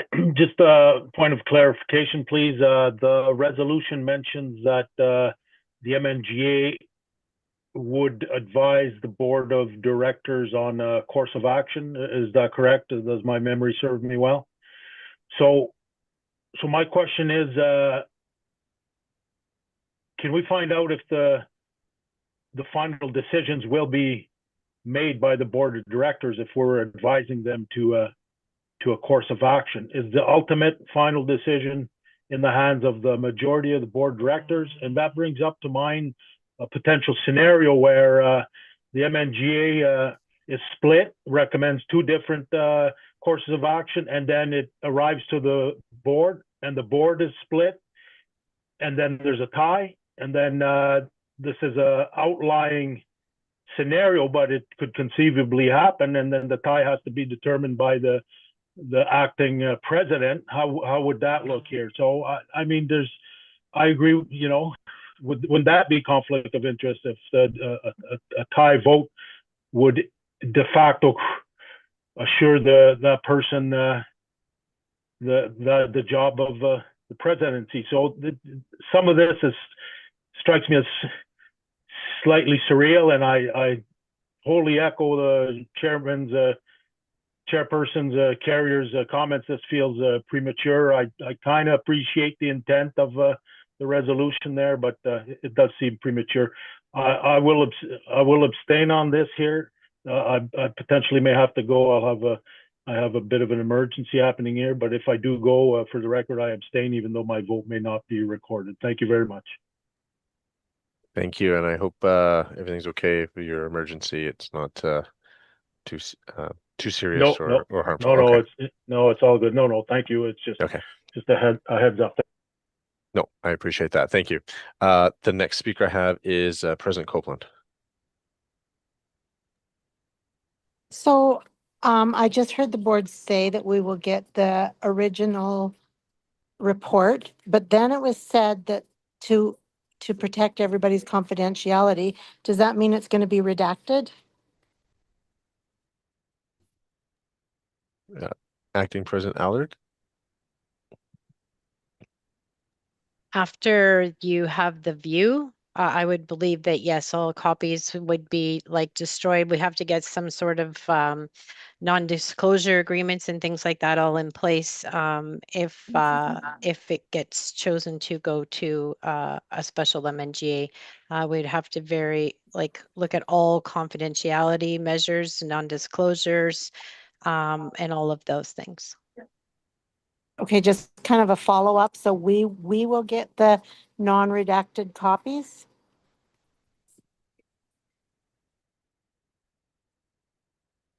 Acting President, just so the intention is for the MNGA members for that MNGA to receive the unredacted copies with, as you said, the what is it, the confidentiality agreements and things like that. Yeah, they would receive the original report. And then, watermarked, however it has to be done, whether it's with names to protect all privacy, right? So that nothing can get out there. It would be a special MNGA suggested in camera. Hopefully that answers your questions, President Copeland. I'm just going to say I've got my next was Chairperson Carrier.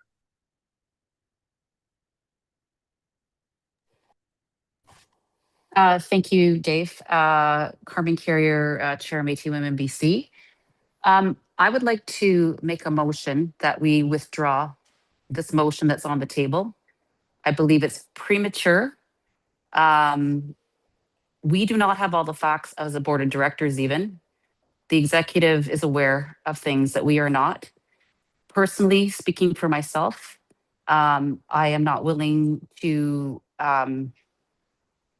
make sweeping comments because I do not understand the terms of reference for the investigation, and I do not know the reasons for the suspension. So I would have to abstain at this time. I fully agree that our people need to have transparency, and I take us back to the public statement put out by Acting President Allard when the president was suspended that said that the report would be made public. So I think we do need to motion to remove this motion at this time. Thank you. I can second that.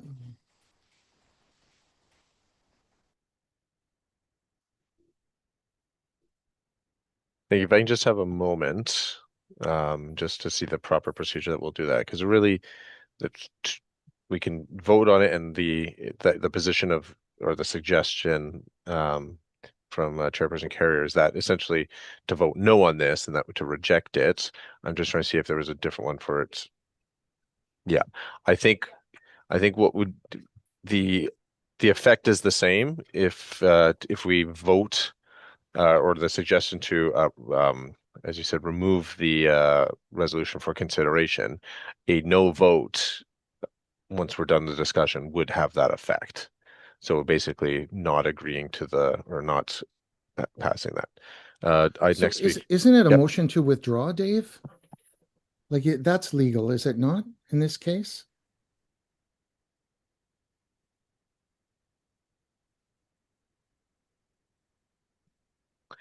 Just give me a moment.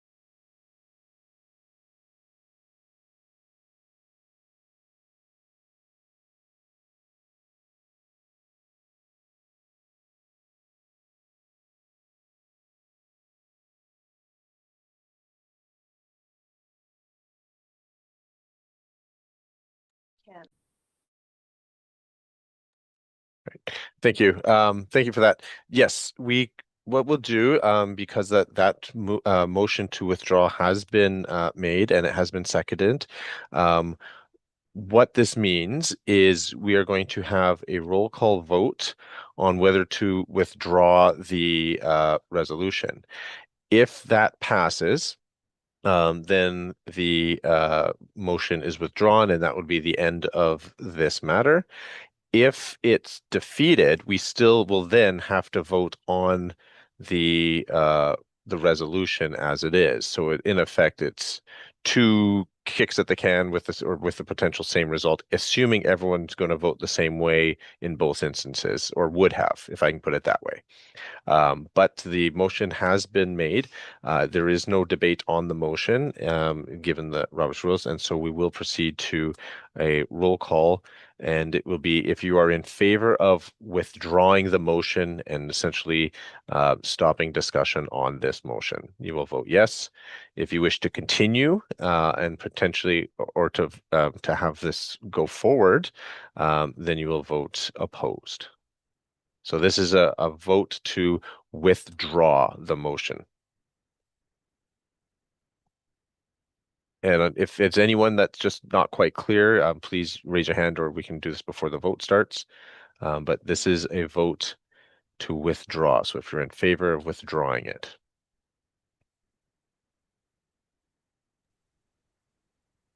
Okay, I will start calling the roll. Great, I think everybody's muted now. Reverse alphabetical order. Marlene Swears. In favor. Joyce and Din. No, not in favor. Okay, this is on withdrawing the motion that's on the screen. Deanie Stevens. Greg Stanwood. Opposed. Thomas Spence. In favor. Dana Shaw. Okay, I think she's Mert Servatius. In favor. Val Pace. Did Val make it in? Dave Morrish. Abstain. Okay. Sean McGinnis. Opposed. Betty Ann McDonnell. Opposed. Don McConnell. Opposed. Rick Lewis. In favor. Charlotte Lever. Favor. Alan Lavallee. Opposed. Anthony Crillo. Opposed. Travis Jobin. Travis? Oh, he left. Okay. Susie Hooper. Opposed. Susie? Lloyd Hogue. Sorry, Susie, I'm opposed. I have trouble with my mute button. Lloyd Hogue. Abstain. Patrick Harriet, Opposed. June Graham, In favor. Tony Goulet, Opposed. Feb Goulet, Abstain. Tracy Good, Opposed. Dean Gladue, In favor. Rainey Gervais, In favor. Deb Fisher, Opposed. Kim Finlayson, In favor. Suzanne Fiddler, Opposed. Ross Everett, Opposed. Cheryl Dodman, Opposed. Betty Deck,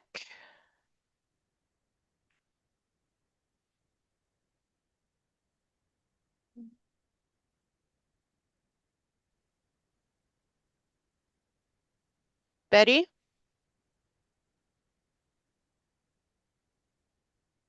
she here? Opposed. Thank you. Louis DeJager, In favor. Alana Copeland, In favor. Bernadette Chaboyer, Opposed. Carmen Carrier, In favor. Ron Curran, In favor. Topher Burke. Oh, right. Topher's not here anymore because Feb's there. Zev Brewer, Opposed. Caitlin Bird, Abstain. Danielle Bergevin, In favor. David Allard, Abstain. okay, Melanie Allard, Opposed. Tom Adams, In favor. Dylan Adam. In favor. All right, I think that's it. My, Sorry, did I miss anyone? Yeah, you did. I'm opposed. Deanie Stevens. Oh, there you are. Great. Thanks, Deanie. Thank you. So the motion to withdraw is defeated with 17 in favor of withdrawing, 19 opposed, and 5 abstentions. Thank you. And what I'm going to do, we've had quite a bit of discussion on this. I have the two speakers with their hands up. We'll finish with President Sutton and President Graham, and then we'll go to voting on the motion itself. President Sutton, please go ahead. Thank you. To speak towards this, as I did second it, and in favor that we keep that, this motion going, because the intent of the motion is not trying to be premature.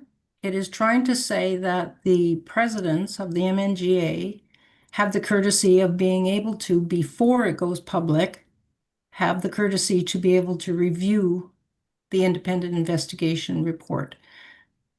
Hopefully the wording hasn't confused anybody, but that is the intent, just for the presidents, who many are in the dark as to what is going on, just need the courtesy and the privilege to be able to review what is going on and speak with their regional directors. Help make the course of action appropriate for the whole nation, make sure that we're together and we move forward together. So thank you. I'll speak in favor of this. Thank you, President Sundin. And we'll conclude with President Graham. My question, June Graham, Alberni Clayoquot, my question is to Acting President Melanie. Clarification, please, on the report. I think I heard you right, but I want to clarify. When we get the independent report, It will not be touched. It will be the same as what the investors gave you. Or did I misunderstand and there will be names taken out?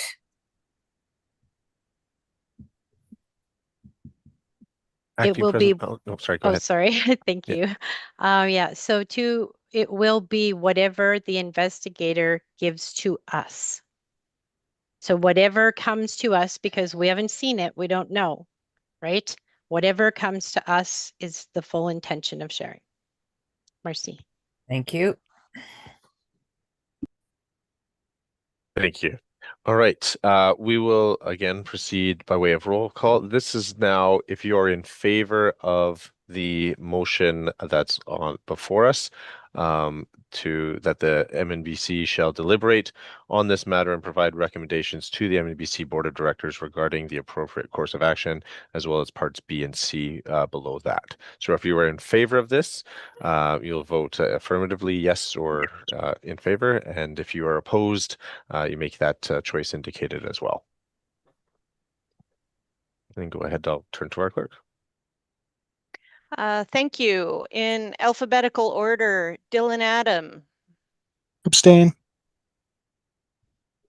Tom Adams, Opposed. Melanie Allard, I'll say yes and follow the will of the assembly. Thank you. David Allard, Abstain. Danielle Bergevin, Abstain. Caitlin Bird, Sorry, mute button. In favor. Zev Brewer, In favor. Ron Curran, Can I ask one question before I vote? It says on B, the independent investigators report concerning President Minolt's what be presented? What what is take out being that presented? The apostrophe S should have been removed. It's just concerning President Minot. Thank you. Okay, the clarification. Okay, I will vote against this. Thank you. Carmen Carrier, Abstain. Bernadette Chaboyer, In favor. Alana Copeland, In favor. Louis DeJager, Because of the legalities, I'll abstain. Betty Deck,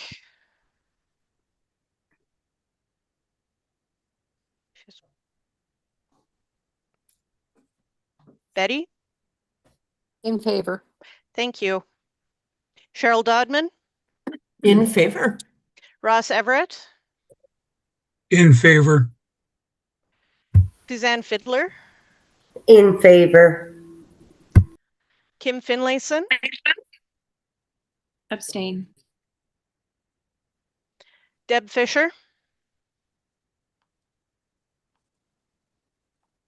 Sorry, I'm working on my iPad and I'm not used to it for this. In favor. thank you. Rainey Gervais, Abstain. Dean Gladue, Abstain. Tracy Good, In favor. Feb Goulet, In favor. Tony Goulet, In favor. June Graham, Opposed. Patrick Harriet, In favor. Lloyd Hogue, Abstain. Susie Hooper, In favor. Travis Jobin. Oh, he's not here. Anthony Crillo, In favor. Alan Lavallee, In favor. Charlotte Lever, In favor. Rick Lewis, No. Don McConnell, In favor. favorite Betty Ann McDonnell, In favor. Sean McGinnis, In favor. Dave Morrish. Abstain. Val is not here. Mert Servatius. In favor. I think, is Dana Shaw here?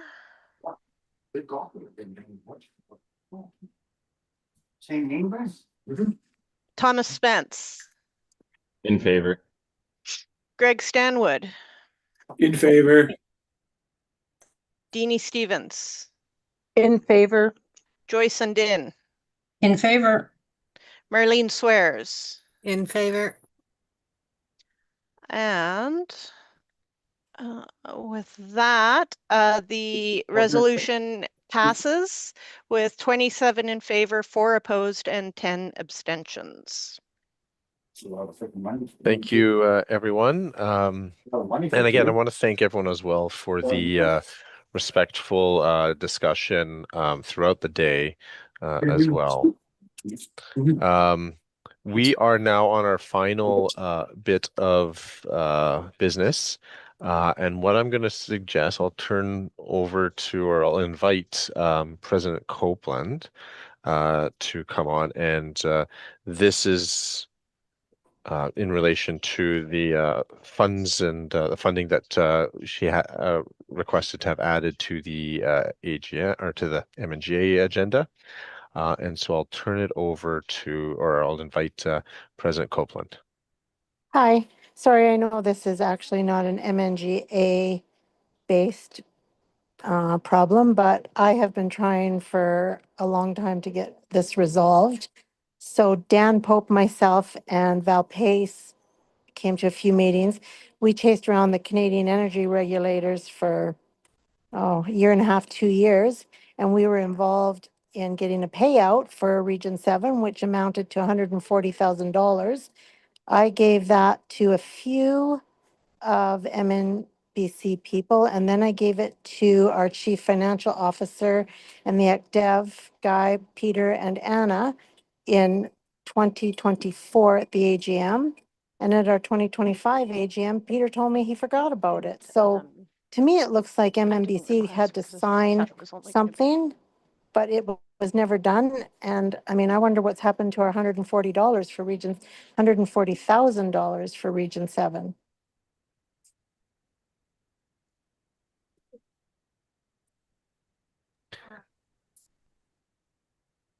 Okay. All right. Thank you. I will perhaps invite Acting President Allard if to perhaps make any comments, or obviously I don't think, because it came up as unanticipated business, I'm not sure if we have any staff that would be able to assist with any responses, but I'll open it or invite Acting President Allard to speak first.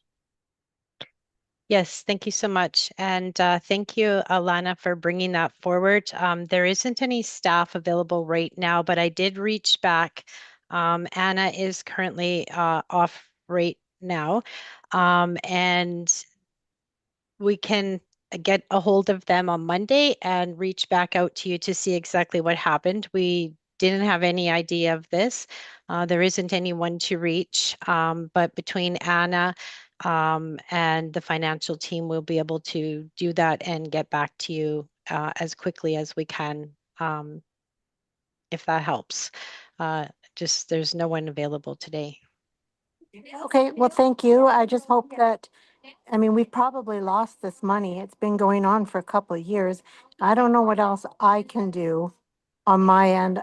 You know, it's kind of sometimes the right hand doesn't know what the left hand is doing. And I mean, we just need to do better, I think.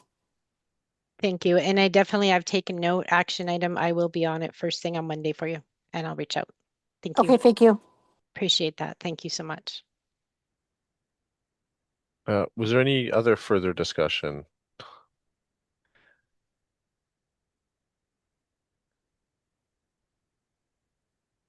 And I'm presuming. Lights out on you, Mr. Chair.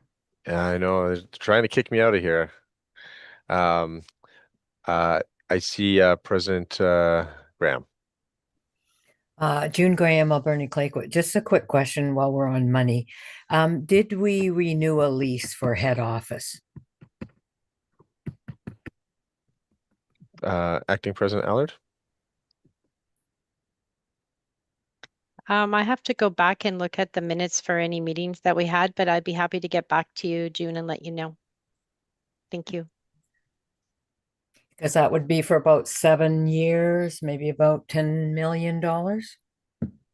Yeah, I'd appreciate it if you'd get back to me, please. Yes, thank you. I took note. Thank you. All right. I'll go with President Swears. Hi. I recall asking a question at one of these MNGAs when we were in Vancouver, and it concerned that $500,000 payout to a company that had to do with the hub. And I was just wondering, has the investigation in that kind of thing stopped? Did you get your money back? What's happening with that? I'll perhaps invite Acting President Allard or Director Harriet as treasurer. Marlene, if you could give me the details and the date. I'm not sure if I was here at that time, but I would love to get the information and get back to you if you want to send me an email or if you want to give me a call. Yeah, that would be CC appreciated. you guys both. Yeah, I Thank like you to so much. CC everybody. Yeah. Okay. Please email me and I can get back to you. I appreciate that. Thank you so Okay. much. Thank you. President Goulet. Thank you, Mr. Chair. And just a recommendation, or maybe to put in for future when we have an MNGA, can we get a financial printout, a statement, something doesn't have to go into great details, just so we have an idea as to where the finances are, just so we're all on the same page. You talk about transparency, and just would like to see, I don't know if we need to go into great detail, but we can get something that we can all look at and have in front of us when we come to the MNGA. Thank you. And I know that's part of the reporting requirements in the spring MNGA. So I'm not sure I don't think it's in our requirements for each MNGA, but certainly in the spring one. And I'm seeing Director Harriet nodding his head there. Did you wish to respond, or was that to the effect of? That's basically what I was going to say is we have a financial update at the spring MNGA, and then of course we have the full audited financial statements at our AGM. Thank you. President Caron. With all due respect, President Swears, sorry, Ron Caron, the Vernon District Métis. With all due respect, President Swears asked a very simple question, and there are at least no less than 6 people that are sitting in this MNGA that are on that board that could answer that question. It was a very simple question about the hub and the money. If the acting President Allard was not here at the time, there are other people in this room that could answer that question. And I think that question was very simple, and I think she deserves the respect of a proper answer for that question that she did ask. And I think it's disrespectful to blow this off. And I keep hearing, oh, we got to talk to our legal, we got to do this, we got to do that. You know what? This is the place to answer those questions, and I believe she deserves an answer to that question. Thank you. Thank you. Next hand I have up is Director Fisher.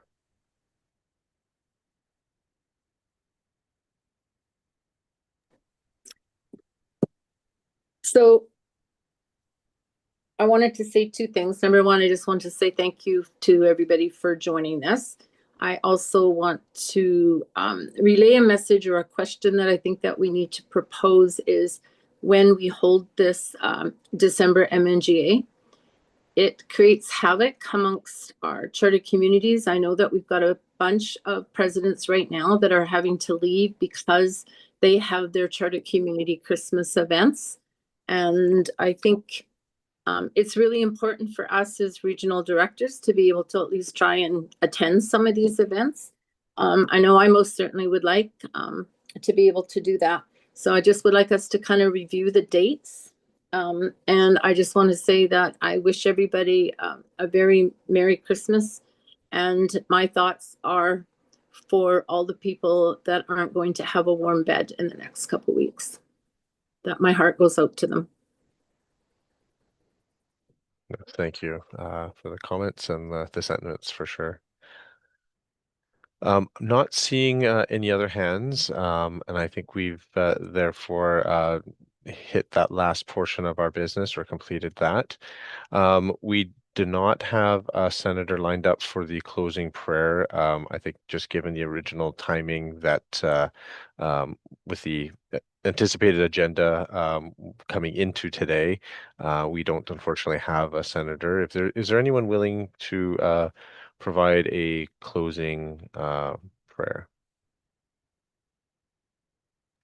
I'd like to graciously ask June Graham if she would be willing to. Thanks.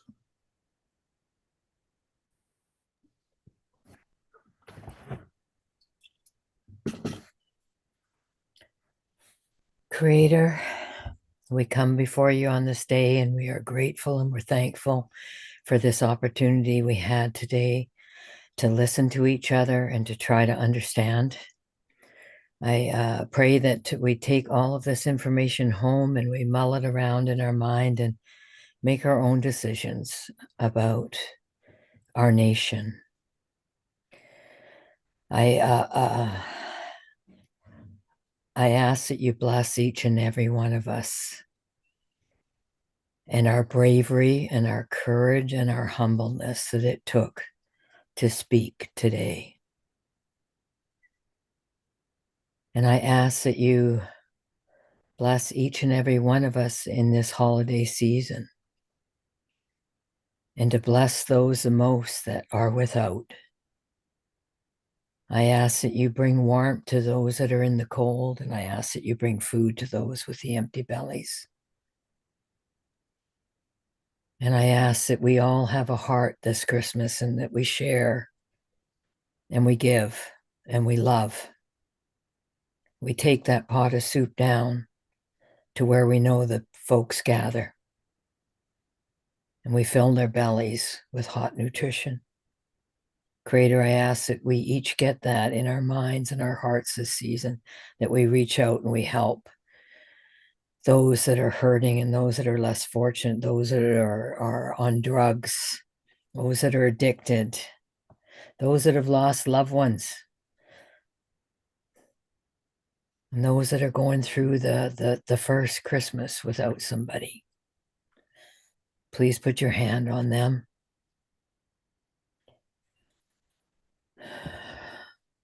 Creator, last but not least, I pray for our nation. I pray that you wrap us with love, protection, and good medicine. I pray that you give each and every one of us the ability to be humble. I pray that each of us lead with our hearts and not our egos. And I pray that we all come back together again in a good way and get back to what's important. Us, the family, the children.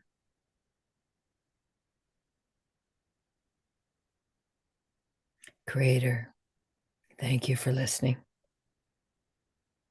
All my relations. Thank you for those words, President Graham. And again, thank you to everyone throughout the day.